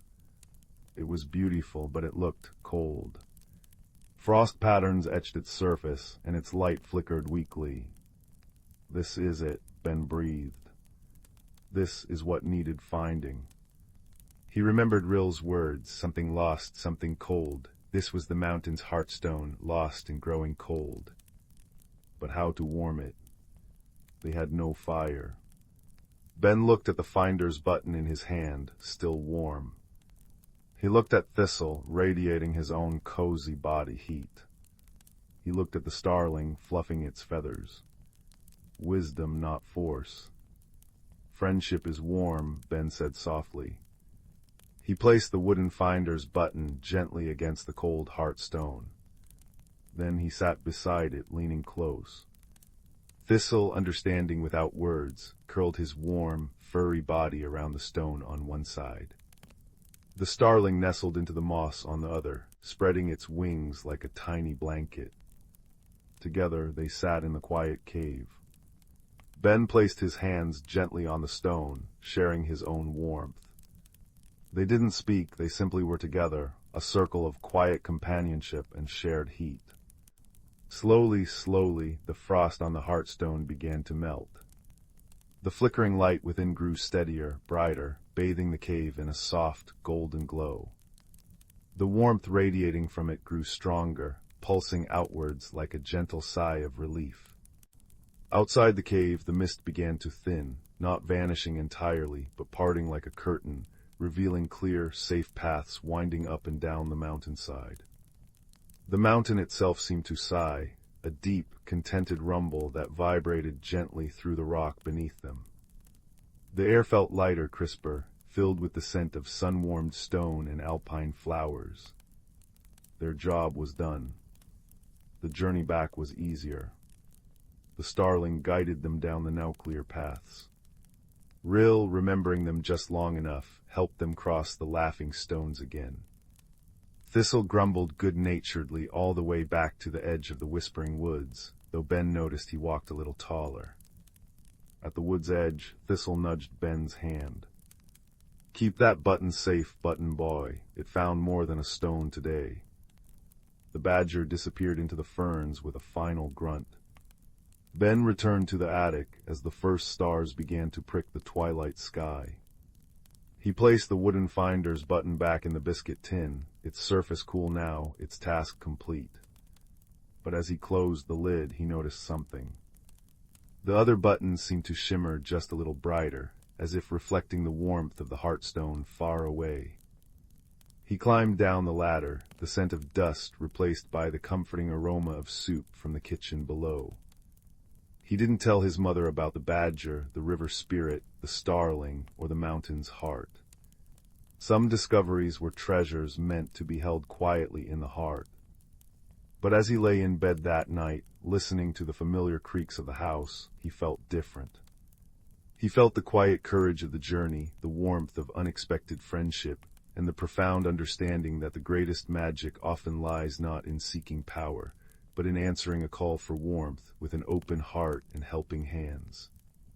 The gentle thrum of the mountain's contentment, miles away, seemed to echo in his own peaceful heartbeat, a lullaby of wonder and quiet strength, carrying him into a deep and dreamless sleep.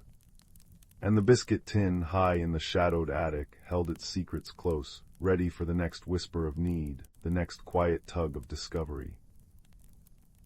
In a quiet village nestled between rolling hills and whispering pines, there lived a young girl named Anya who often felt as though she carried a small, cold space inside her chest. While other children laughed and played in the sun-dappled meadows, Anya would often wander alone, her footsteps quiet as falling leaves, her eyes always searching for something she could not name. One evening, as the autumn air grew crisp and the sky turned the color of bruised plums, Anya sat by her window watching the first stars appear. A peculiar restlessness stirred within her, a feeling like a moth fluttering against glass. She slipped from her house and followed a path she had never taken before, one that led away from the warm glow of cottage windows and into the embrace of the ancient forest that bordered the village. The trees stood like silent guardians, their branches weaving patterns against the deepening blue of the sky. Anya walked until the village sounds faded completely, replaced by the soft crunch of leaves beneath her feet and the occasional hoot of an owl beginning its nightly watch. Just as the darkness became nearly complete, she noticed something extraordinary, a faint, pulsing glow coming from between the roots of a great oak tree. Kneeling, she discovered a plant unlike any she had ever seen. Its leaves were velvety soft and dark as midnight, but from its center bloomed a flower that seemed woven from captured starlight. Each petal shimmered with a gentle, rhythmic pulse, casting soft patterns of light upon the surrounding moss. As Anya reached out hesitantly, the flower's glow brightened slightly, as if in recognition. "Hello, little one," she whispered, her breath forming silvery clouds in the cool air. Carefully, so carefully, she cupped the blossom in her hands. To her astonishment, it detached easily from its stem, resting in her palm like a living ember. Its light pulsed warmly against her skin, and as she held it, the peculiar coldness in her chest began to fade, replaced by a sensation not unlike sipping hot tea on a winter's morning. With the glowing flower cradled in her hands, Anya noticed something else, a path she was certain hadn't been there moments before. It was bordered by mushrooms that gave off their own soft bioluminescence, creating a winding trail deeper into the forest. The starflower in her hands pulsed a little brighter, as if encouraging her forward. And so her journey began. The path led her through parts of the forest that felt both familiar and utterly strange. Ancient trees stood with bark that seemed to shift and change in the flower's light, sometimes appearing as ordinary oak and maple, other times looking like silver-barked sentinels from a forgotten age. The air smelled of damp earth, pine resin, and something else, something like cinnamon and old parchment. After walking for what felt like both moments and hours, Anya emerged into a clearing where the moonlight fell in silvery pools. At the center stood a creature that made her catch her breath, a great fox with fur the color of autumn leaves and eyes that held the wisdom of centuries. Between its paws rested a small, intricately carved box that seemed to be made of polished moonstone. "You found the star nettle," the fox said, its voice like the rustling of leaves. "Few can even see it, let alone have it respond to their touch." Anya, though startled, found she wasn't afraid. "What is it?" she asked, her voice barely above a whisper. "It is a key," the fox replied, "and a guide. It responds to those who carry emptiness within them, not because they are lacking, but because they have space for wonder." The fox nudged the moonstone box forward. "This contains something that has been lost for many turnings of the seasons. The star nettle has chosen you to help return it." Anya opened the box to find a single, perfect feather that shimmered with all the colors of the aurora. As she lifted it, the feather seemed to weigh nothing at all, yet she could feel its importance humming in the air around them. "The forest of whispers is fading," the fox explained sadly. "The memory of magic is slipping away like sand through fingers. This feather belongs to the guardian of the northern lights who has slept too long. Without its return, the balance between worlds will tip, and this forest, and all the magic it contains, will fade into ordinary woods." The fox explained that the journey would take her to the northern meadows, where the sky touched the earth.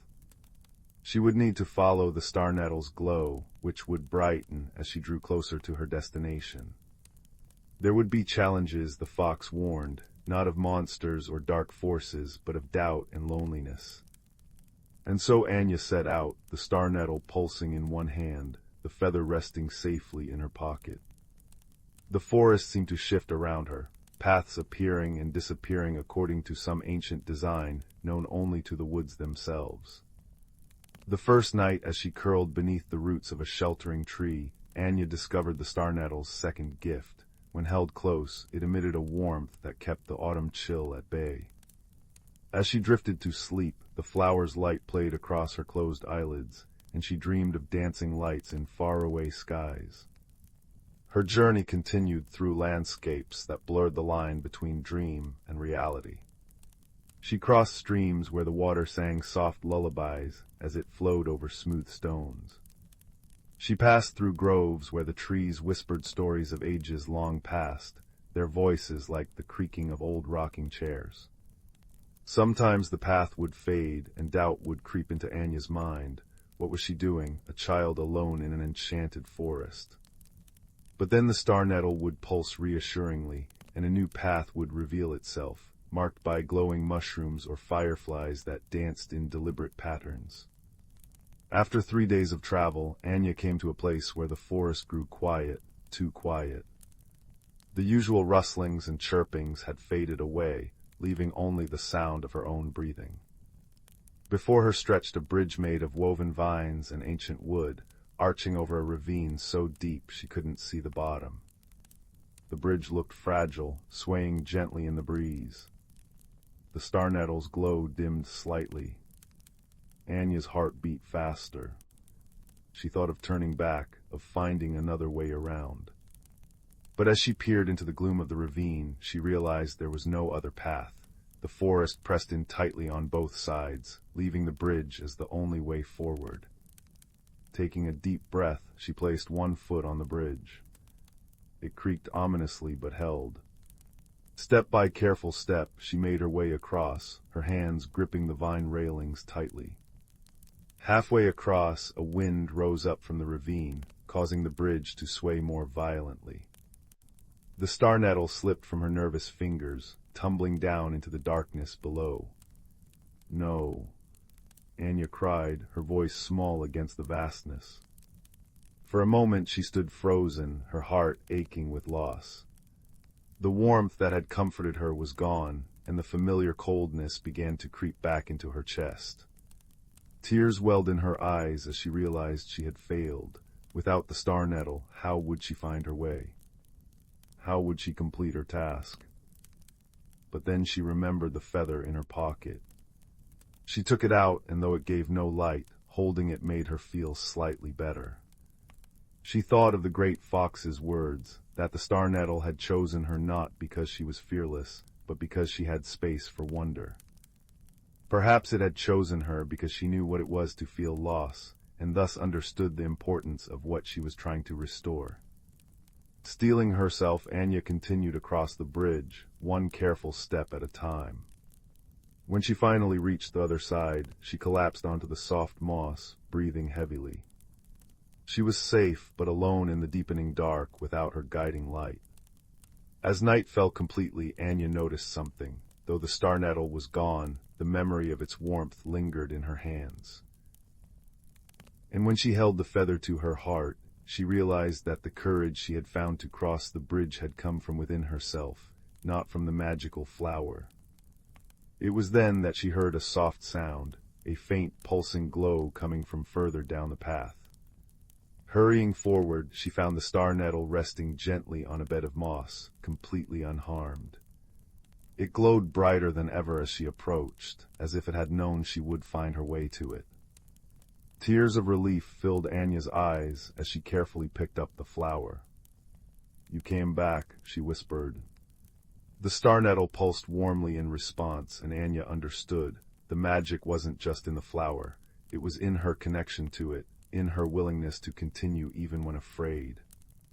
Days turned into weeks as Anya journeyed northward. The air grew colder, and the first snowflakes began to dance in the air. The forest changed around her, the trees becoming slender white birches that stood like bones against the gray sky. The star nettle's glow grew stronger with each passing day, its light reflecting off the frost that coated every surface. One evening, as the northern lights began to shimmer overhead like curtains of emerald and violet, Anya emerged from the forest into a wide meadow blanketed in snow. At the far end stood a magnificent creature, a great bird with feathers that shimmered with the same otherworldly light as the aurora above. But the bird stood motionless, its eyes closed, as if trapped in an enchanted sleep. This was the guardian. Anya approached slowly, the star nettle glowing so brightly now that it cast no shadow. She could feel the feather in her pocket humming in recognition. As she drew near, she saw that the guardian looked weary, even in sleep. Its magnificent plumage seemed dimmed, and its breathing was shallow. Remembering the moonstone box, Anya took out the feather. The moment it left her pocket, it floated upward as if caught by an invisible breeze, then gently drifted down to rejoin the guardian's plumage. Where it settled, a soft light spread through the bird's feathers, like warmth returning to cold hands. The guardian's eyes fluttered open, eyes that contained entire galaxies within their depths. It regarded Anya with ancient knowing, then bowed its great head in gratitude. "Thank you, child of the mortal world," its voice echoed in her mind, gentle as falling snow. The forgetting had almost taken me completely. As the guardian stretched its wings, the northern lights above flared into brilliant life, dancing with renewed energy. Colors Anya had never seen before, impossible colors that existed only in dreams, swirled across the sky. The very air seemed to sparkle with renewed magic. "The balance is restored," the guardian said. "Because of your courage, the forest of whispers will remember itself. The magic will flow again." Anya felt the cold space inside her chest fill completely, not with magic, but with a deep sense of peace and connection. She had found what she hadn't known she was searching for. The journey home was different. The forest seemed brighter, more alive. Trees she passed seemed to lean slightly toward her, as if in gratitude. Animals she had never seen before, creatures of light and shadow, peeked out from behind trees before disappearing again. The star nettle's glow gradually dimmed as they neared the village, its job complete. When she reached the great oak where she had first found the flower, it pulsed one last time before floating from her hands and reattaching itself to its stem. The glow faded until it was just an ordinary-looking plant once more, though Anya knew the magic was still there, waiting for the next person who needed to find it. The great fox was waiting for her at the forest's edge. "You have done what few could," it said, its autumn-colored fur blending with the falling leaves. "The forest remembers you now. Whenever you need its comfort, it will welcome you." Anya returned to her village as the first true snow began to fall, blanketing the world in soft white. She slipped back into her house and into her bed without waking anyone. As she drifted to sleep, she could still see the northern lights dancing behind her closed eyelids.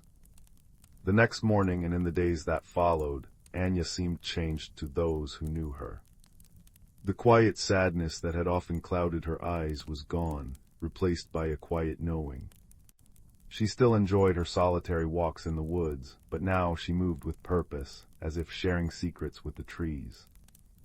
On clear winter nights, when the northern lights were particularly bright, Anya would sometimes slip away to the forest's edge.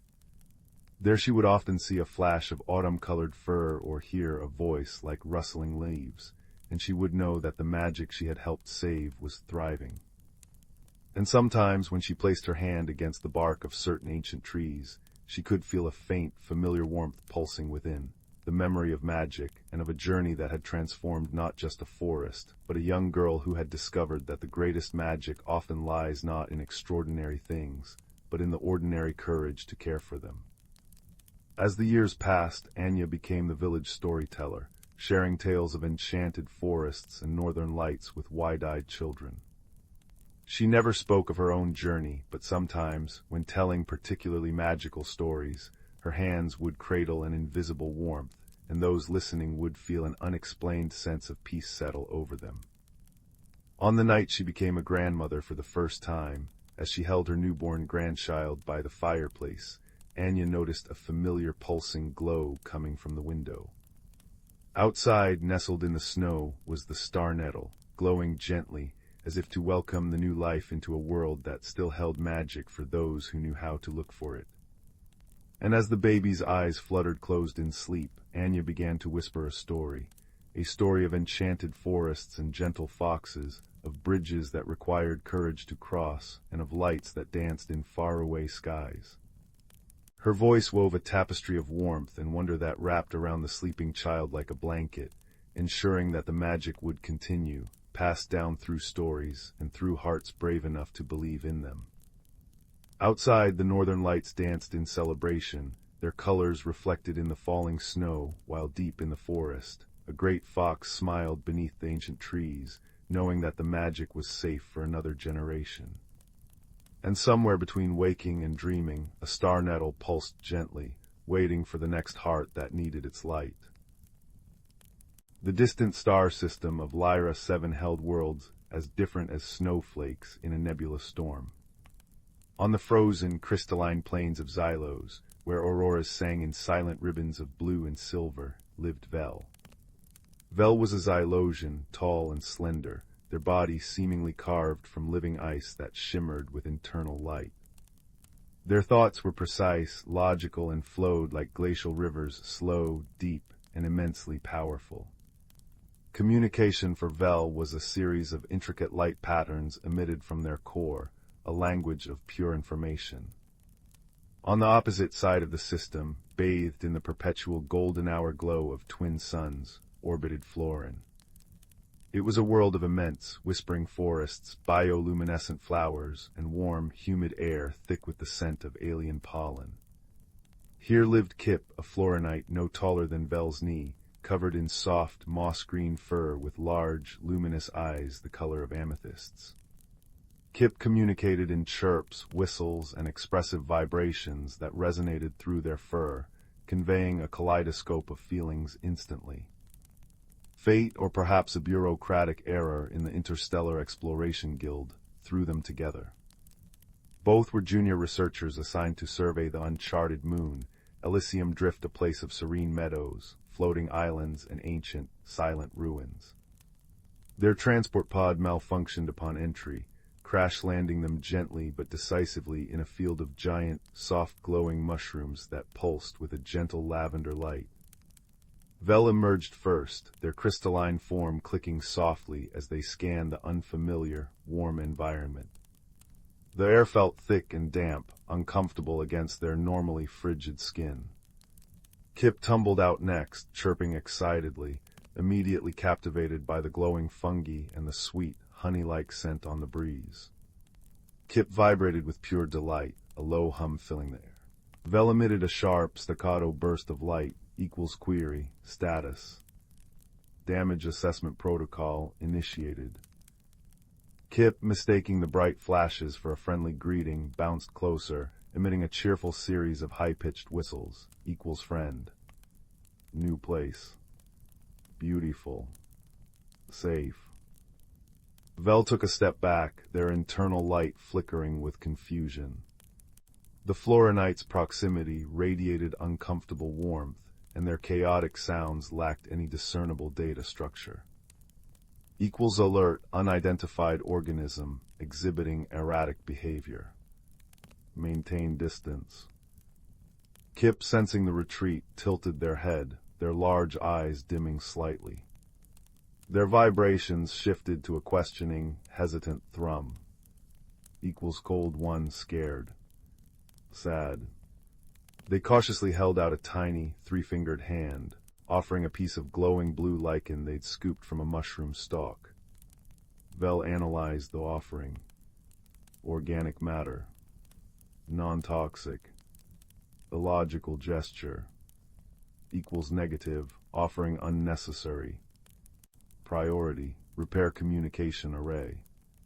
They turned their back, focusing on the damaged pod, emitting frustrated pulses of orange light as their delicate tools sparked against unfamiliar components.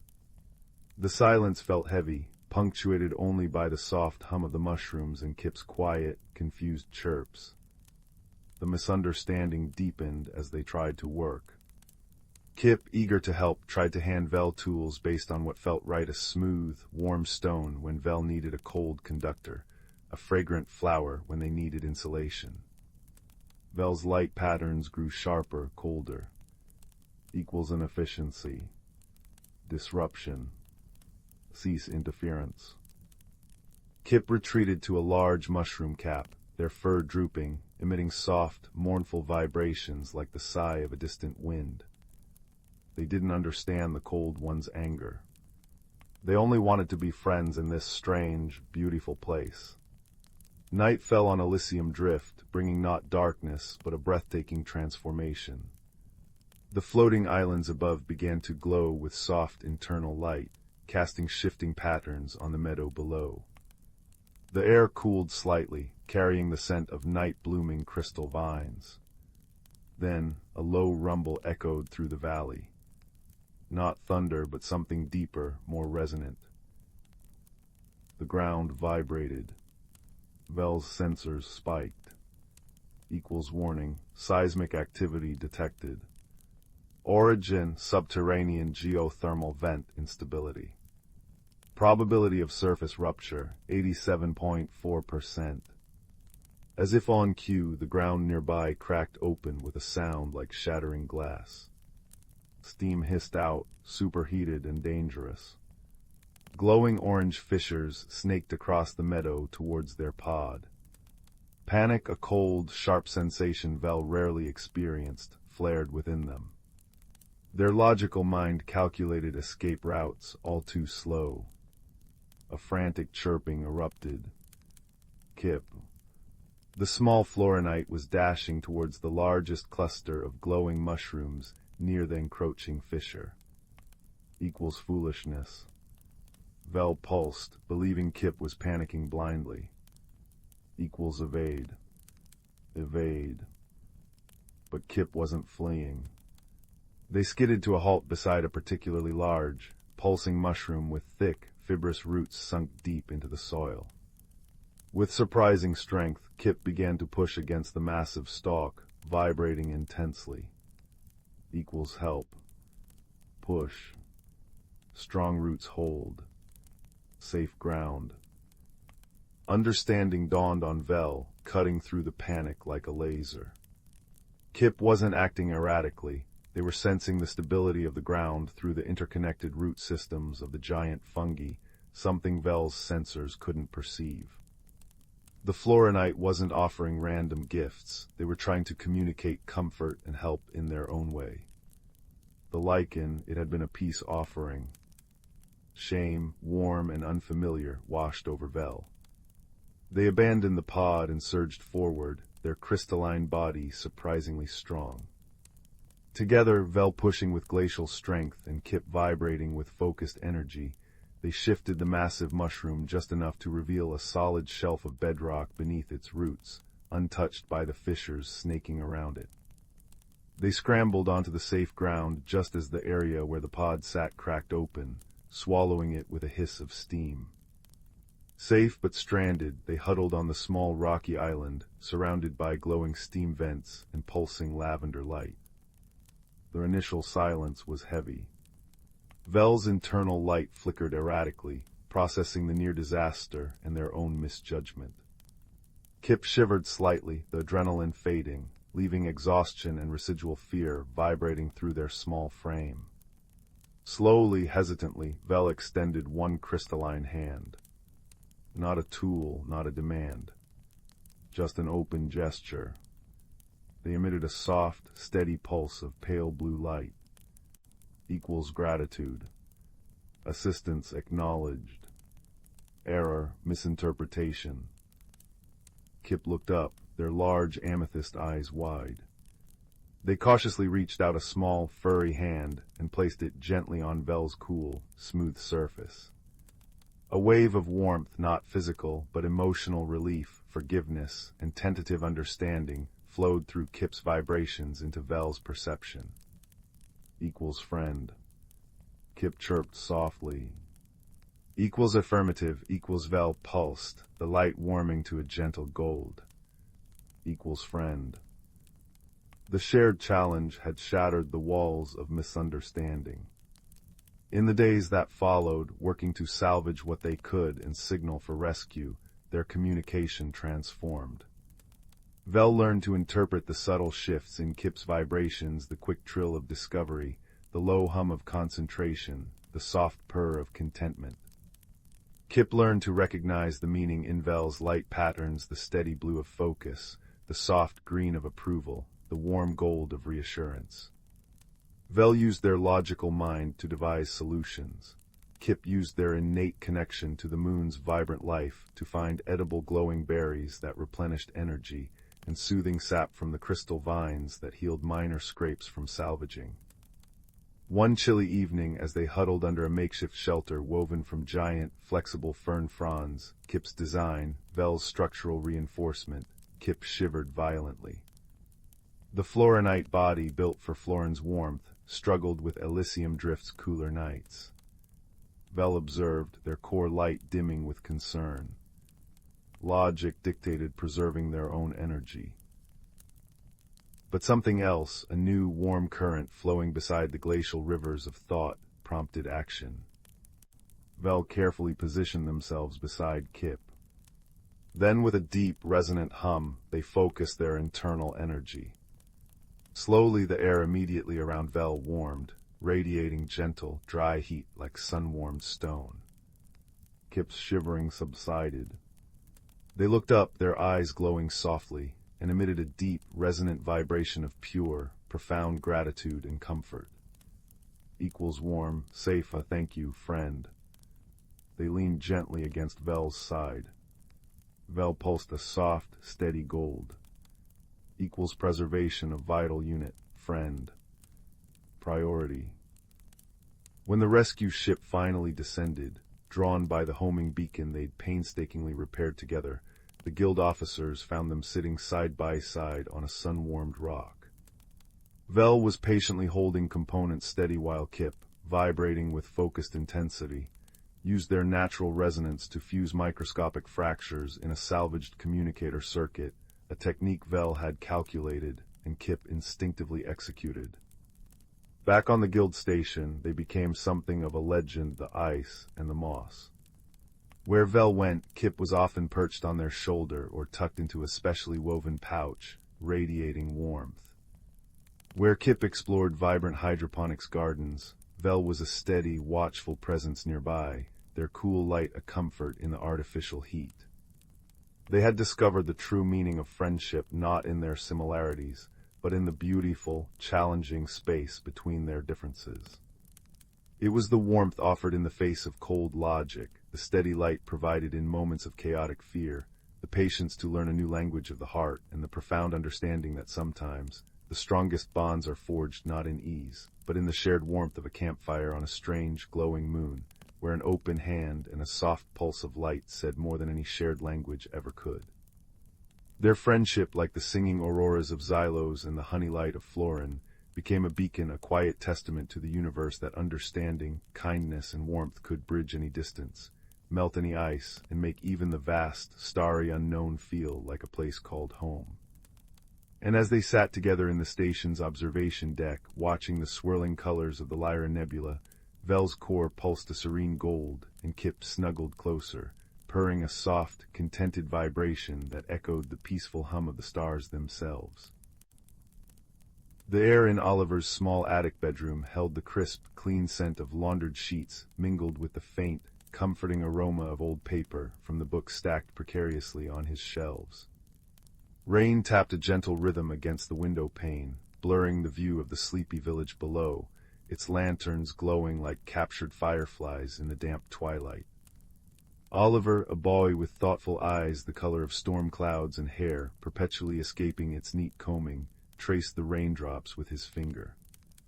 He felt a familiar restlessness, a yearning for something beyond the quiet predictability of his days. He turned from the window, his gaze falling upon the forgotten corner of his room, where a dusty wooden chest sat beneath a worn tapestry depicting a swirling nebula. His grandmother, a woman whose laughter had sounded like wind chimes and whose stories had painted galaxies on the ceiling, had left him the chest. "For when your heart seeks a different kind of map, Oliver," she'd whispered on her last visit. He hadn't opened it since her passing, the memory too tender. But tonight the rain's whisper and the quiet ache in his chest nudged him forward. Kneeling, he brushed away the dust. The chest opened with a soft sigh, releasing a scent of cedarwood and dried lavender. Inside, nestled in folds of faded velvet, lay an object that made his breath catch. It was a compass, but unlike any he'd ever seen. Its casing was crafted from a deep, warm wood, polished smooth by time, inlaid with swirling patterns of mother-of-pearl that seemed to shift in the dim light. The glass covering the face was thick, slightly convex, and beneath it lay not a simple north-seeking needle, but a complex arrangement of delicate, interlocking golden rings. At its very center, instead of a pivot, rested a single, perfect pearl that glowed with a soft, internal light, like captured moonlight. The cardinal points were marked not with letters, but with tiny, intricate symbols: a budding leaf, a snowflake, a sunburst, and a crescent moon. And around the edge, etched in a flowing script, were the words, "Seek the heartwood, find the light." Oliver's fingers trembled as he lifted it. The compass felt warm, alive almost, humming with a subtle vibration against his palm. As he held it, the central pearl pulsed brighter, and the golden rings began a slow, graceful dance, independent of each other, aligning and realigning in complex patterns. It wasn't pointing north, it seemed to be pointing inward towards the dense, ancient whisperwood forest that bordered the village, a place adults spoke of with hushed tones and warnings. A thrill, part fear and part irresistible excitement, shot through him. The restlessness coalesced into a single, clear impulse. He needed to follow it. Quietly he pulled on his sturdiest boots, a thick, knitted jumper the color of moss, and a waterproof cloak. He slipped the compass into his deepest pocket, its warmth a constant, reassuring presence against his leg. Creeping past the slumbering forms of his parents, he eased open the back door, stepping into the rain-kissed night. The whisperwood at night was a different world. Raindrops pattered on the canopy high above, creating a constant, soothing murmur. The air was cool and damp, thick with the scent of wet earth, decaying leaves, and the sharp, clean tang of pine. Moonlight, fractured by the dense foliage, painted shifting silver patterns on the forest floor. Guided solely by the warm pulse in his pocket and the soft, guiding glow he saw when he occasionally checked the compass, Oliver moved deeper than he ever had. The golden rings spun and settled, pointing unerringly towards a massive, ancient oak tree, its gnarled roots forming arches like the entrance to a cathedral. The compass pulsed strongly now, the pearl blazing like a tiny star. As Oliver approached the oak, he noticed something strange. Between two enormous roots, where the earth should have been dark, there shimmered a faint, silvery light, like water reflecting moonlight, but it wasn't water. It was an opening, a tear in the very fabric of the forest. The compass hummed, urging him forward. Taking a deep breath, Oliver stepped through the shimmering veil. The sensation was like walking through a curtain of cool silk. On the other side, the world changed utterly. The rain stopped. The air was warm and still, filled with a fragrance that was both floral and deeply earthy, unlike anything Oliver had ever smelled. He stood in a valley bathed in perpetual twilight, but a twilight alive with its own luminescence. Giant mushrooms taller than him glowed with soft blues, greens, and purples. Flowers with petals like spun glass shimmered, casting prismatic light. Trees with bark that looked like polished silver and leaves, like beaten copper, rustled gently. Overhead, instead of stars, thousands of tiny bioluminescent insects drifted like living constellations, their light a soft, continuous pulse. This was the Heartwood Vale, the place the compass had named. He stood mesmerized, the compass warm and quiet in his hand now, its journey seemingly complete. But his wonder was short-lived. A sharp, irritated voice shattered the serene silence. "Oi, what's this then, trampling my night-blooming moon moss, clumsy great oaf?" Oliver jumped, nearly dropping the compass. From beneath a cluster of luminous blue ferns, a creature emerged. It was about the size of a large cat, covered in spines that shimmered like polished obsidian. It had bright, intelligent eyes like chips of amber, and walked upright on surprisingly delicate hind legs. Its tiny front paws were planted firmly on its hips in a posture of profound indignation. A small woven reed satchel was slung over one shoulder. I'm sorry," Oliver stammered, instinctively stepping back. "I didn't see any moss. Didn't see." The creature huffed, puffing out its chest, which made its spines rattle faintly. "Too busy gawping at the scenery, I suppose, typical outsider. No respect for the delicate ecosystems of the Vale. That moss takes decades to cultivate. Do you know how many phases of the glow moths it takes just for one patch?" It gestured dramatically with a tiny paw at the patch of ground Oliver had stepped on, where velvety moss emitted a faint, pearly light. "I truly didn't mean to," Oliver said earnestly, kneeling down to get closer to the creature's level. "My name's Oliver. I followed this compass." He held out the strange device. The creature's eyes widened, its bristling stance softening slightly as it peered at the compass. "The Heartwood Seeker," it breathed, its voice losing some of its sharpness. "Haven't seen one of those in, well, longer than your little legs have walked. Name's Quill." It gave a small, grudging nod. "Keeper of the moon moss and, apparently, reluctant guide to clumsy outsiders." It sighed dramatically, but Oliver saw a flicker of curiosity in its amber eyes. Quill proved to be prickly, pessimistic, and obsessed with the precise care of the Vale's luminous flora. Yet beneath the spines and grumbling, Oliver sensed a deep love for his home and a surprising loneliness. He learned that Quill was a thornkin, one of the few guardians of the Heartwood Vale, a hidden sanctuary sustained by the natural magic of the world, a magic anchored in the legendary Heartwood tree deep within the valley. The Vale was a refuge for gentle, often overlooked creatures, glowing moths the size of butterflies, shy rock sprites that hummed melodies, and silent, moss-covered guardians that watched over ancient groves. "But things aren't right," Quill confided later, as they sat sharing a meal of sweet, glowing berries Oliver had found under Quill's strict supervision. "The glow moths are dimming, the starlight lilies aren't blooming as brightly, even the silverwood leaves are losing their shine. It's as if the Vale's light is draining away." Quill's small face was etched with worry. "The Heartwood tree must be weakening if it fails." He shuddered, unable to finish the thought. The living constellations above seemed to dim momentarily, as if echoing his fear. Oliver felt a pang of deep concern. This place, so wondrous and fragile, was in peril. He pulled out the compass. It felt warm, but the pearl's light was steady, not pulsing. The intricate rings were still. "Their inscription says seek the Heartwood, find the light," he said slowly. Maybe it brought me here to help." Quill snorted, but it lacked its usual bite.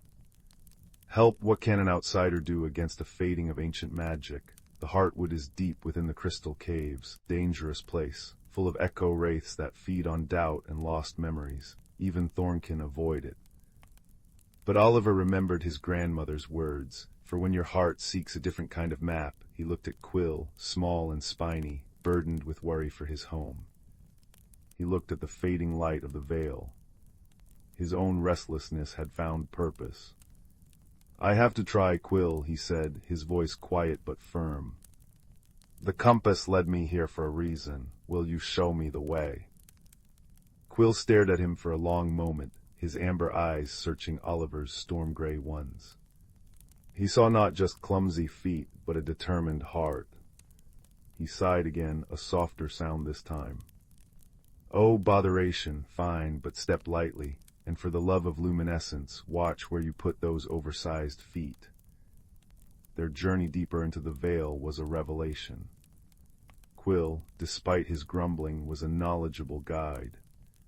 He showed Oliver how to listen to the whispering stones that told of ancient paths, how to avoid the patches of dreamvine whose scent induced deep sleep, and how to navigate the luminous canals where boats made of solidified light ferried silent, glowing fish.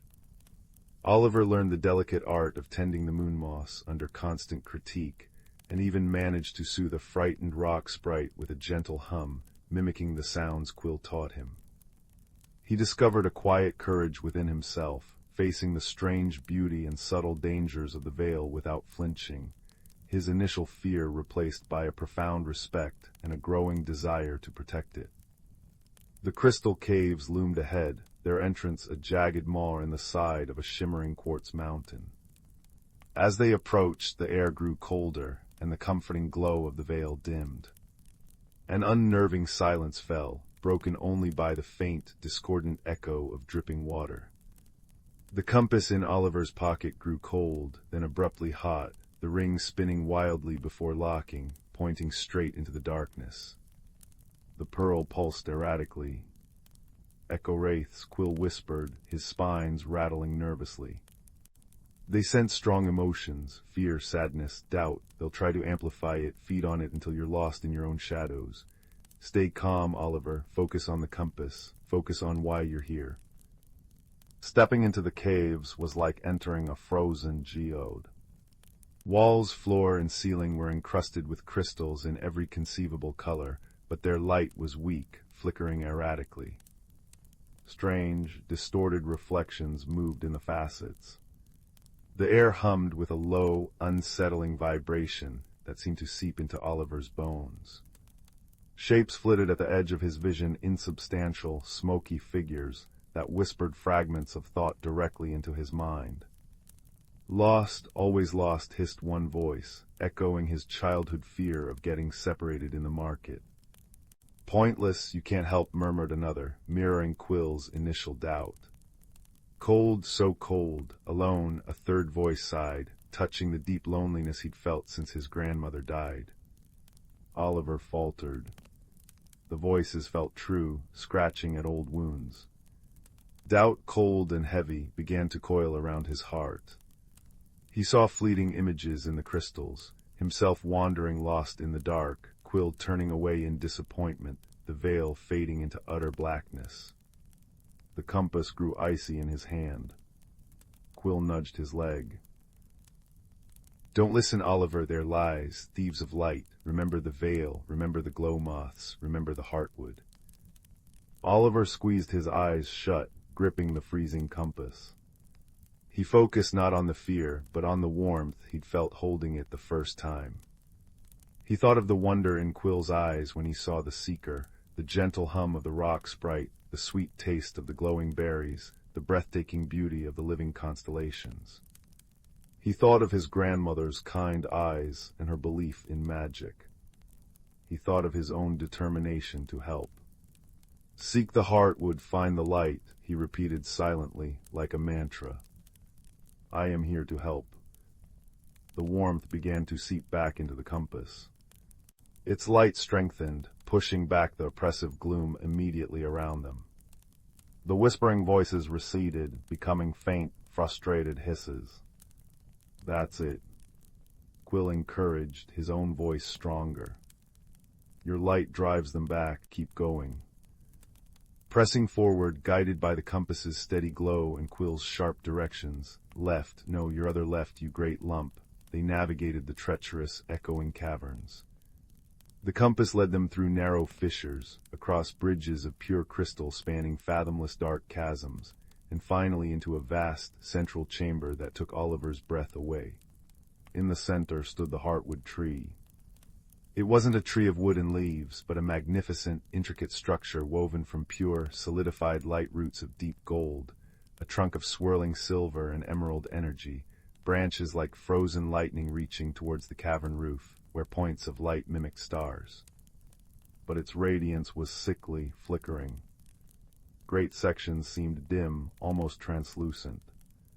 Tendrils of thick, viscous shadow snaked up from cracks in the crystal floor, clinging to the trunk and branches, draining its light. The source of the veil's fading magic was painfully clear. As they approached, the shadows writhed, coalescing into larger, more defined forms, not just echo wraiths, but something stronger, darker. They pulsed with cold malice, sensing the intruders. The air crackled with hostile energy. What do we do? Oliver whispered, awed and terrified by the corrupted majesty before them. The compass in his hand blazed. The pearl shone like a tiny sun, and the golden rings spun faster than ever before, aligning with the symbols, the leaf, the snowflake, the sunburst, the moon. It grew almost too hot to hold. Oliver understood. The seeker wasn't just for finding, it was for mending.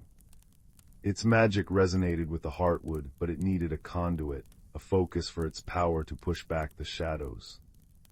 But the dark forms were detaching from the tree, gliding towards them with chilling speed.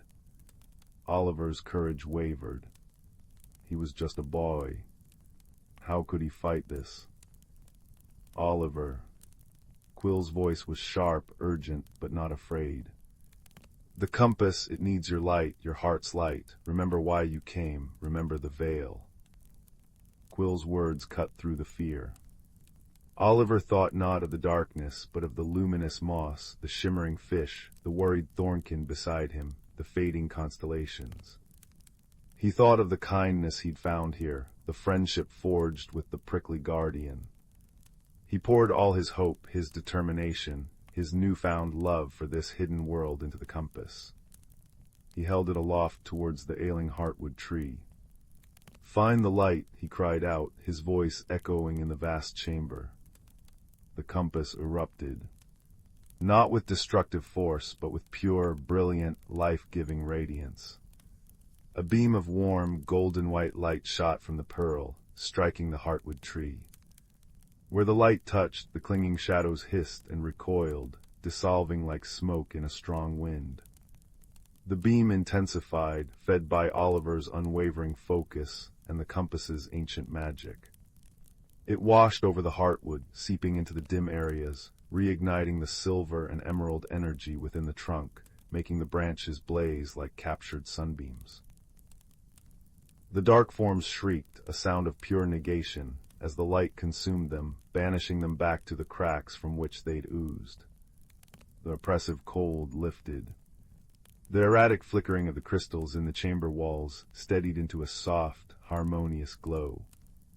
The heartwood tree pulsed once, powerfully, sending a wave of warm energy radiating outwards through the stone, through the veil, unseen but deeply felt.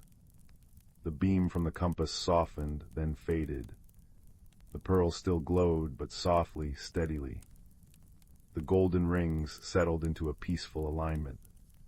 The heartwood tree stood restored, its light strong, pure, and vital, bathing the chamber in serene luminescence. The tendrils of shadow were gone. Only peace remained. Oliver lowered the compass, trembling with exhaustion and awe. It was warm again, humming contentedly. Quill stared, his amber eyes wide with disbelief and burgeoning joy. You did it," he breathed, his voice thick with emotion. The heartwood, it's singing again, can you feel it? Oliver could. It was a gentle thrum in the air, a vibration in the stone beneath his feet, a sense of profound well-being washing over him. The veil was saved. Their journey back through the crystal caves was different. The echo wraiths were silent, the path illuminated by the heartwood's renewed energy reflecting brilliantly in the crystals. When they emerged into the veil, the change was immediate and breathtaking. The glow moths blazed with renewed vigor, their light painting vibrant patterns in the air. The starlight lilies had unfurled enormous, luminous blooms, filling the air with their sweet, heady perfume. The silverwood trees shimmered like molten metal. The very air seemed brighter, warmer, humming with restored magic. Creatures emerged, blinking in the renewed light. Rock sprites hummed joyous melodies. Luminous fish leaped higher in the canals, and the moss-covered guardians seemed to stand taller. News of the outsider who had reignited the heartwood spread through the veil like wildfire. Oliver and Quill were welcomed as heroes.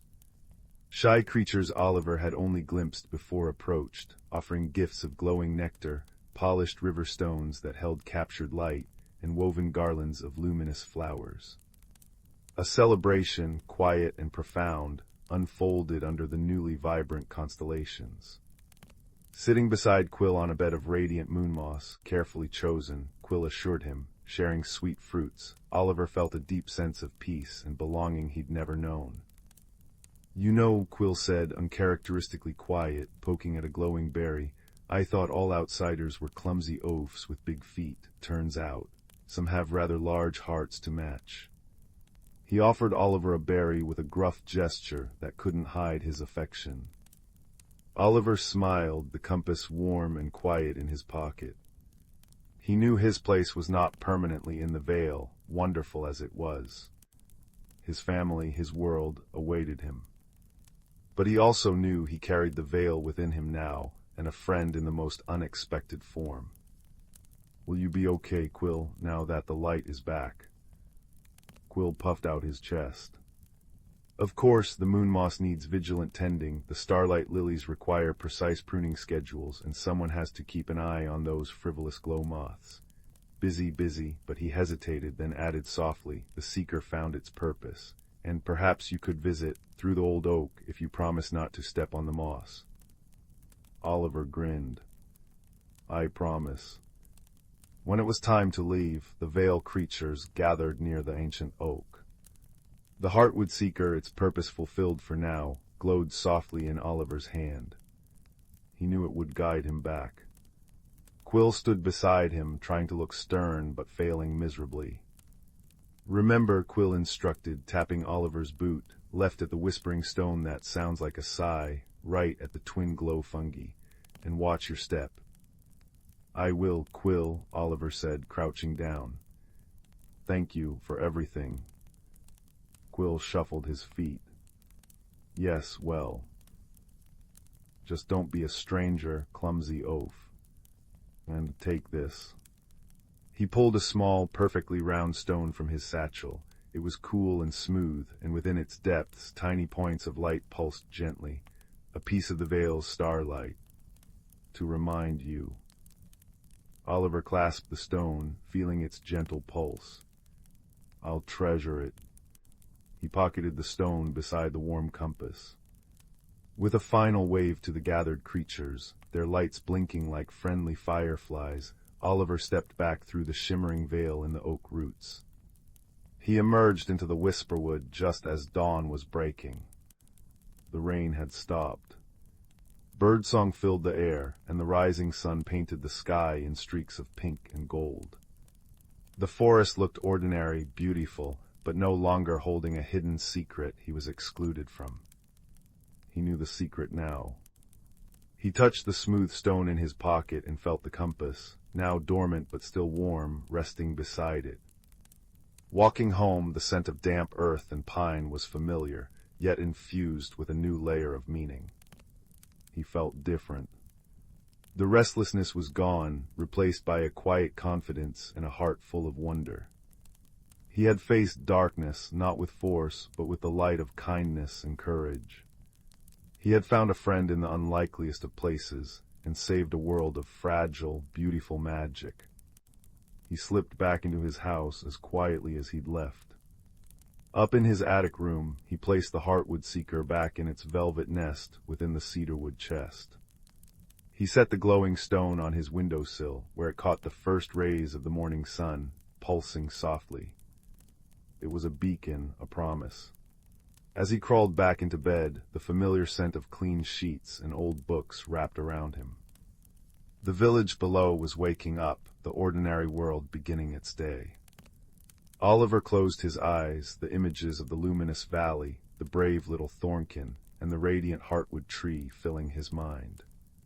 He had journeyed to a hidden world, faced a mystery, forged an unexpected friendship, and found his own light.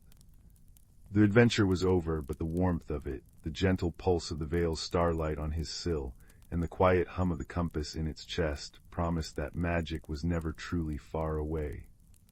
It lived just beyond the Vale, in the kindness of friends, and most of all within his own, newly discovered brave heart.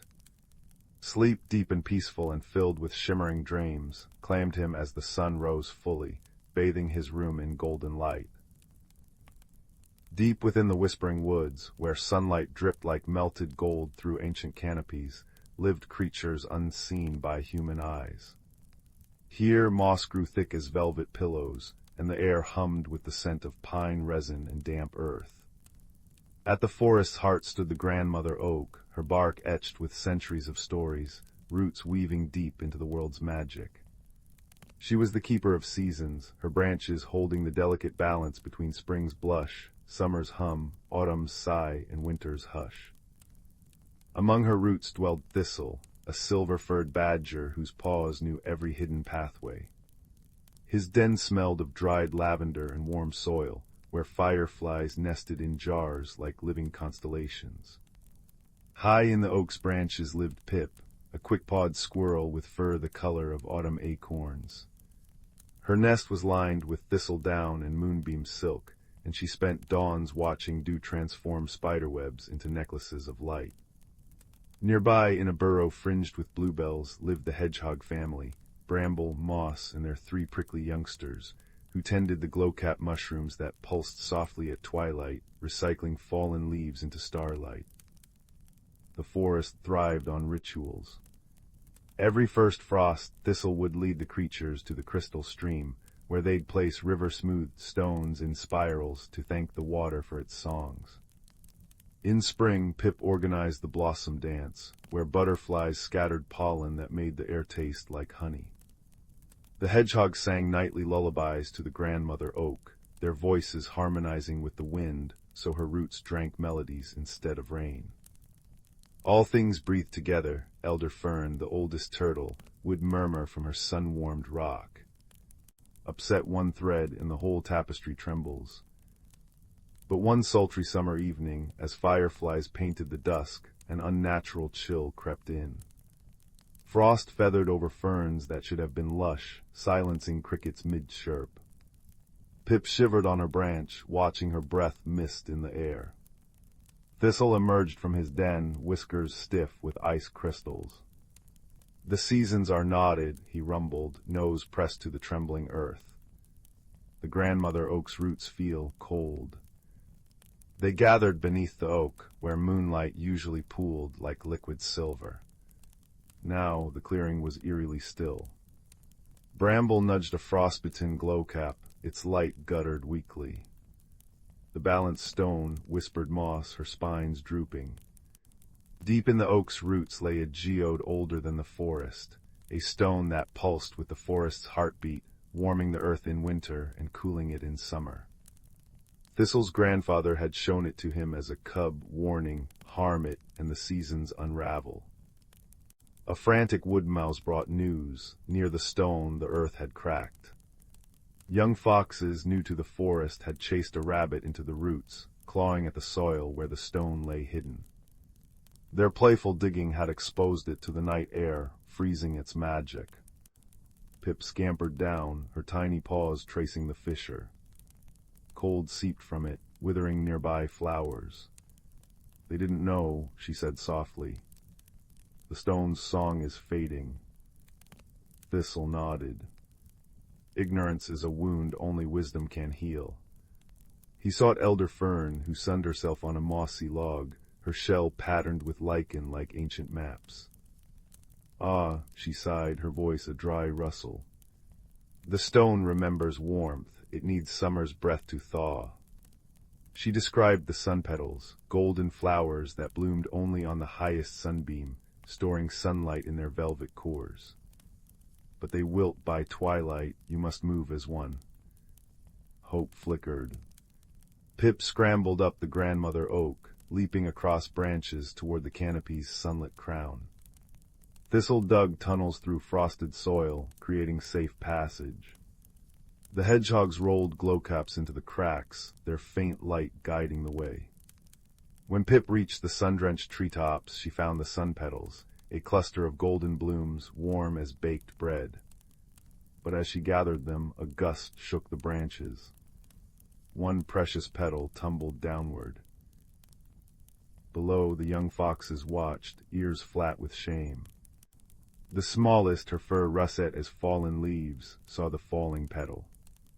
With a yip, she darted forward, catching it gently in her mouth. Pip froze, but the fox placed the petal in Thistle's paw, whimpering, "We didn't mean to still the seasons." "Come," said Thistle gently. "Help us reweave what was frayed." Together they hurried to the exposed balanced stone, now glazed with ice. The hedgehogs lined the fissure with glowing mushrooms.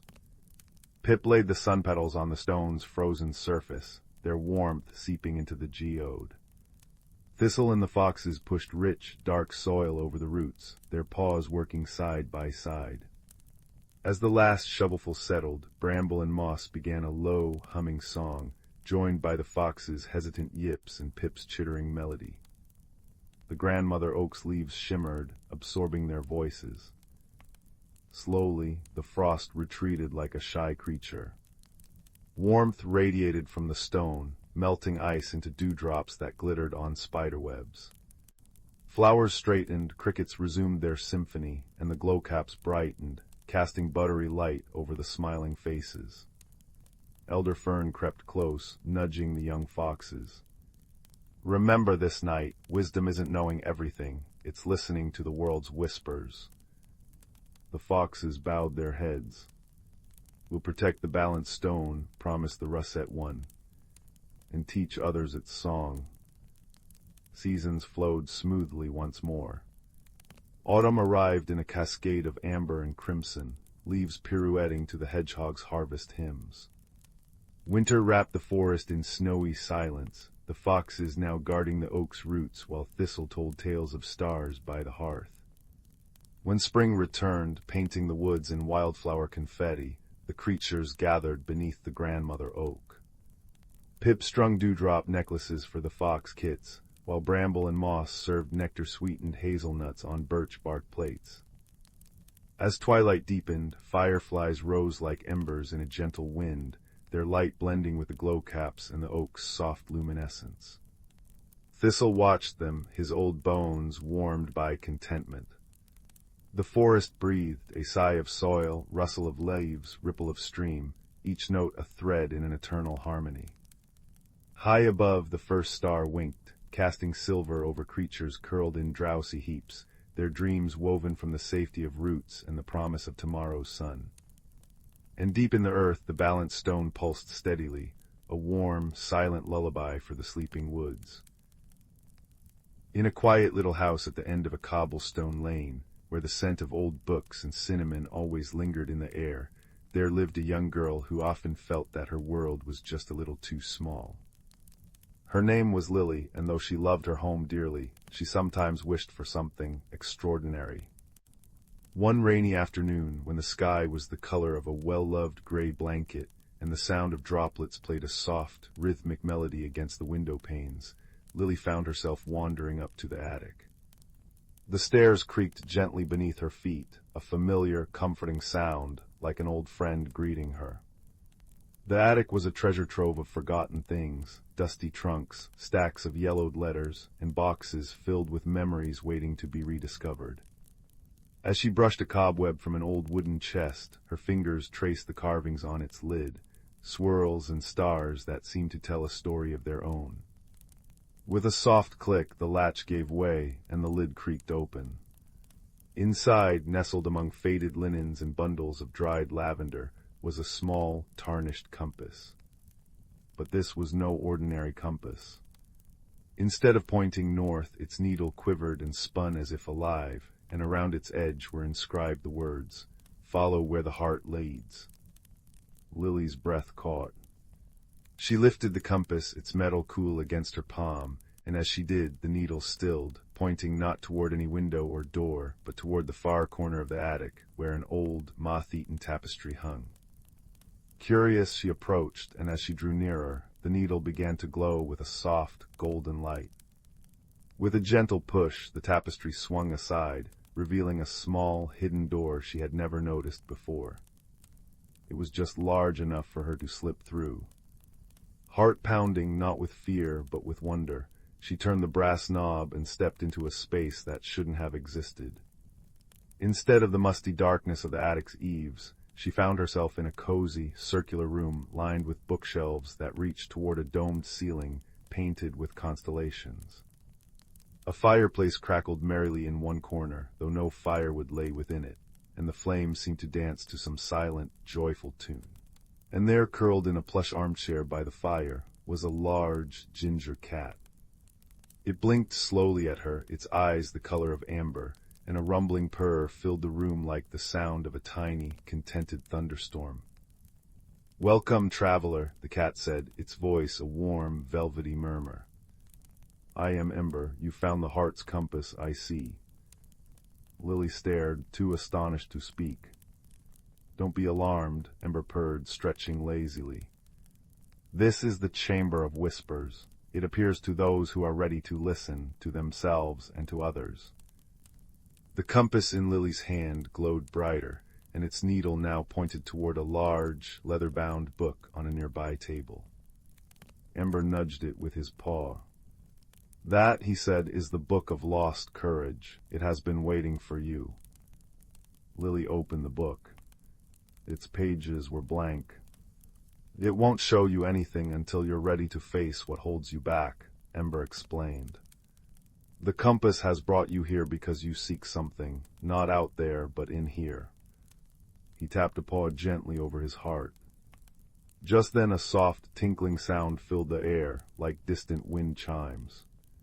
From behind a bookshelf stepped a small, round woman with spectacles perched on the tip of her nose, and a smile that seemed to light up the room. She carried a tray with a steaming teapot and 2 cups. "Ah, visitor, I am Lyra, the keeper of this chamber," she said, her voice like the rustle of pages turning. "I thought you might like some peppermint tea. It's excellent for calming nerves and stirring courage."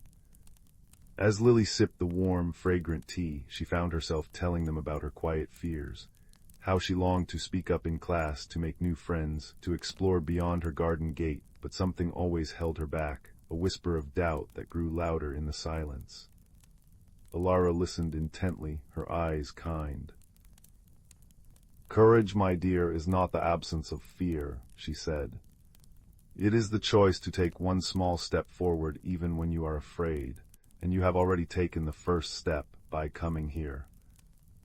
The compass glowed again, and its needle shifted, pointing now toward a small, ornate key hanging on a hook beside the fireplace. "Ah," said Ember, leaping down from his chair. "That key unlocks the next part of your journey. But be warned, the path ahead may feel dark, and you must face it alone. We cannot go with you." Lily's heart fluttered, but she took the key. As she did, a door she hadn't noticed before appeared in the wall, a door of dark, polished wood, with a keyhole shaped like a star. With a deep breath, she inserted the key. It turned with a satisfying click, and the door swung open to reveal not another room, but a pathway through a forest under a twilight sky. The trees were tall and ancient, their leaves whispering secrets in the breeze. Somewhere in the distance, an owl hooted softly. "Remember," Lyra said gently, "the greatest journeys are measured not in miles, but in moments of bravery. Listen to your heart, it will guide you." Lily stepped through the door, and it closed behind her. The forest was dim, but not frightening. The path was soft with moss, and fireflies drifted like living stars among the trees. She walked for what felt like both moments and ages, the compass warm in her hand, its needle glowing steadily ahead. Soon she came to a clearing where a small stone well stood, its rim worn smooth by time. From within the well came a sound, a soft, hesitant crying. Peering over the edge, Lily saw not water, but shadows shifting and swirling. And there, trapped within them, was a faint, shimmering light that pulsed like a heartbeat. She knew without knowing how that this was the source of the fear that sometimes gripped her, the doubt that kept her voice small and her world narrow. "Hello," she called softly. The crying stopped. "Who's there?" a small voice echoed from below. "It's me," Lily said. I think I'm here to help." The light flickered. "I'm afraid," it whispered. "It's so dark down here." Lily's own fear rose in her throat, but she pushed it down. Kindness, she remembered, not force. "Would you like me to keep you company?" she asked. For a long moment there was silence. Then, yes, please. So Lily sat by the well, and she began to talk. She talked about her home, her books, the way rain sounded on the roof, the taste of warm bread with honey. She talked about the friends she wished she had, the stories she longed to tell. And as she spoke, the light in the well grew brighter, and the shadows seemed to retreat. When she paused, the voice from below said, "Tell me about the stars." So Lily looked up at the emerging stars in the twilight sky and described them. How they glittered like diamonds scattered on velvet, how some seemed to wink as if sharing a secret. "You make it sound beautiful," the voice said, and now it sounded closer, warmer. "It is beautiful," Lily replied. "And so are you. You don't have to be afraid." There was a soft, sighing sound, and then the light rose from the well, not bursting forth, but drifting up like a dandelion seed on the breeze. It hovered before her, a gentle golden radiance that felt familiar and dear. "Thank you," it whispered. "I was so lonely." Then it floated toward her and settled over her heart, filling her with a warmth that spread through her entire being. She felt lighter, braver. The path back through the forest seemed shorter this time, and when she reached the door, it opened easily. Ember and Alara were waiting, their faces lit with smiles. "You did it," Alara said, her eyes sparkling. "You faced the darkness with kindness, and you brought your courage home." The Book of Lost Courage now lay open on the table, and on its pages were written, in glowing ink, the story of what had just happened. The tale of a girl who learned that courage is found not by avoiding fear, but by meeting it with an open heart. Lily picked up the compass. Its needle now pointed steadily toward the door leading back to her attic. She knew it was time to return. "Will I see you again?" she asked. Ember purred. "Whenever you need to remember your courage, just listen. We are always here, in the whispers of your heart." With a final, grateful smile, Lily stepped back through the hidden door into the attic. The tapestry swung shut behind her, and when she turned to look, it appeared just as ordinary as before. But the compass remained in her hand, its glow fading to a soft, warm hum. That night, as she lay in bed, the sound of rain gentle against the window, she felt different. The world outside might still be large and sometimes intimidating, but her heart felt wider, brighter. She knew now that adventure wasn't about how far she traveled, but how deeply she listened, to others and to herself. And somewhere in the quiet of the night, she thought she heard the distant chime of bells, the rustle of pages turning, and the contented purr of a ginger cat, all blending into a lullaby of courage and comfort, reminding her that even the smallest heart could hold the greatest bravery. In the heart of the ancient verdant wood forest, where the trees whispered secrets older than time itself, lay a hidden world unknown to most. This forest thrived under the gentle guardianship of creatures both seen and unseen, each playing a role in the delicate balance of nature. The air was perpetually infused with the heady scent of moss and pine, and the gentle rustle of leaves in the breeze sounded like the forest's own quiet symphony. At the center of this lush wilderness was a particularly grand oak, known as the elder tree. Its vast branches stretched towards the sky, and its roots delved deep into the earth, connecting it to all the life surrounding it. This venerable tree was the heart of the forest, a living repository of wisdom and magic. It was said that the elder tree had witnessed the changing of countless seasons, each one leaving its mark in the rings of its trunk. As spring unfurled her emerald banners across the landscape, a gathering began beneath the oak's expansive canopy. This was a time of renewal and celebration, marking the beginning of another cycle of growth and abundance. Creatures of every kind convened here, the nimble-footed deer with their gentle eyes, the wise old owls with feathers as soft as the dusk, and the industrious squirrels, their fur a flash of russet among the greenery. Even the tiniest of beings, like the glittering dragonflies and the industrious ants, found their place in this circle of life. Among these creatures was a young fox named Rowan. With fur as bright as autumn leaves and eyes the color of amber, he was known for his curiosity and kindness. Rowan had grown up hearing the stories of the elder tree and the magic that pulsed throughout the forest, and he dreamed of understanding the mysteries that lay hidden within the woods. On this particular day, the air was alive with the scent of blooming wildflowers and the distant song of the river winding its way through the forest. Rowan found himself seated at the foot of the elder tree, listening intently to the stories being shared. The forest elders, wise creatures who had lived through many seasons, spoke of the importance of harmony and balance, of how every creature, no matter how small, contributed to the whole. As the sun dipped lower in the sky, casting a warm, golden light across the forest floor, an unexpected visitor arrived. It was Zephyr, a gentle spirit of the wind, who often roamed the skies and danced among the treetops. Zephyr's presence was as light as a whisper, and whenever he appeared, the leaves would shimmer and sway, as if greeting an old friend. "Rowan," Zephyr called softly, his voice barely more than a breeze, "come walk with me." Intrigued, Rowan rose to his paws and followed the wind spirit. They moved through the forest, Zephyr guiding him with a playful gust here, a gentle nudge there. The world around them seemed to come alive with vibrant colors and sounds, the call of a distant owl, the trickle of a nearby brook, the soft crunch of leaves underfoot. As they wandered deeper into the woods, Zephyr began to share stories of the seasons and the magic they carried. "Each season brings its own gifts," Zephyr explained. "Spring brings renewal and hope, summer warmth and abundance, autumn wisdom and reflection, and winter rest and resilience. The forest thrives because each season knows its place and purpose." Rowan listened intently, his heart swelling with understanding. He realized that just as the seasons worked together, so too did the creatures of the forest, each with their own role to play in maintaining the harmony of their home.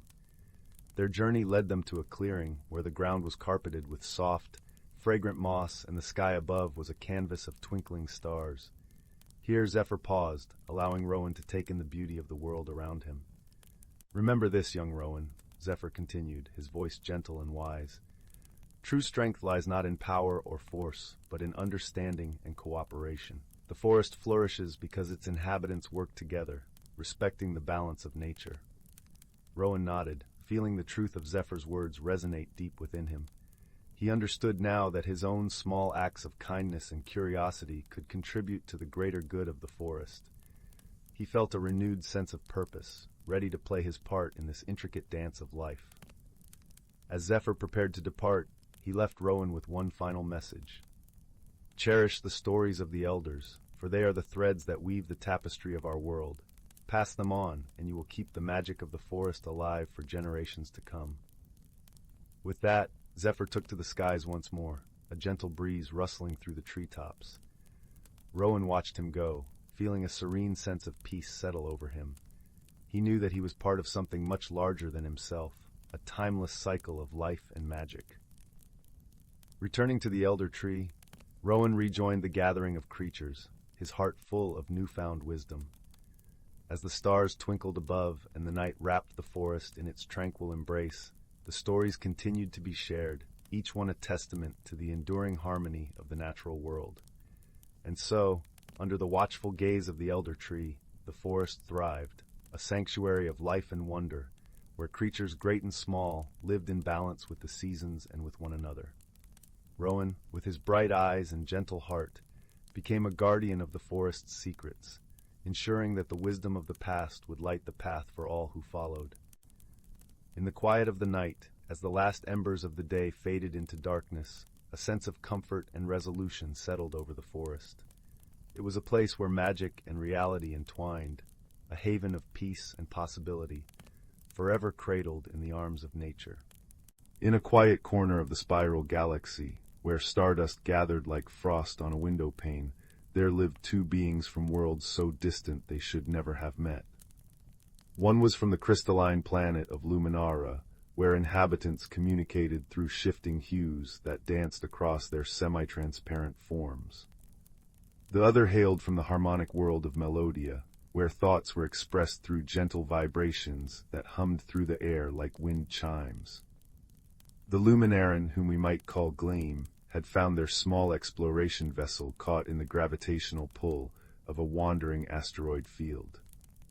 Meanwhile, the Melodian, whom we might call Hum, had been drawn to the same sector by the peculiar musical resonance of the cosmic debris.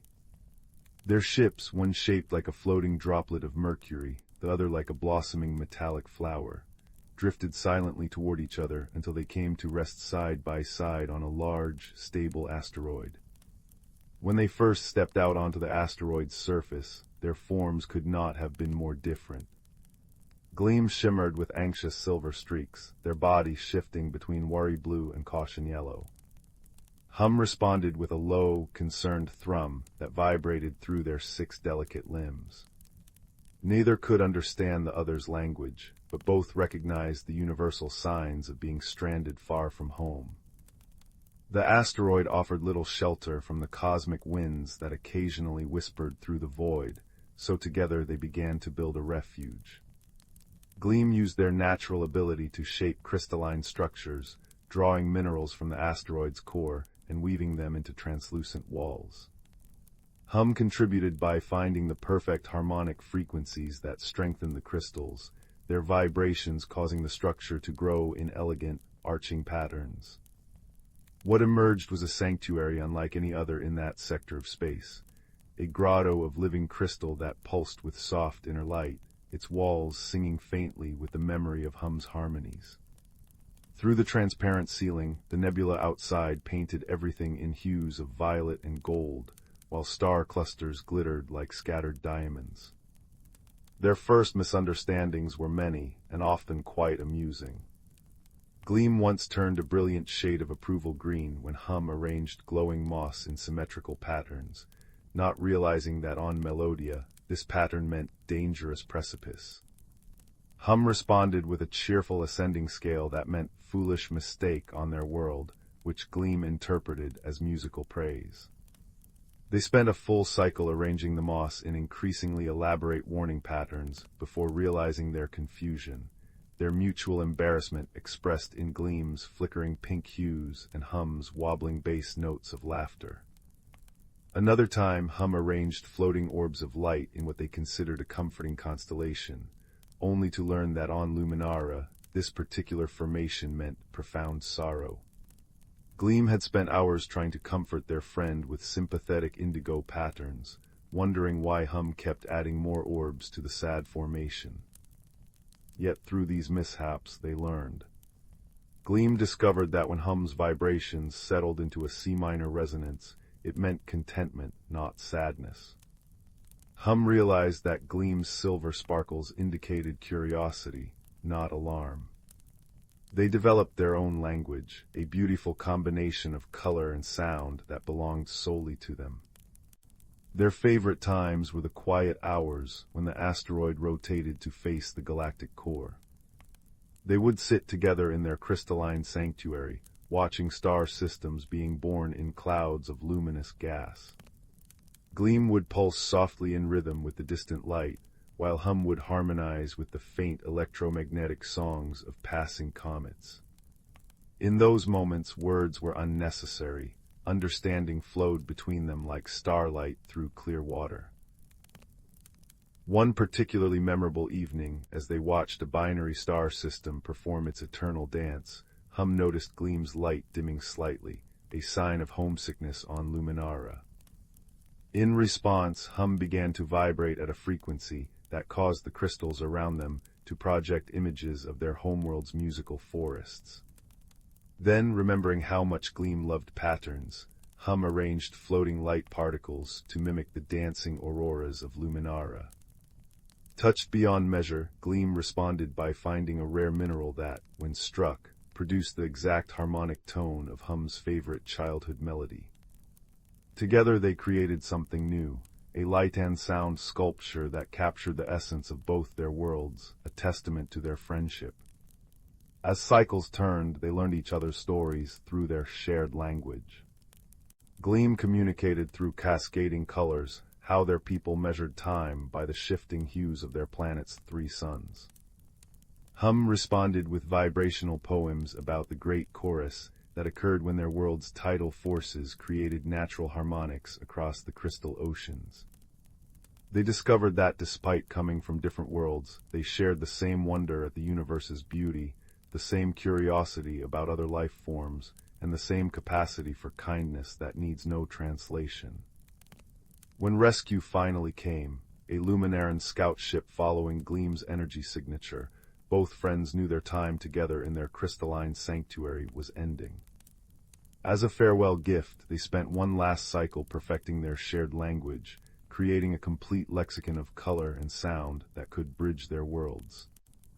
The scout ship's crew watched in amazement as their missing compatriot communicated with the musical being through complex patterns of light and vibration. Before departing, Gleam and Hum pressed their forms together, crystal against harmonic resonance, in a gesture that needed no translation. Though light years would soon separate them, they had built something more permanent than their crystal sanctuary, a connection that transcended species, language, and space itself. And sometimes, on quiet nights when the cosmic winds were just right, they could still sense each other's presence. Gleam in the particular way starlight refracted through atmosphere, Hum in the specific resonance of solar winds against planetary magnetic fields. For true friendship, they had learned, is not limited by distance or difference. It flows between souls like starlight through the void, connecting all who are willing to listen beyond words, see beyond appearances, and understand with the heart rather than the mind.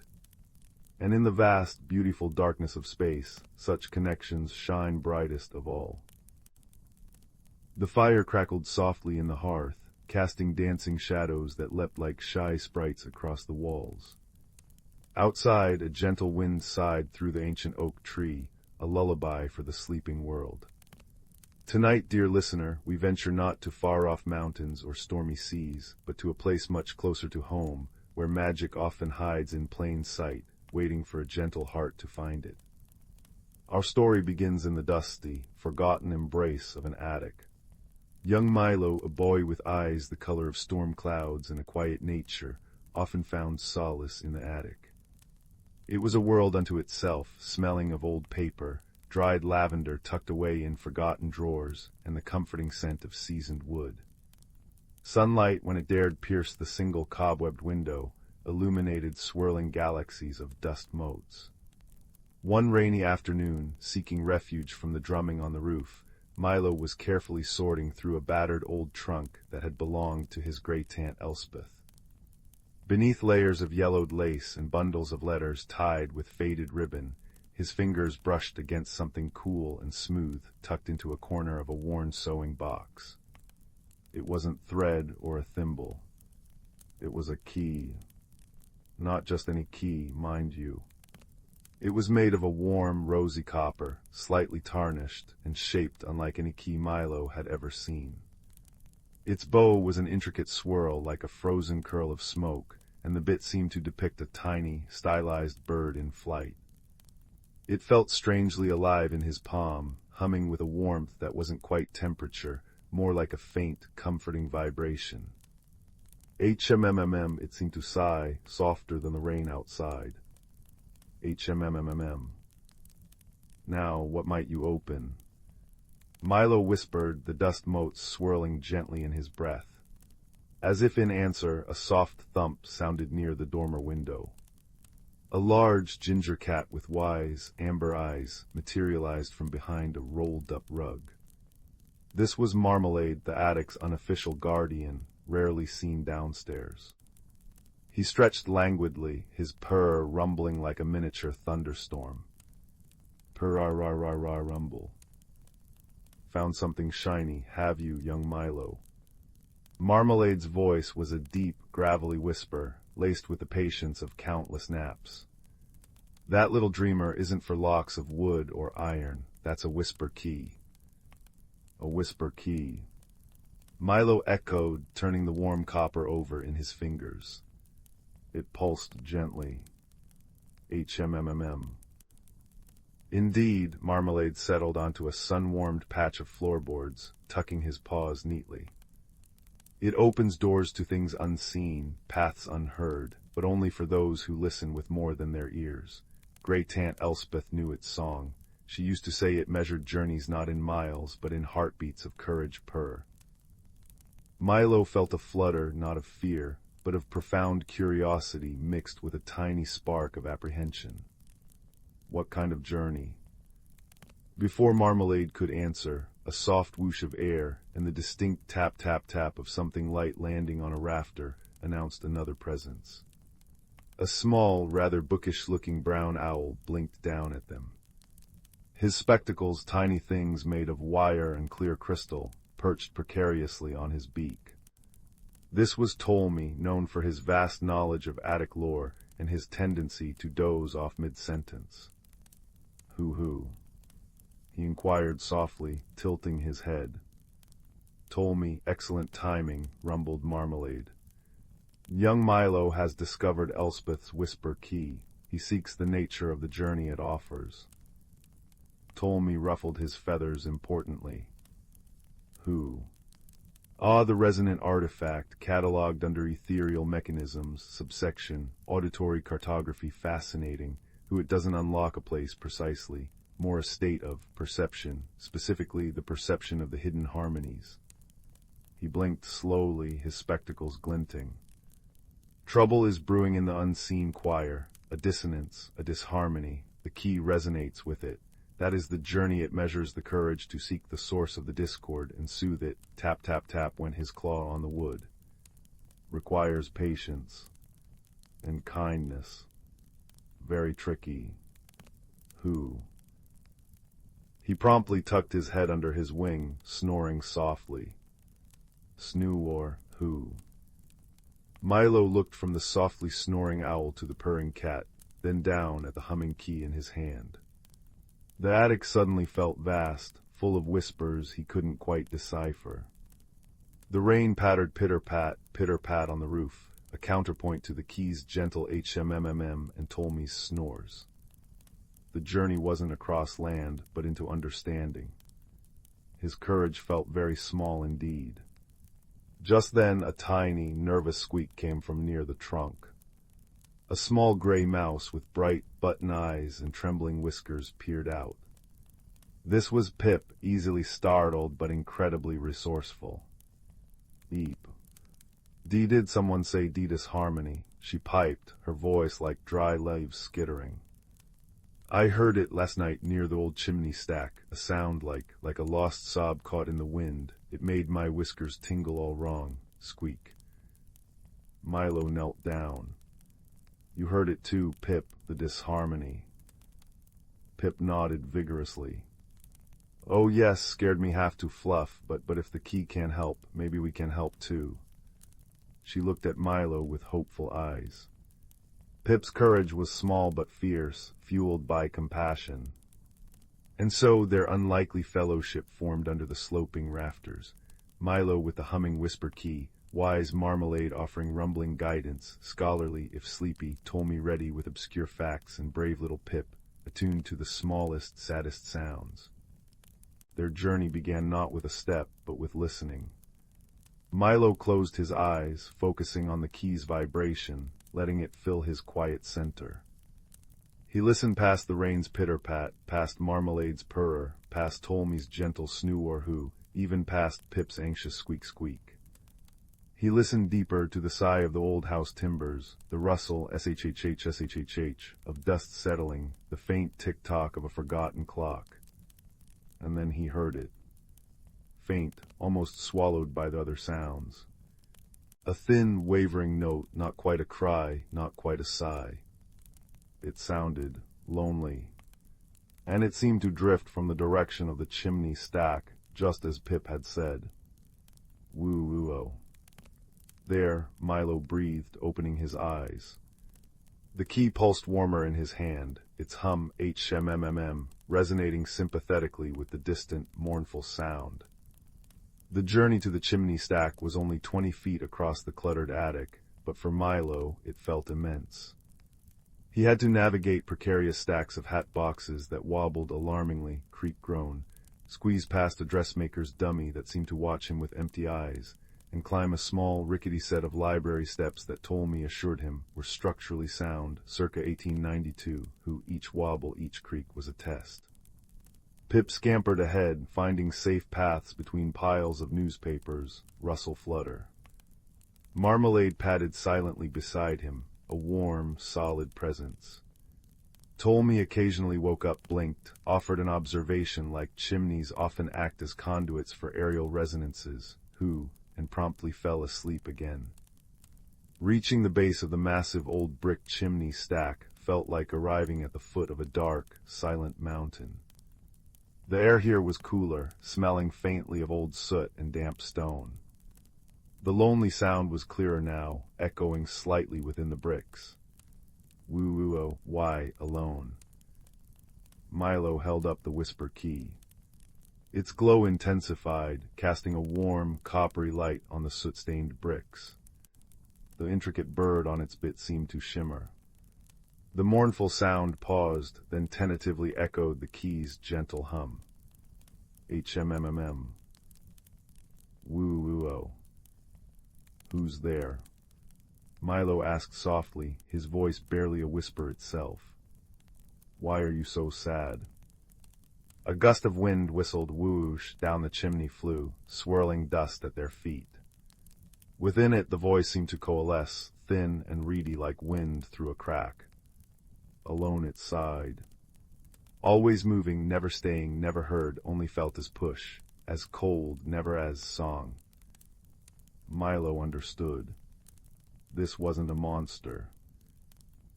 It was a small, lost wind current, a tiny eddy that had become separated from the great symphony of breezes and zephyrs. Trapped in the chimney, its natural song had twisted into lonely dissonance. It wasn't angry, it was heartbroken. Ptolemy, roused by the concentrated emotion, blinked rapidly. A fractured zephyr, common in enclosed vertical structures, requires integration, reconnection to the larger air currents. He looked at Milo. Kindness, acceptance, offering it a voice within the chorus. Milo knew what to do. It wasn't about forcing or fixing. It was about listening, truly listening, and offering friendship. He sat down cross-legged on the dusty floorboards, the whisper key warm in his lap. Marmalade settled beside him, his purr deepening into a soothing drone, purr rumble. Pip cautiously crept onto Milo's knee, her tiny body trembling but determined. Ptolemy fluttered down to perch on a nearby crate, wide awake now, observing intently. Milo closed his eyes again, focusing on the key's resonance, letting it fill him with calm. He thought of the wind outside, the gentle sigh through the oak leaves, rustle hush, the playful tug on the washing line, flap snap, the soft whisper around the corners of the house, shhhhh. He poured this feeling of connection, of belonging to a vast, beautiful song, into the hum of the key. HMMMM, you belong. He began to hum himself, softly, wordlessly. Not trying to overpower the zephyr's lonely woo, but weaving around it, harmonizing with it. Marmalade's purr provided a deep, grounding bass note. Pip, encouraged, let out a tiny, brave whistle, tweet-wee. Ptolemy surprised everyone by adding a soft, rhythmic tap-tap-tap with his claw on the wood. It wasn't perfect music, but it was kind. It was welcoming. The trapped zephyr hesitated. Its woo faltered.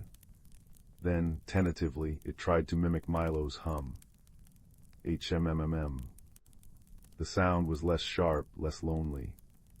Milo smiled, humming a little louder, pouring warmth and acceptance into the sound.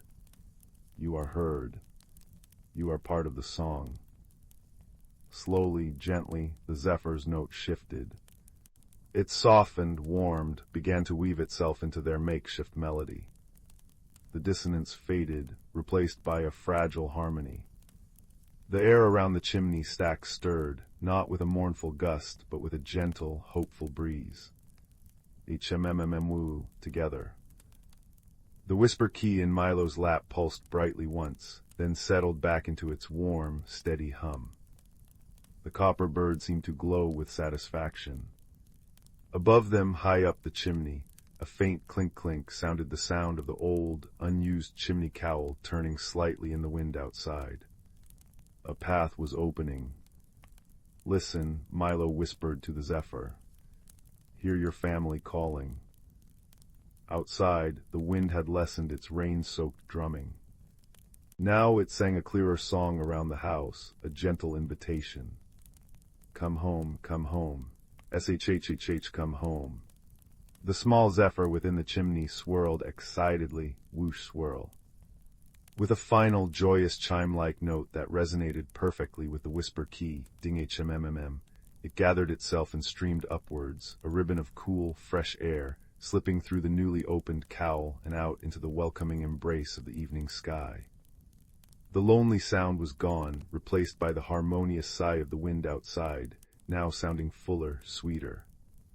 Silence descended in the attic, but it was a peaceful silence, filled only with the crackling fire downstairs, the settling house, Marmalade's contented purr, Pip's relieved sigh few, and Ptolemy's soft murmur, harmony restored, catalogue updated, who excellent work, young cartographer of courage. He promptly tucked his head back under his wing. Milo looked at his friends, then down at the whisper key. It was cool now, just a beautifully crafted piece of copper, yet he knew its magic hadn't faded. It had simply returned to quiet potential. He hadn't traveled far, but he had journeyed deep into his own quiet heart and found the courage to listen, to understand, and to offer kindness. He felt taller somehow and deeply peaceful. Carefully, he placed the whisper key back into the sewing box in the old trunk. It didn't need to be hidden, just respected. He knew it would be there, humming softly to itself, whenever the hidden harmonies needed a gentle listener. As Milo descended the attic stairs later, the fire in the hearth below seemed to burn a little brighter, a little warmer. The rain had stopped, and through the window he could see the first stars peeking through the clouds. The wind sighed contentedly around the eaves, shhhh sleep, a lullaby for the whole house. Marmalade followed him down, purring like a contented engine. Pip was already asleep in Milo's pocket, a tiny, warm weight. Even Ptolemy's soft snores, snoo or who, from the rafters above sounded like a peaceful counterpoint. The ordinary attic filled with forgotten things had revealed an extraordinary secret, that the greatest adventures often lie in listening closely, that courage is measured in kindness, and that even the smallest voice, when heard with a gentle heart, can restore harmony to the world. And as Milo settled by the fire, the flames dancing like captured sunlight, he knew that the warm hum of the whisper key and the memory of the zephyr's grateful song would forever be a cozy secret tucked away in his heart, a gentle light against any future darkness. The fire crackled pop hiss, a comforting sound in the quiet night, reminding him that magic and kindness were always closer than they seemed. In a cozy valley where the rivers flowed backwards and the trees grew their leaves in polka-dot patterns, there lived three peculiar friends. First was a dragon with scales the color of a stormy twilight, who collected teacups. Not gold or jewels, mind you, but delicate porcelain teacups with floral patterns and gilded edges. His name was Ponder, and his sneezes made little puffs of lavender-scented smoke. His best friend was a cloud shepherd named Nimbus, who wore a sweater knitted from actual sunset colors and carried a crook that hummed when it rained. Nimbus tended a flock of fluffy, docile clouds that drifted over the valley, occasionally dripping gentle rain that tasted faintly of lemonade. The third friend was a dream painter called Lumen, who carried a palette of soft, glowing colors and painted dreams onto children's windowsills at night.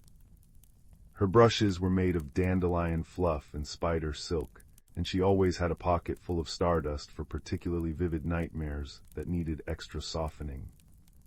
One afternoon, the three friends gathered at the upside-down tea shop, where the tables hung from the ceiling and the chairs clung to the floor, and the teapots poured upwards. Ponder was particularly excited. He had just added a splendid new teacup to his collection, one with butterflies that seemed to flutter when steam rose from the tea. "Oh, it's simply splendid." Ponder exclaimed, holding the cup delicately between his claws. I found it near the whispering wells, where the puddles reflect yesterday's weather. Nimbus nodded, sipping his tea which, true to the shop's nature, flowed upward into his mouth. Lovely, he murmured. But my clouds have been acting rather peculiar today. They keep hiccuping. As if on cue, one of Nimbus's clouds drifted too close to the tea shop and let out a soft hic-hic whoosh, releasing a shower of tiny, shimmering raindrops that tinkled like wind chimes as they fell. Lumina smiled, stirring her tea with a brush. Perhaps they've caught a case of the giggles, she suggested. It's going around. I had to paint extra laughter into little Milo's dream last night.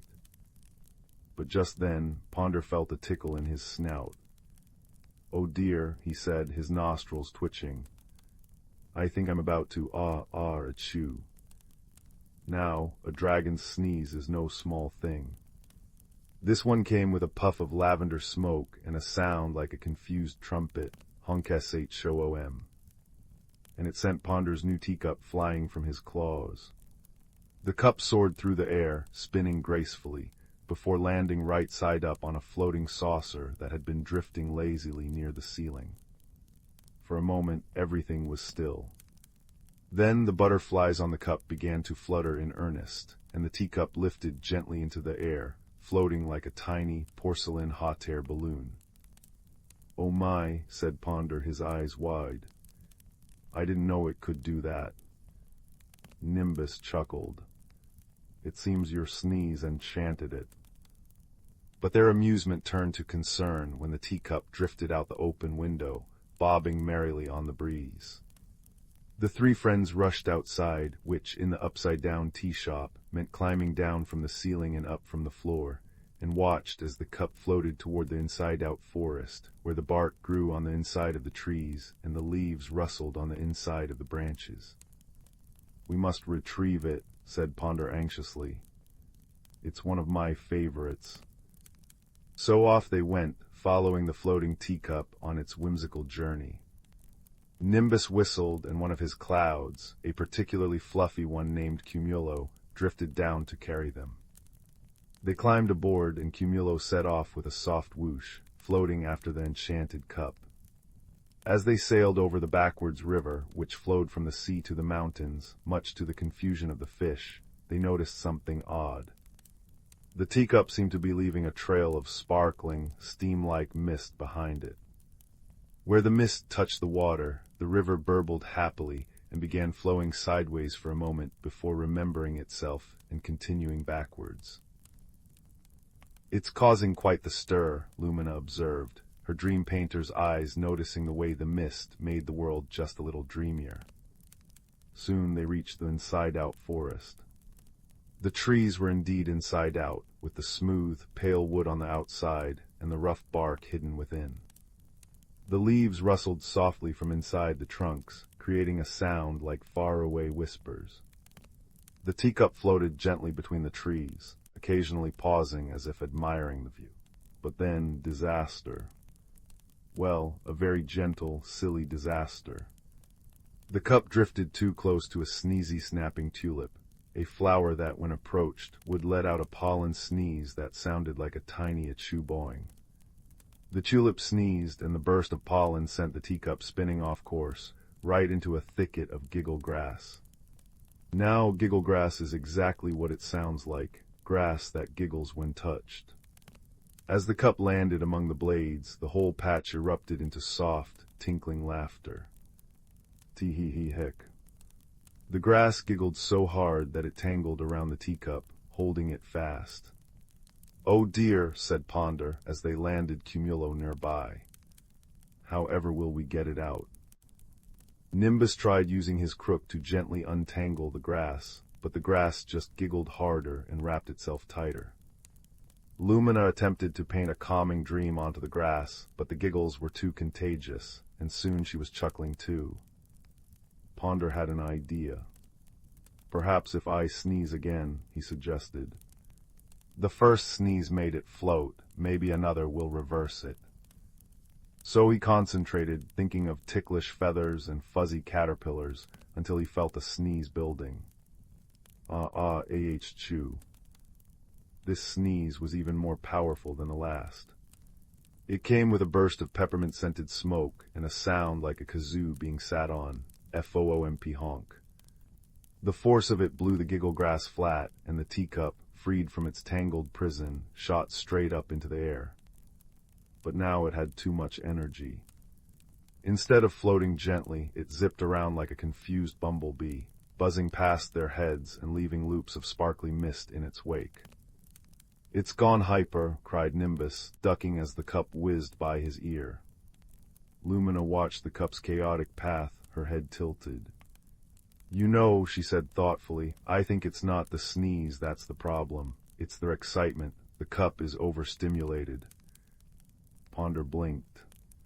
"Overstimulated? How do we calm down a teacup?" "With tea, of course," Lumina replied, as if it were the most obvious thing in the world. So they hurried back to the upside-down tea shop, with a hyperactive teacup zipping and zooming behind them. Once there, Ponder quickly prepared a pot of his most soothing tea, sleep-a-time lavender with a hint of honeyed moonbeam. As the tea steamed upwards from the pot, Lumina gently guided the frantic cup with her brush, herding it toward the soft, rising steam. The cup hesitated, then dipped slightly, as if sniffing the aroma. Slowly it descended until it was hovering right above the teapot, basking in the warm, calming vapors. The butterflies on its surface stopped their frantic fluttering and began to move in slow, graceful patterns. The sparkly mist trailing behind it faded to a gentle glow. With a soft plink, the cup settled onto the table, right side up and perfectly calm. Ponder let out a sigh of relief. Oh, thank goodness. He carefully poured tea into the cup, and they all watched as the steam rose in lazy curls. Nimbus smiled. "It just needed a little stillness," he said.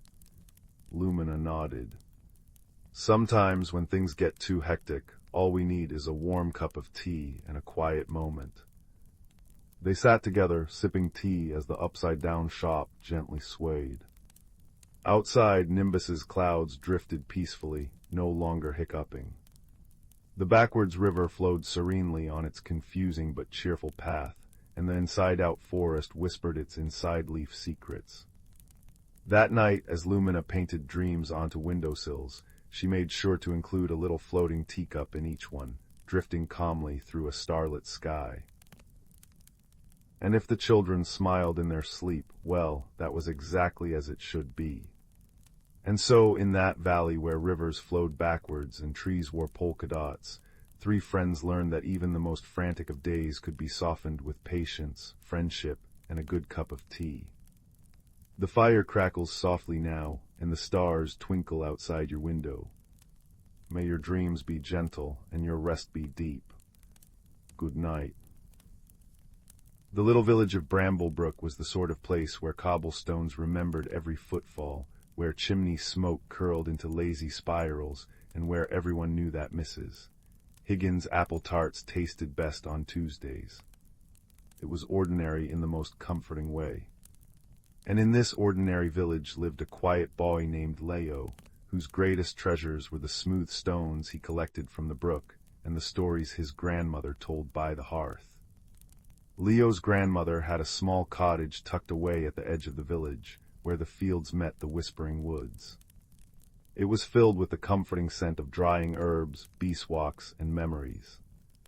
Amongst her possessions was an old copper kettle.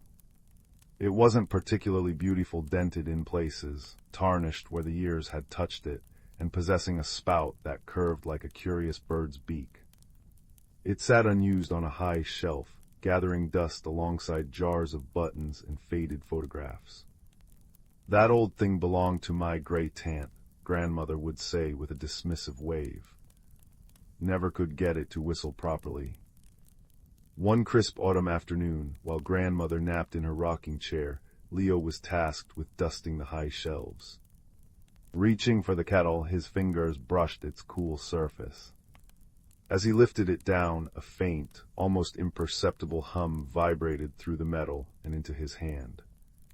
It felt warm, alive. Startled, Leo nearly dropped it. He peered inside. Nothing but darkness and a faint scent of was that cinnamon and damp earth. Curiosity, that quiet spark, flared within him. He carried the kettle to the small kitchen pump, filled it with cold water, and placed it carefully on the stove. He watched as the flame licked the copper base. Minutes ticked by.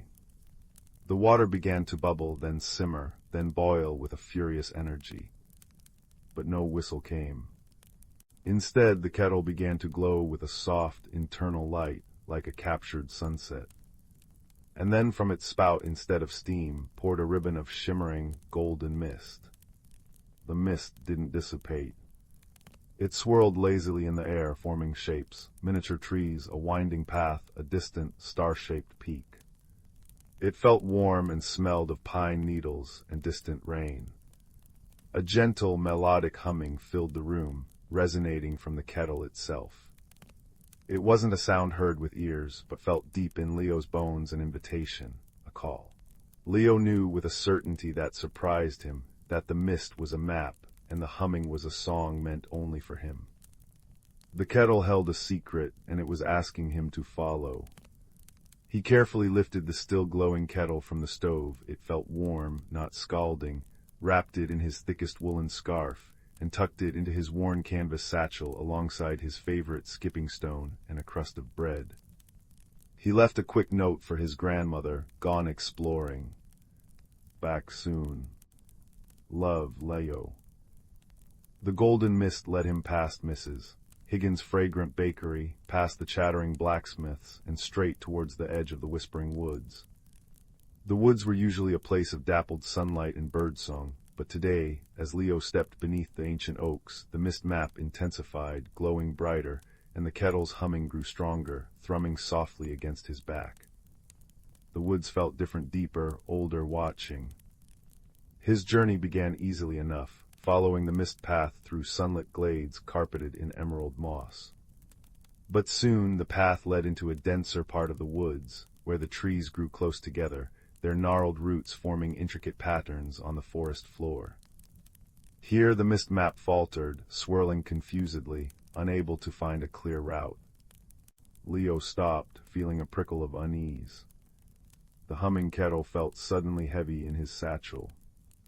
A rustle came from behind a large, moss-covered boulder. Leo froze. Slowly, a badger emerged. He wasn't just any badger. He wore tiny spectacles perched precariously on his nose and carried a small, knotted walking stick. His fur was silver-tipped, and his eyes held a deep, patient wisdom. HMMPH, grunted the badger, peering at Leo and then at the swirling mist. Lost the scent, have you, or rather the path? His voice was a low rumble, like stones shifting in a brook. I have a map, Leo stammered, gesturing to the mist. But it's confused here. The badger, who introduced himself as Thorn, tapped his spectacles. Maps are tricky things. They show the way, but they don't always show the why of the way. These roots, he gestured with his stick, they remember every step taken here for 1,000 years. They're tangled with memory. Your mist map means well, but it's trying to take the shortest path. Sometimes the wise path is the one that wins. Thorn showed Leo a hidden trail, barely visible, that skirted the worst of the root tangle. Patience, young traveler, look for the moss on the north side of the stones. It points the truer way when the obvious path fails. Grateful, Leo followed Thorn's advice. The mist map settled, flowing smoothly again along the winding trail. He thanked the old badger, who merely nodded sagely and shuffled back into the ferns, muttering about misplaced earthworms. Deeper into the woods Leo traveled. The air grew cooler and the light dimmed. The mist map now pointed towards a steep ravine, spanned by a rickety rope bridge. It swayed ominously in the breeze, its wooden slats looking rotten and precarious. The chasm below was deep and shadowed. Leo's heart hammered against his ribs. How could he cross this? A flash of brilliant blue darted past his ear. It was a small finch, her feathers like shards of summer sky. She landed on the frayed rope handrail, tilting her head. Squeaky, squeaky, she chirped, her voice surprisingly loud and clear. Not strong, not strong, wind sings bad song. It looks unsafe, Leo agreed, eyeing the bridge warily. The kettle hummed anxiously in his bag. The finch, whose name was Pip, fluttered down and landed on Leo's shoulder. Listen, she urged. Listen to the wind, not just noise, feel. Leo closed his eyes, forcing his fear to quiet. He focused past the rushing sound of the wind. He felt it. It wasn't just blowing, it was pulsing. Strong gusts, followed by moments of eerie calm. Pip was right. The wind wasn't constant, it came in powerful, rhythmic bursts. It gusts. Leo realized aloud. It pushes hard, then stops. Pip bobbed excitedly. Yes, yes, run when quiet, hold tight when loud, like skipping stones, wait for the whoosh to pass. Taking a deep breath, Leo waited for the next powerful gust to roar through the ravine. He felt the bridge strain. When the wind abruptly died, leaving an unsettling silence, he ran. He dashed across the fragile slats, heart pounding, as Pip darted ahead, calling encouragement. Just as the next gust began to build, he reached the solid ground on the other side, gripping the post tightly as the bridge groaned and swayed violently behind him. Pip landed triumphantly on his head, chirping a happy little tune. The kettle hummed a note of profound relief. The mist map glowed brighter than ever now, leading Leo and Pip up a winding path towards the star-shaped peak he'd seen earlier. It was a small, ancient hill crowned with a circle of standing stones, weathered smooth by time. At its center stood an immense, ancient oak tree, its bark deeply fissured, its branches spreading wide like sheltering arms. This, the map seemed to pulse, was the destination. But as Leo approached the stone circle, a profound sense of stillness descended. The forest sounds faded. The mist map dissipated. The kettle's humming ceased, replaced by a deep, resonant silence that seemed to emanate from the great oak itself. Leo felt a wave of awe, but also confusion. He'd arrived. Now what? What was the kettle's secret? What was he supposed to do? Pip flitted nervously. Old tree sleeps deep, she whispered. Very deep. Leo approached the oak, placing his hand gently on its ancient bark. It felt cool and rough, humming with a slow, ancient energy. He remembered Thorn's words, maps show the way, but not the why. The kettle had brought him here, but what wisdom was needed now? Force wouldn't wake an ancient tree. Shouting wouldn't help. He sat down on a mossy stone at the oak's base, taking the copper kettle from his satchel. It felt warm but inert. He thought about its journey unused, forgotten, dismissed as broken. He thought about the map of mist, the song of invitation. It hadn't demanded, it had offered. It hadn't forced a path, it had needed guidance, patience, and listening. Perhaps the kettle wasn't broken. Perhaps it was just different. Its magic wasn't in whistling a loud alarm, but in singing a quiet song and painting a path only the patient could see. Its purpose wasn't to announce boiling water, but to guide towards something deeper. Leo closed his eyes again, tuning into the deep silence of the place. He remembered the kettle's warm hum, the scent of cinnamon and earth. He poured a little water from his flask into the kettle, not to boil it, but simply to fill it. He held it in his lap, his hands warming the copper. Slowly, softly, he began to hum. Not the kettle's song, but his own, a simple, wordless melody his grandmother sang while knitting. He poured his feelings into it, his wonder at the journey, his gratitude for Thorn and Pip, his awe for the ancient tree, his understanding of the kettle's quiet magic. As he hummed, a faint, answering vibration began in the kettle. A soft, golden light seeped from its spout, not as mist this time, but as a gentle, warm radiance. It flowed over the moss, touched the roots of the great oak, and rose like luminous dust motes in the still air. The ancient oak tree shivered. Not a violent shake, but a deep, slow sigh, like a sleeper stirring.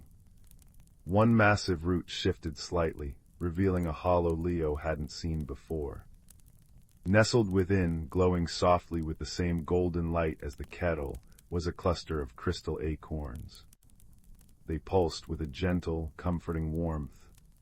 A deep, resonant voice, like the earth itself speaking, filled the clearing, though no mouth moved on the tree. You have listened, young one, not just with ears, but with your heart. You understood the song of the forgotten vessel. You sought not to take, but to understand. The voice wasn't loud, but it vibrated through Leo's bones. The kettle of whispers was not broken. It was waiting for one who would hear its quiet song, who would value guidance over force, patience over haste. Its magic is the map of the heart's true journey. The crystal acorns glowed brighter. These are seeds of stillness. They hold the quiet wisdom of the ancient woods. Take one. Plant it where the heart is open, and it will grow a sanctuary of peace, a place where the lost may find their way by listening inward, not by seeking loud answers. Leo, his heart full, carefully reached into the hollow. The crystal acorn felt warm and smooth in his hand, humming with a soft, steady pulse. The other acorns faded slightly, sinking back into the protective embrace of the root as the hollow closed. The great oak settled, the deep hum subsiding into its eternal slumber, but Leo felt its awareness linger, warm and approving. Pip chirped softly, a sound of pure wonder. The kettle of whispers in Leo's lap gave a final, contented sigh, its glow fading to a warm copper sheen. It felt complete. Its secret had been shared, its purpose fulfilled. The journey back through the whispering woods felt different. The path seemed clearer, the woods friendlier. Thorn was waiting near the ravine, a knowing glint in his eye behind his spectacles. He simply nodded as Leo passed, a silent salute. Pip accompanied Leo all the way to the edge of the woods, singing a bright, complex song that seemed to tell the whole tale before she zipped back into the green depths. Grandmother was waiting on her cottage doorstep, her face etched with worry that melted into profound relief as she saw Leo. He rushed to her, showing her the now ordinary-looking copper kettle and the glowing crystal acorn nestled safely in his palm.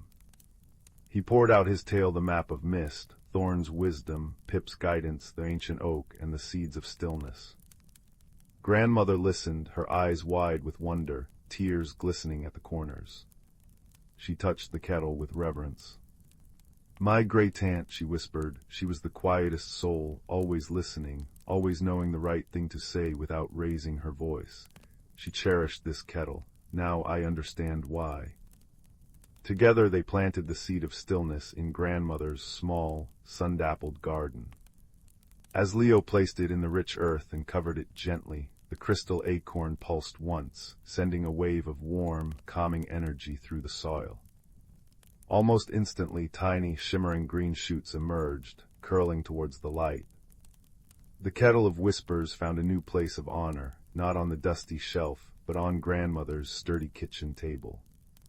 They discovered it still wouldn't whistle, but when filled with water and placed near warmth, it would sometimes emit a soft, comforting hum and a faint scent of cinnamon and earth, filling the cottage with a sense of peace and gentle guidance. Villagers who felt lost or troubled sometimes found themselves drawn to grandmother's cottage. Sitting near the kettle, sipping chamomile tea, they often found their worries softening, a quiet clarity replacing their confusion. The small sapling in the garden grew steadily, its leaves shimmering with a faint inner light, a beacon of quiet wisdom. Leo still collected stones from the brook, but now he listened to their smoothness, feeling the stories they held within their silent forms. He understood that the world was filled with quiet magic, hidden in plain sight in an old kettle, in the patience of a badger, in the courage of a finch, in the deep sleep of an ancient tree, and within the stillness of his own listening heart. The greatest journeys, he knew, weren't always across ravines and through woods, but into the gentle, extraordinary secrets held within the ordinary, waiting only for a patient ear and a kind spirit to discover them. And as the fire crackled low in the hearth, the scent of earth and peace lingering in the air, Leo knew that true wonder was always just a quiet whisper away. Once upon a time, in a village nestled between rolling hills and whispering forests, there lived a curious young girl named Lyra. Her eyes were the color of the morning sky, and her heart was as vast as the ocean. Lyra spent her days exploring the meadows and woods around her home, but her dreams were filled with places she had yet to discover. One crisp autumn morning, as the leaves danced in the gentle breeze, Lyra stumbled upon an ancient map tucked inside an old book in her grandmother's attic. The map was unlike any she had seen, with swirling lines and shimmering ink that seemed to change color in the light. At its center was a place called the Enchanted Hollow, a realm rumored to be filled with wonder and magic. With a spark of excitement in her heart, Lyra decided she would find this mysterious place. She packed a small satchel with her favorite blanket, a loaf of bread, and a flask of warm tea. As she stepped outside, the morning sun painted the sky in hues of pink and gold, and she could feel the promise of adventure in the crisp air. Lyra followed the map's winding path through towering trees and across babbling brooks. The forest was alive with the rustling of leaves and the songs of birds, creating a symphony that carried her forward. As she ventured deeper, she encountered a peculiar creature, a fox with fur as white as snow and eyes that gleamed like emeralds. The fox greeted her with a nod and, sensing her quest, offered to guide her through the forest. Together, they traversed paths cloaked in mist and fields carpeted with wildflowers, their colors vivid against the earth. The fox led Lyra to a clearing where the air was sweet with the scent of honey, and a gentle stream sparkled under the sun's golden rays. Here, the fox pointed to a small, hidden trail that seemed to disappear into the earth itself. With a grateful heart, Lyra thanked her new friend and ventured down the trail. The path led into a tunnel of vines and twinkling lights, and as she walked, the air shimmered with a gentle hum, like the whisper of a lullaby. The tunnel opened into the Enchanted Hollow, a place that seemed to exist just between a dream and reality. The hollow was a world of wonders. Trees with trunks of silver leaves stretched up to the sky, their branches swaying gently in the breeze. Flowers with petals of iridescent colors glowed softly, and the ground was covered in moss that felt like the plushest carpet beneath Lyra's feet. Streams of crystal-clear water wound through the landscape, their gentle babble a soothing melody. As she explored, Lyra met creatures she had only ever dreamed of. There were butterflies with wings like stained glass windows, glowing softly in the dim light. She watched as a family of gentle deer with antlers adorned in soft ferns grazed nearby, their presence serene and calming. But the most wondrous creature she encountered was a small, luminescent being called a starling. It hovered in the air, its wings twinkling like the night sky, and spoke in a voice as soft as a summer breeze. The starling told Lyra of the heart of the hollow, a place where wishes were whispered and dreams were born. With the starling as her guide, Lyra traveled to the heart of the Enchanted Hollow. There she found a pool of water so clear and still that it reflected the world above like a perfect mirror. The starling encouraged her to look into the pool and whisper her heart's deepest wish. Lyra closed her eyes, and with a heart full of gratitude and wonder, whispered her wish for courage and the strength to explore the unknown. As her words floated into the air, the pool shimmered, and a warmth spread through her, filling her with a sense of peace and confidence. With her journey nearly complete, Lyra realized it was time to return home. She bid farewell to her new friends, each one leaving her with a token of their world, a silver leaf, a tiny fern, and a single glowing petal. As she retraced her steps through the forest, the fox rejoined her, leading her back to the edge of her village. Under the light of the setting sun, Lyra returned home, her heart brimming with stories and newfound courage. She tucked the tokens from the hollow into her satchel, reminders of her journey and the friends she had made. As she drifted off to sleep that night, the wind carried the scent of the forest through her window, and the stars outside twinkled with a familiar glow. Lyra knew that whenever she needed courage, she only had to close her eyes and remember her journey to the enchanted hollow, where magic and dreams lived in harmony. And so, with a heart full of wonder and the whisper of the hollow in her dreams, Lyra slept peacefully, ready for whatever adventures awaited her in the days to come. In a cozy woodland clearing, beneath the sheltering boughs of ancient oaks, there lived a community of gentle forest folk. Their cottages were carved into the sturdy trunks, adorned with whimsical mushroom roofs and windows framed by vines that danced in the breeze. At the heart of this enchanting hamlet stood the great hollow tree, its vast interior transformed into a warm, inviting gathering place. Here the forest folk would come together to share stories, music, and the simple joys of friendship. One crisp autumn evening, as the leaves swirled in golden eddies, an unusual hush fell over the hollow tree. The forest folk noticed something amiss. The glowing lanterns that typically illuminated the space had dimmed to a faint flicker. Tilly, a young squirrel with an inquisitive nature, was the first to voice her concern. "Friends, have you noticed the strange way the lanterns are behaving? It's as if their magic is waning." Murmurs of agreement rippled through the gathering, and Willow, the wise old oak spirit, stepped forward. Her bark-etched face creased with concern as she spoke. "You are right to be troubled, little one. The lanterns are indeed behaving strangely, and we must uncover the reason before their light is extinguished completely." With a wave of her gnarled branch, Willow summoned a cluster of glowing sprites, their luminous bodies casting a warm glow around the hollow. "These faithful friends will guide you on your quest to restore the lantern's magic," she said, her voice carrying the weight of ancient wisdom. Tilly's eyes widened with excitement, and she eagerly gathered a small band of companions: Thistle, the hedgehog, Mossy the toad, and Piper, the songbird. Together they set off into the forest, their path illuminated by the dancing sprites. As they ventured deeper into the woods, the friends noticed peculiar signs: twisted branches that seemed to have minds of their own, mushroom rings that pulsed with an eerie glow, and whispers carried on the wind that spoke of forgotten enchantments. Piper, with her keen eyesight, was the first to spot a clue. Perched atop a fallen log, she noticed a trail of shimmering dust leading into a thicket of brambles. "Look, friends," she trilled. "Could this be the key to unraveling the mystery?" Mossy hopped closer, his bulbous eyes studying the glittering trail. "Why, I believe you're right, Piper. That dust looks awfully familiar. It's the same sparkle that fuels the lantern's magic."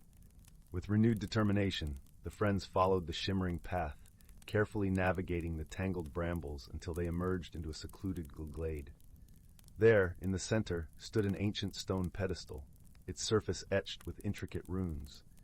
Thistle, ever the observant one, noticed a faint glow emanating from the pedestal's base. "Look there, friends! Could that be the source of the lantern's magic?" As they approached cautiously, the sprites swirled around the pedestal, their ethereal light revealing a hidden chamber beneath. Within the chamber, they found a glimmering crystal, its facets refracting the sprite's glow in a kaleidoscope of colors. Tilly gasped in wonder. "This must be the heart of the lantern's magic. But why has it been hidden away?" Suddenly, a deep, rumbling voice echoed through the glade. "Well done, little ones, for uncovering the ancient secrets of this sacred place." From the shadows emerged a majestic stag, his antlers adorned with twisting vines and his flanks shimmering with an otherworldly sheen. "I am the guardian of this crystal, charged with protecting its power from those who would misuse it." The friends listened, captivated, as the stag wove a tale of an ancient evil that had once threatened to extinguish the light of the forest. In a desperate bid to safeguard the crystal's magic, it had been hidden away, its power dimmed to prevent its discovery. "But now," the stag continued, "the darkness has passed, and it is time for the light to shine once more. You have proven yourselves worthy guardians of this sacred trust." With a graceful bow of his antlered head, the stag stepped aside, allowing the friends to approach the crystal. Tilly, her heart swelling with courage, reached out and gently touched its glimmering surface. In an instant, a surge of warmth and radiance burst forth, the crystal pulsing with renewed life.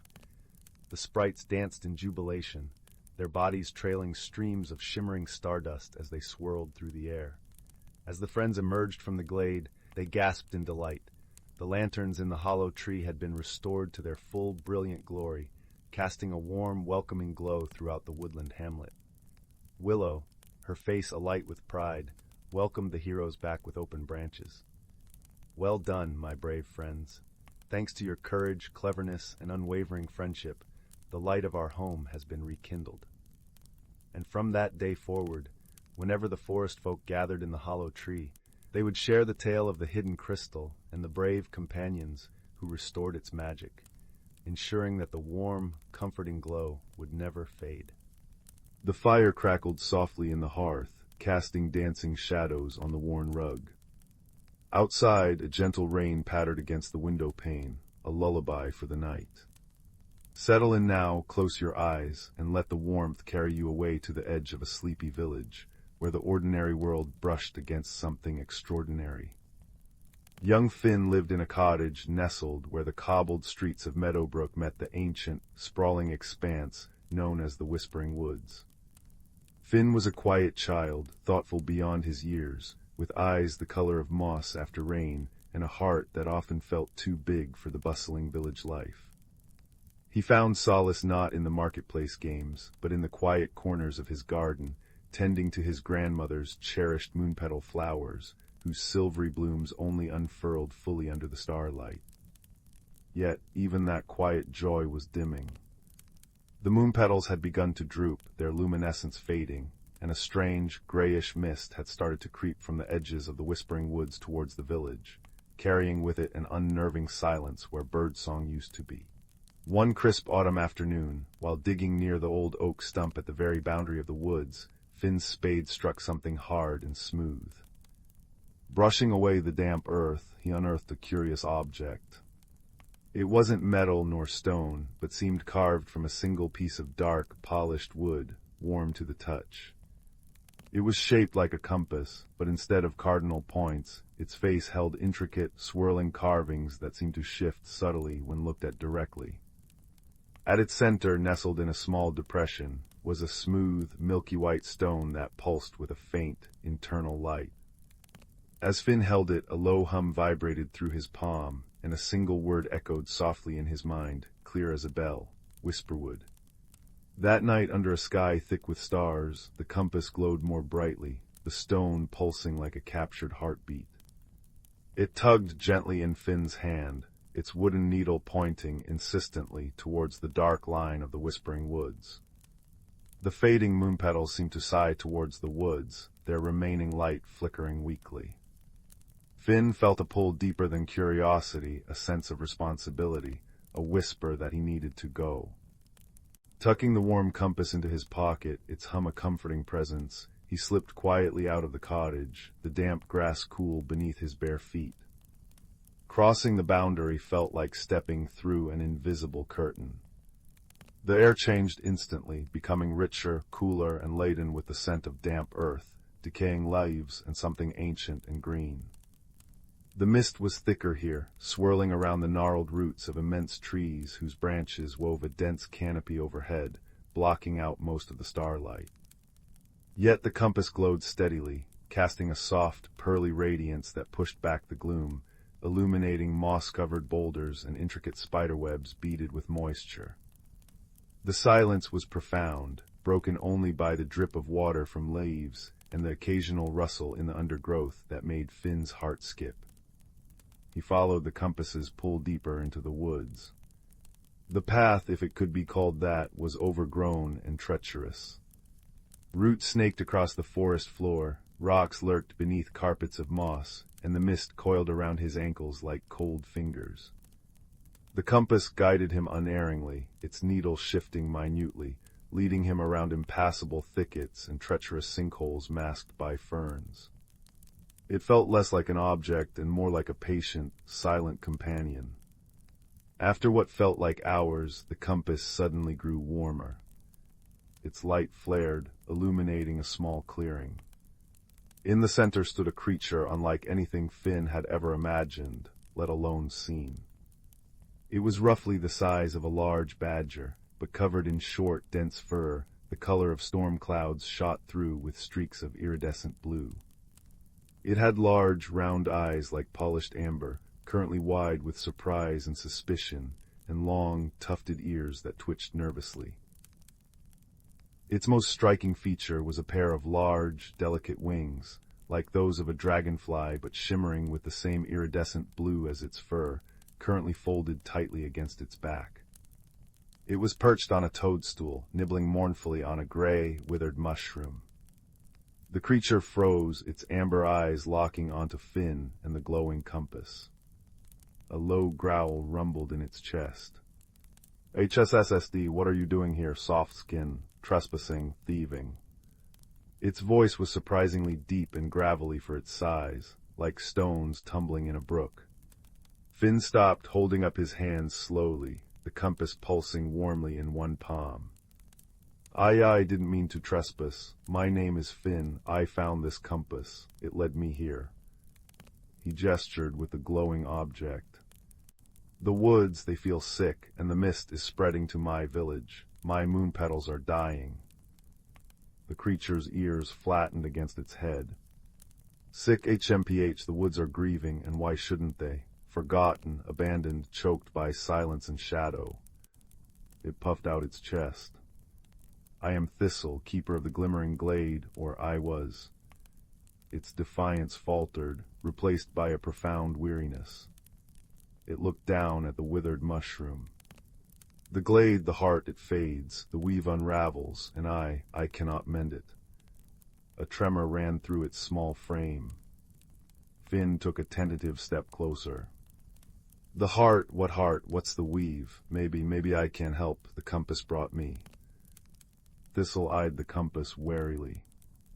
"The Whisperwood compass, lost for generations. It senses the weave, the living magic that binds the woods. The heart is the source, the glimmering glade, but it is hidden, protected, and now weakened." It looked at Finn, suspicion warring with a desperate hope. "Why would it lead you? Soft skins bring noise and axes, not healing." "Not me," Finn said softly, thinking of his quiet garden, his drooping moon petals. "I just want to understand, to help if I can. My grandmother said the woods and the village used to be friends. Maybe they can be again." Thistle studied Finn for a long moment, the silence stretching. Finally it gave a curt nod, a flicker of reluctant acceptance in its amber eyes. "The compass leads, Thistle follows for the glade, but no tricks, soft skin." It fluttered down from the toadstool, landing lightly on the moss beside Finn. "Call me Thistle, keeper titles seem hollow now." Thus began an unlikely partnership. Finn, guided by the warm pulse of the Whisperwood compass, and Thistle, navigating the deeper, older paths with an innate knowledge of the forest, moved deeper into the whispering woods.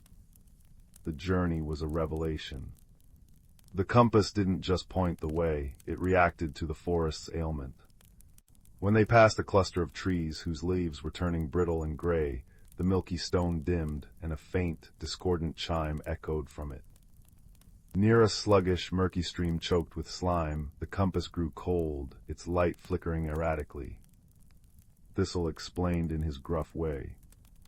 "The weave is the song of the woods, the rustle of leaves, the chatter of streamlets, the buzz of insects, the memories held in ancient roots all woven together. The glimmering glade is the loom, the heart where the song is strongest, but the song is fading. Silence grows, shadows deepen, the mist is the wood's sorrow made visible." They encountered wonders, groves where luminescent fungi painted the ground in soft blues and greens, trees whose bark shimmered with veins of silver light, clear pools reflecting star patterns unseen in the sky above. But each wonder was marred by the encroaching grayness patches of dead, silent ground, streams running sluggish and dark, trees groaning as if in pain.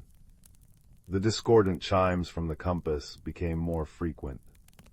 One evening, as they sheltered under a giant, hollowed-out willow, its once vibrant leaves now hanging limp, Finn shared his own quiet sorrow, the fading moon petals, the feeling of not quite belonging in the village, his grandmother's stories about the wood's old magic. Thistle, nibbling a slightly less withered mushroom Finn had found, listened intently. Then, hesitantly, Thistle spoke of his own burden. The glimmering glade wasn't just a place. It was sustained by joy, by connection, by the shared memories of all who lived within the woods and those who respected it. As the village grew distant, forgetting the old ways, and as fear replaced wonder, the connection frayed. Thistle felt every fraying thread as a physical ache. He tried everything ancient chants, tending the oldest trees, even attempting to sing the weave back into strength, but his own heart was heavy with loneliness and failure. "The song needs many voices," Thistle murmured, his voice softer than Finn had ever heard it. "One keeper's voice is not enough." The compass pulsed warmly against Finn's chest. He looked at Thistle, truly seeing the weariness beneath the bristly exterior, the deep love for the woods masked by grumpiness. Maybe it led me because I can hear the silence too, and maybe we can find more voices together." He offered Thistle a small, slightly squashed berry he'd saved. Thistle took the berry, a flicker of something like surprise crossing his face. He gave a small, almost imperceptible nod. Perhaps, Finn, perhaps. Days blurred into nights. They forded streams turned sluggish and cold, climbed moss-slicked ridges where the mist clung thickest, and navigated valleys choked with gray, brittle ferns. The compass guided them through illusion's paths that doubled back, walls of thorn that seemed solid until the compass light touched them, revealing an opening. Thistle's knowledge saved them from hidden sinkholes and patches of quicksand, disguised as ordinary moss. They shared meager rations, Finn's dried bread and cheese, Thistle's knowledge of which forest grubs were surprisingly edible and which berries wouldn't make you see dancing badgers. Slowly, a grudging respect, then a tentative friendship, bloomed between the quiet boy and the gruff keeper. Finn learned to move with the forest's rhythm, to listen beyond the silence. Thistle, in turn, found himself sharing stories of the woods past glory of great gatherings under the moon, of trees that sang, of starlight distilled in dewdrops. Finally, after a particularly arduous climb up a sheer rock face guided by the compass's insistent light, they emerged onto a high plateau. Before them lay the glimmering glade. It was a sight that stole Finn's breath, even in its faded state. A vast natural amphitheater ringed by ancient, towering trees whose bark shimmered with embedded crystals that caught the weak sunlight filtering through the mist. At the very center stood an enormous, ancient oak, its gnarled trunk wider than Finn's cottage, its branches spreading like a protective canopy. But the crystals were dull, their light feeble. The great oak's leaves were sparse and tinged with gray. Moss that should have been emerald green was patchy and brown. A shallow pool at the oak's base, which Thistle called the memory pool, was murky and still, reflecting only the oppressive gray sky. The air hummed not with vibrant life, but with a low, discordant thrum that vibrated in Finn's bones, the sound of the weave unraveling. The mist here was thickest, swirling like smoke. "The heart," Thistle whispered, his voice thick with despair. He fluttered weakly to the base of the great oak, landing on a root. "See, the loom tree weakens, the pool remembers only sorrow, the song, it's almost gone." He slumped, his iridescent wings drooping. "The compass led you, Finn, but what can we do? The silence is too deep." Finn stood at the edge of the glade, the whisperwood compass burning warmly against his palm, its light a defiant beacon in the gloom. He felt the immense sadness of the place, the weight of forgotten connections. He thought of his drooping moon petals, of the village elders dismissing the mist as just weather, of Thistle's loneliness. He thought of his grandmother's stories filled with laughter shared under these very trees, of offerings of song and gratitude, of the woods and village woven together. Suddenly, the compass pulsed intensely. Its light flared not outwards but inwards, bathing Finn in its pearly radiance. An image filled his mind, not a spell or a chant, but a feeling, a memory. The pure, simple joy he felt when his moon petals bloomed under the stars, the connection he felt to the tiny plants. He remembered Thistle's face when he'd accepted the berry, the flicker of surprise and connection. The answer wasn't force. It wasn't just Thistle's duty. It was connection. It was sharing the light inside, the small joys, the memories. Taking a deep breath, Finn walked slowly towards the murky memory pool. He knelt beside it, ignoring the cold dampness seeping through his trousers. He placed his hands on the compass, its warmth flowing into him. Closing his eyes, he didn't try to sing a grand song. Instead, he focused on a single, quiet memory. He pictured his grandmother's face, kind and lined, as she showed him how to plant the first moonpetal seed. He felt the cool earth under his small fingers, the anticipation, the shared wonder when the first silver shoot emerged. He poured that feeling, the warmth, the love, the simple joy of growth and connection into the compass. The milky stone blazed. A beam of pure, soft light, warm like starlight, shot from the compass and touched the surface of the murky memory pool. Where the light touched, the murkiness cleared, like ink dispersing in clean water. For a moment, the image of Finn's grandmother smiling, holding the tiny seedling, shimmered on the pool's surface. A soft gasp came from Thistle. Finn opened his eyes.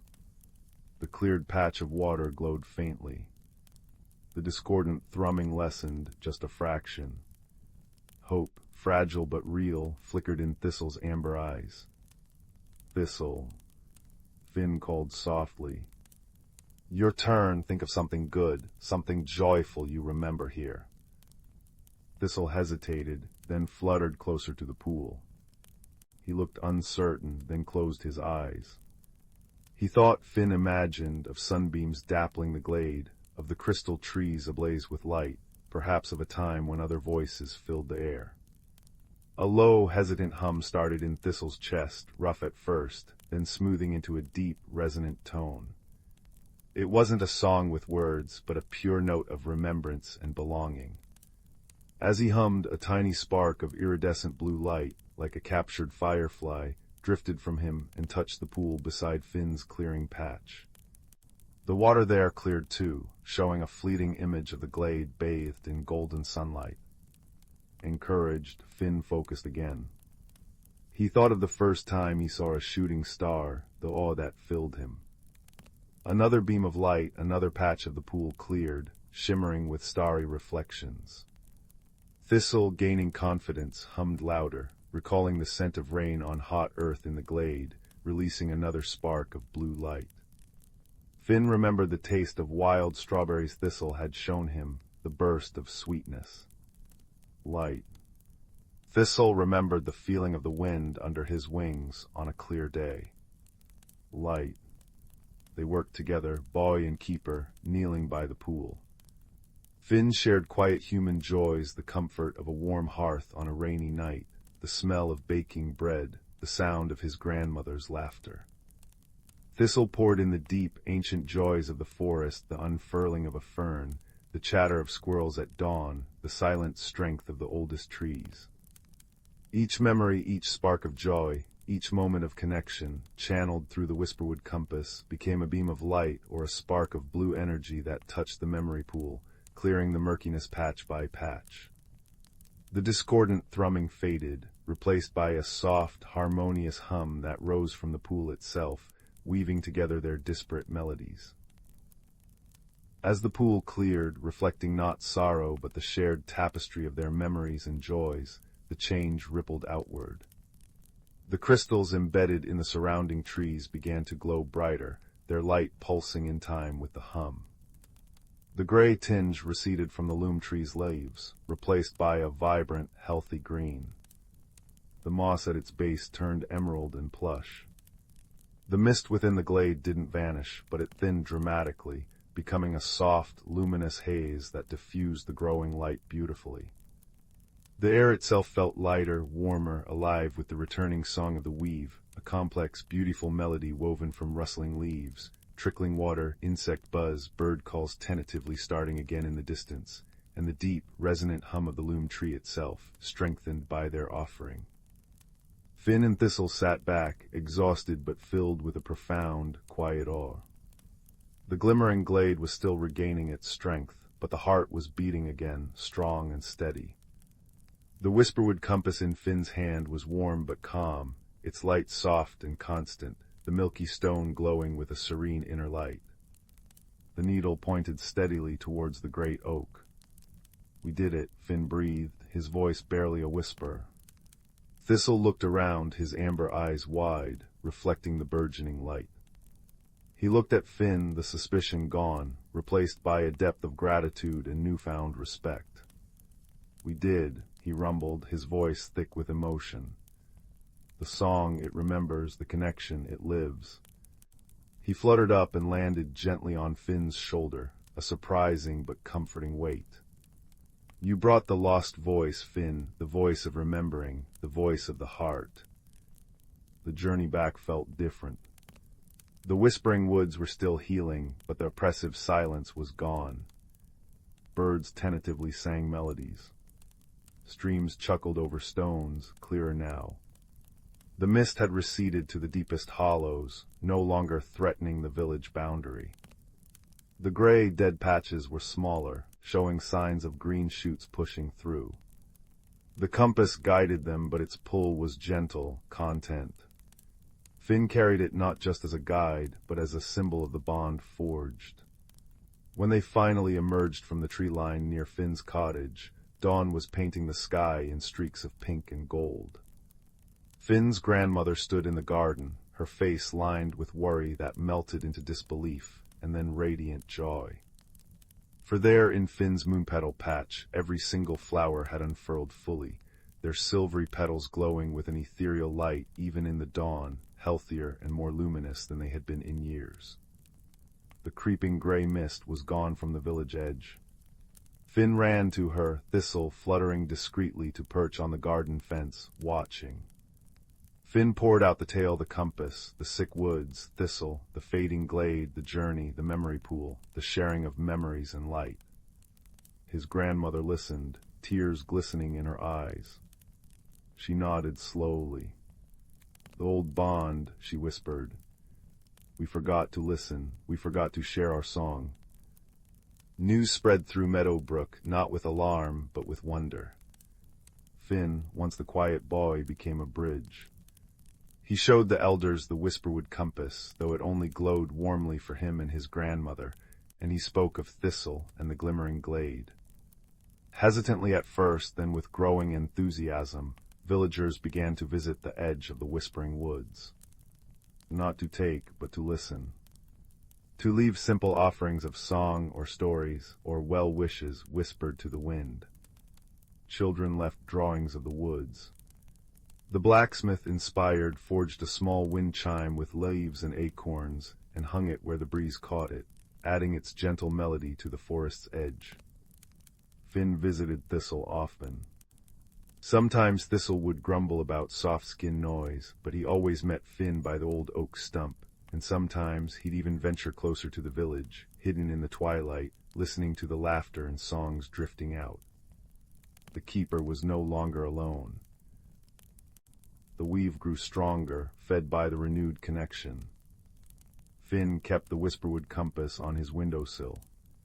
It no longer tugged him into the deep woods, but it often glowed softly, especially on nights when the moon petals bloomed, or when he sat quietly, remembering his journey. It was a reminder that the greatest magic wasn't in grand spells or hidden powers, but in the quiet courage to listen, the willingness to reach out to the unexpected, and the simple, profound power of sharing joy and memory. It reminded him that even the smallest voice, when woven together with others in kindness and understanding, could mend a broken song and light the way home. The mist never returned to Meadowbrook's edge. The whispering woods thrived, a symphony of life once more, its song a gentle counterpoint to the village sounds. And on quiet nights, if you listen very carefully near the old oak stump, you might hear the deep, contented hum of a keeper, and the soft, answering laughter of a boy who had discovered that friendship and understanding could bloom in the most unexpected places, and that every heart, no matter how small or seemingly different, holds a light that can help heal the world. Sleep now, little one, wrapped in the warmth of that knowing. The fire crackles low, the rain whispers on the roof, and the world is full of quiet, interconnected magic. Dream well. In a lush, whispering forest where sunbeams threaded through the canopy like golden threads, the air was perfumed with the sweet scent of blooming wildflowers and the earthy aroma of damp moss.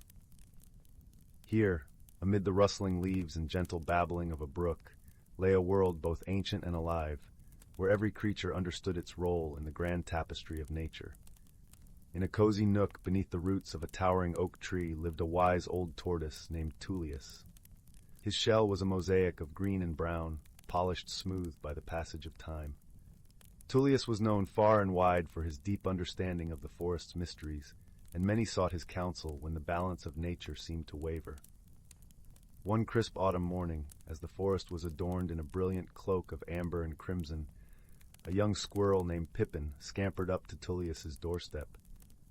Pippin's eyes were wide with worry, reflecting the dappled sunlight like polished hazelnuts. "Tullius," he chattered, his voice a blend of youthful eagerness and concern, "the acorns are not falling as they should.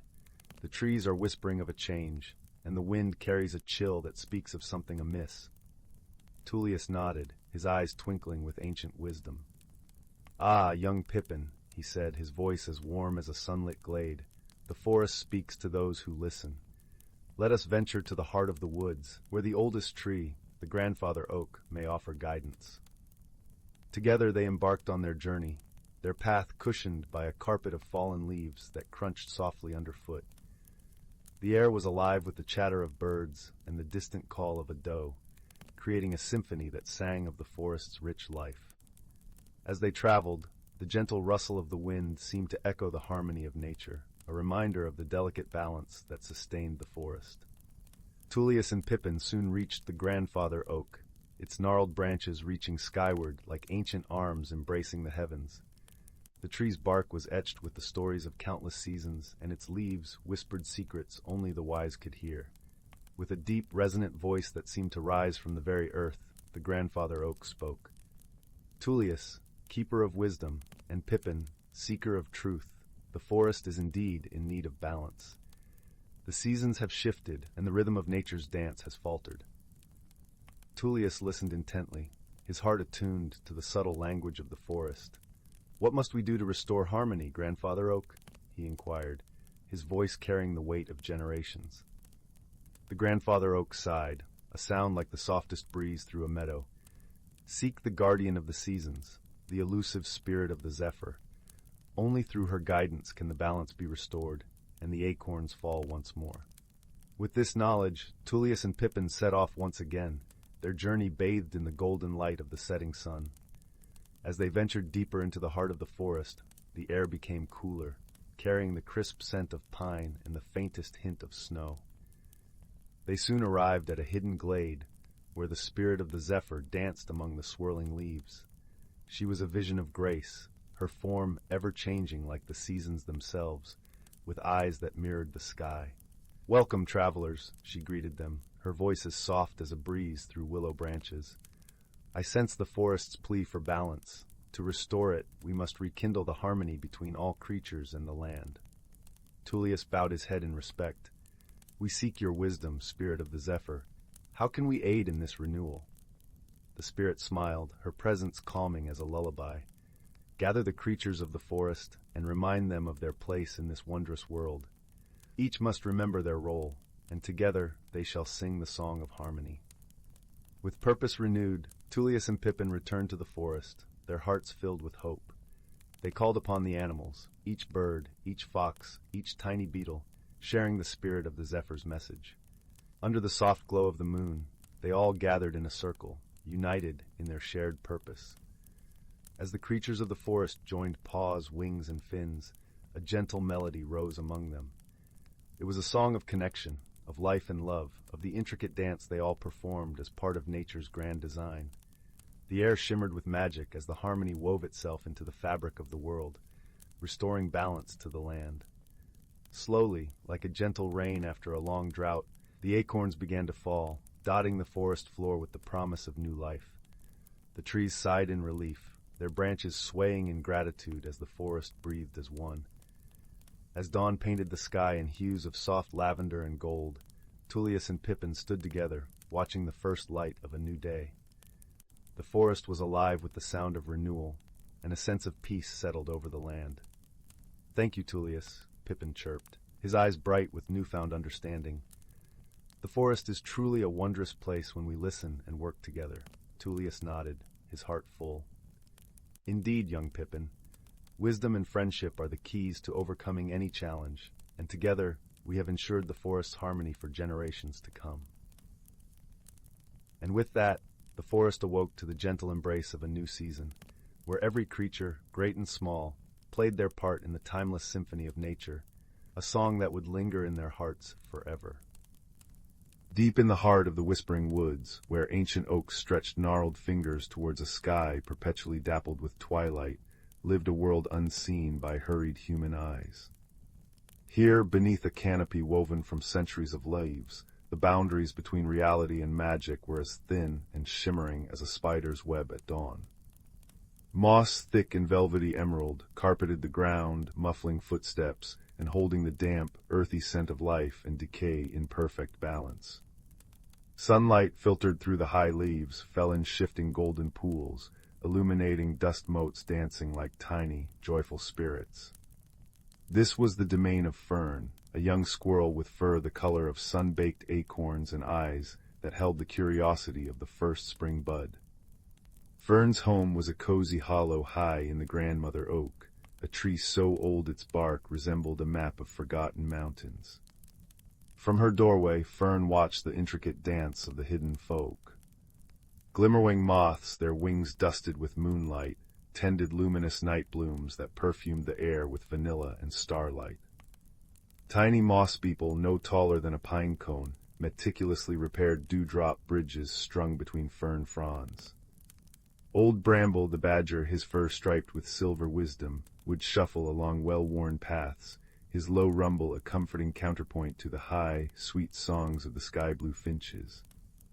Everything moved with a rhythm as old as the hills, a rhythm dictated by the turning wheel, the gentle, powerful cycle of seasons, woven with threads of subtle magic. One crisp autumn morning, as the air turned sharp with the scent of fallen leaves and ripe blackberries, Fern noticed something amiss. The crystal brook, a ribbon of water that usually sang with a pure, musical voice and shimmered with an inner light like captured moonlight, seemed dull. Its song was muted, a mere whisper, and its luminous glow had faded to a weary gray. The water plants lining its banks, usually vibrant with underwater rainbows, looked listless. A tremor of unease, cold as the first frost, prickled down Fern's spine. She scampered down the grandmother oak, her paws sinking into the soft moss. "Elder Bark," she called, her voice small against the vastness of the woods. She found the ancient tortoise basking in a rare shaft of sunlight near the brook, his shell etched with patterns like the rings of time itself. His eyes, deep and dark as forest pools, opened slowly. "Little Fern," he rasped, his voice like dry leaves rustling. "Your steps carry worry. What troubles the green heart?" "The brook, Elder," Fern said, her whiskers twitching anxiously. "It's lost its song. Its light is fading. It feels sad." Elder Bark shifted ponderously, his heavy head turning towards the water. He studied it for a long moment, the silence filled only by the diminished gurgle and the distant cry of a hawk. "Ah," he sighed, a sound like wind through ancient pines. The turning wheel wobbles, the balance tilts. The crystal brook draws its life from the heart song of the whispering woods itself, from the roots deep in the earth, the sigh of the leaves, the laughter of the rain. When that harmony falters, so does the brook's magic. But why? Fern asked, her bushy tail flicking. "What's wrong?" The story is old, little one, Elder Bark murmured, his gaze distant. Older than my shell, it is whispered that the brook's light dims when the natural order is strained, when the deep roots thirst too deeply because the rains forget their path, when the leaves fall too soon because the wind grows harsh and restless, when the creatures forget to listen, truly listen, to the woods. He nudged a small, perfectly smooth river stone with his nose. See this? Once stones like these glowed softly in the brook, guiding the night fish. Now they sleep. Fern felt a profound sense of responsibility settle upon her small shoulders. The magic wasn't just a pretty shimmer, it was the lifeblood of her home. What can we do, Elder? How do we mend the wheel? The old tortoise blinked slowly. The answer lies not in grand gestures, but in understanding the whispers. Seek the keeper of the veil. She watches the threads where weather and seasons meet magic. The keeper of the veil was Willow, a creature rarely sane but deeply felt. She was said to dwell where the mist clung longest, near the singing stones, ancient, moss-covered monoliths that hummed when the wind swept through them just right. Fern set off, her heart pounding like a woodpecker's drum. The journey took her deeper into the woods than she'd ever ventured. She passed through groves where autumn had painted the maples in fiery hues of crimson and gold, the leaves crunching softly underfoot, releasing a scent like spiced apples. She crossed meadows where late-blooming asters held up purple faces to the weakening sun, and butterflies, wings edged in frost, danced their final waltzes. The air grew cooler, damper, carrying the clean, sharp smell of impending rain and the distant ozone tang of magic. Finally, she reached the Valley of Mists. Gray tendrils curled around the bases of colossal ancient firs, their tops lost in the perpetual twilight haze. In the center stood the Singing Stones, 5 towering pillars of gray rock, veined with silver and draped in emerald moss. As Fern approached, a gentle breeze sighed through the valley.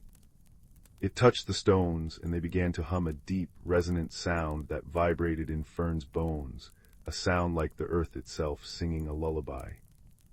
The mist swirled, coalescing near the largest stone.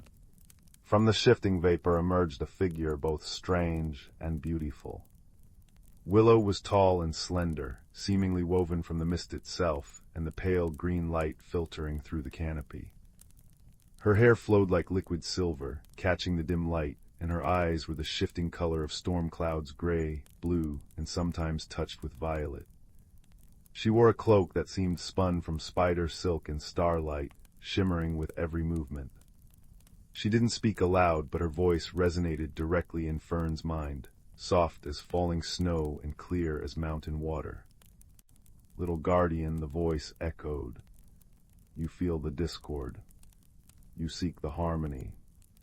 Images flashed in Fern's mind, parched earth cracking beneath thirsty roots, a nestling shivering under an unnaturally early frost, leaves shriveling before their time. The wheel turns heavy. The deep springs sleep too deeply. The sky forgets its gentle tears. The wind whispers harshly, not softly. The heart song weakens. What can be done? Fern thought back, pouring all her worry and hope into the silent question. Willow extended a hand that seemed made of condensed mist. A single perfect dewdrop balanced on her fingertip, catching the light and refracting it into a tiny rainbow.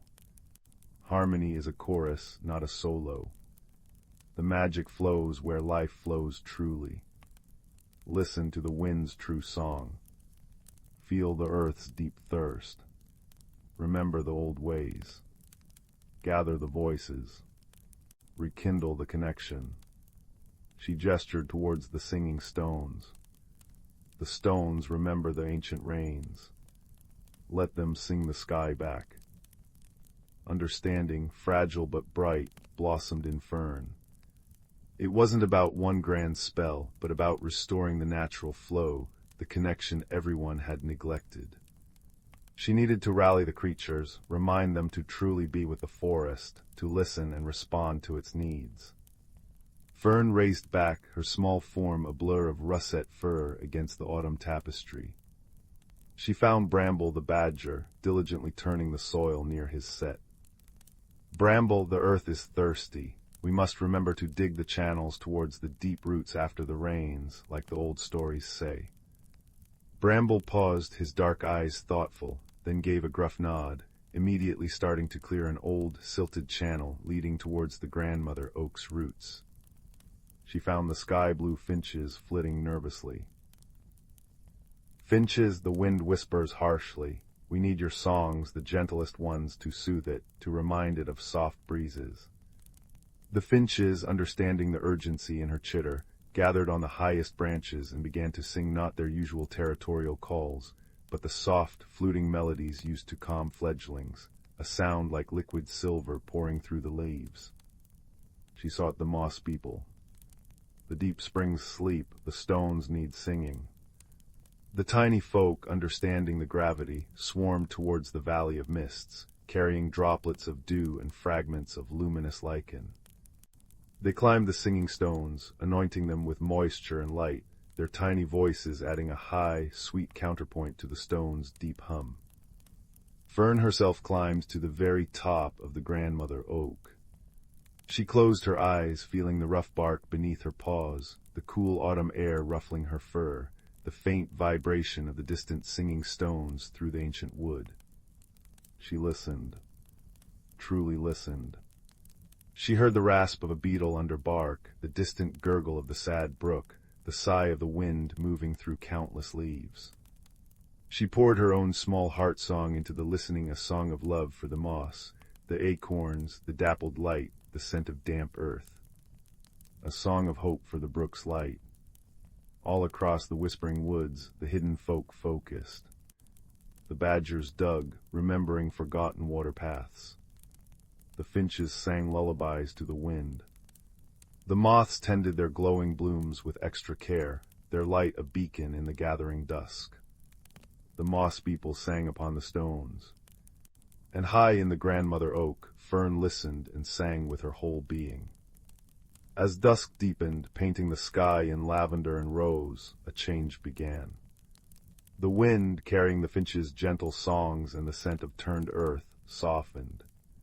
It no longer snatched leaves harshly, but cradled them as they drifted down. It carried a new scent, the clean, wet promise of rain. High above, the first stars winked into existence. Then it came. Not a storm, but a gentle, soaking rain. Soft, silver threads fell from the darkening sky, kissing the parched earth, pattering on the broad leaves, filling the air with the most beautiful scent petrichor, the breath of the earth sighing in relief.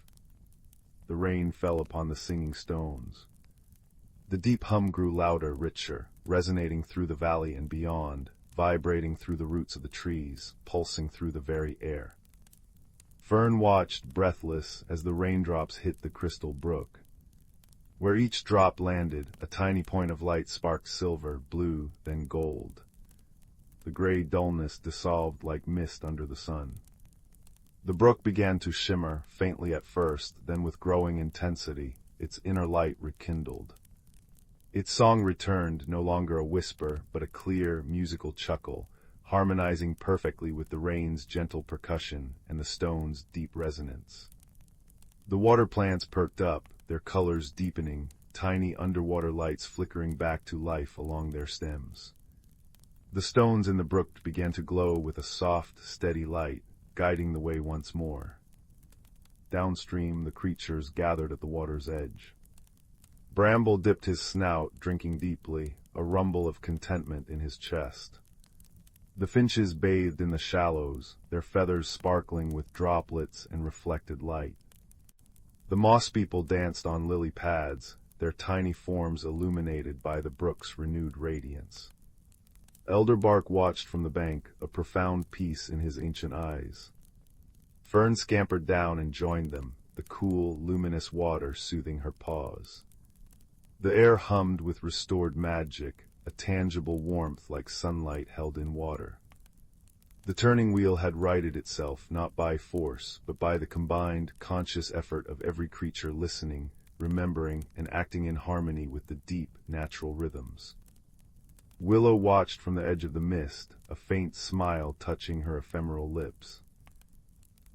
The threads of weather and season, life and magic were realigning, woven back together by the gentle strength of friendship, wisdom, and shared purpose.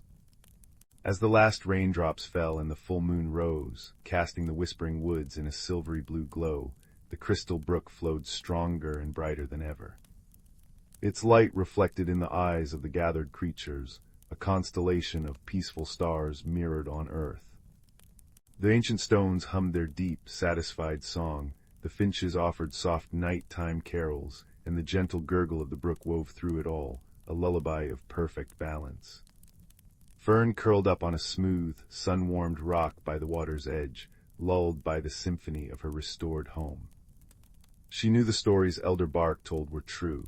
Magic lived in the listening, in the caring, in the harmony of countless small hearts beating in time with the great, green heart of the world.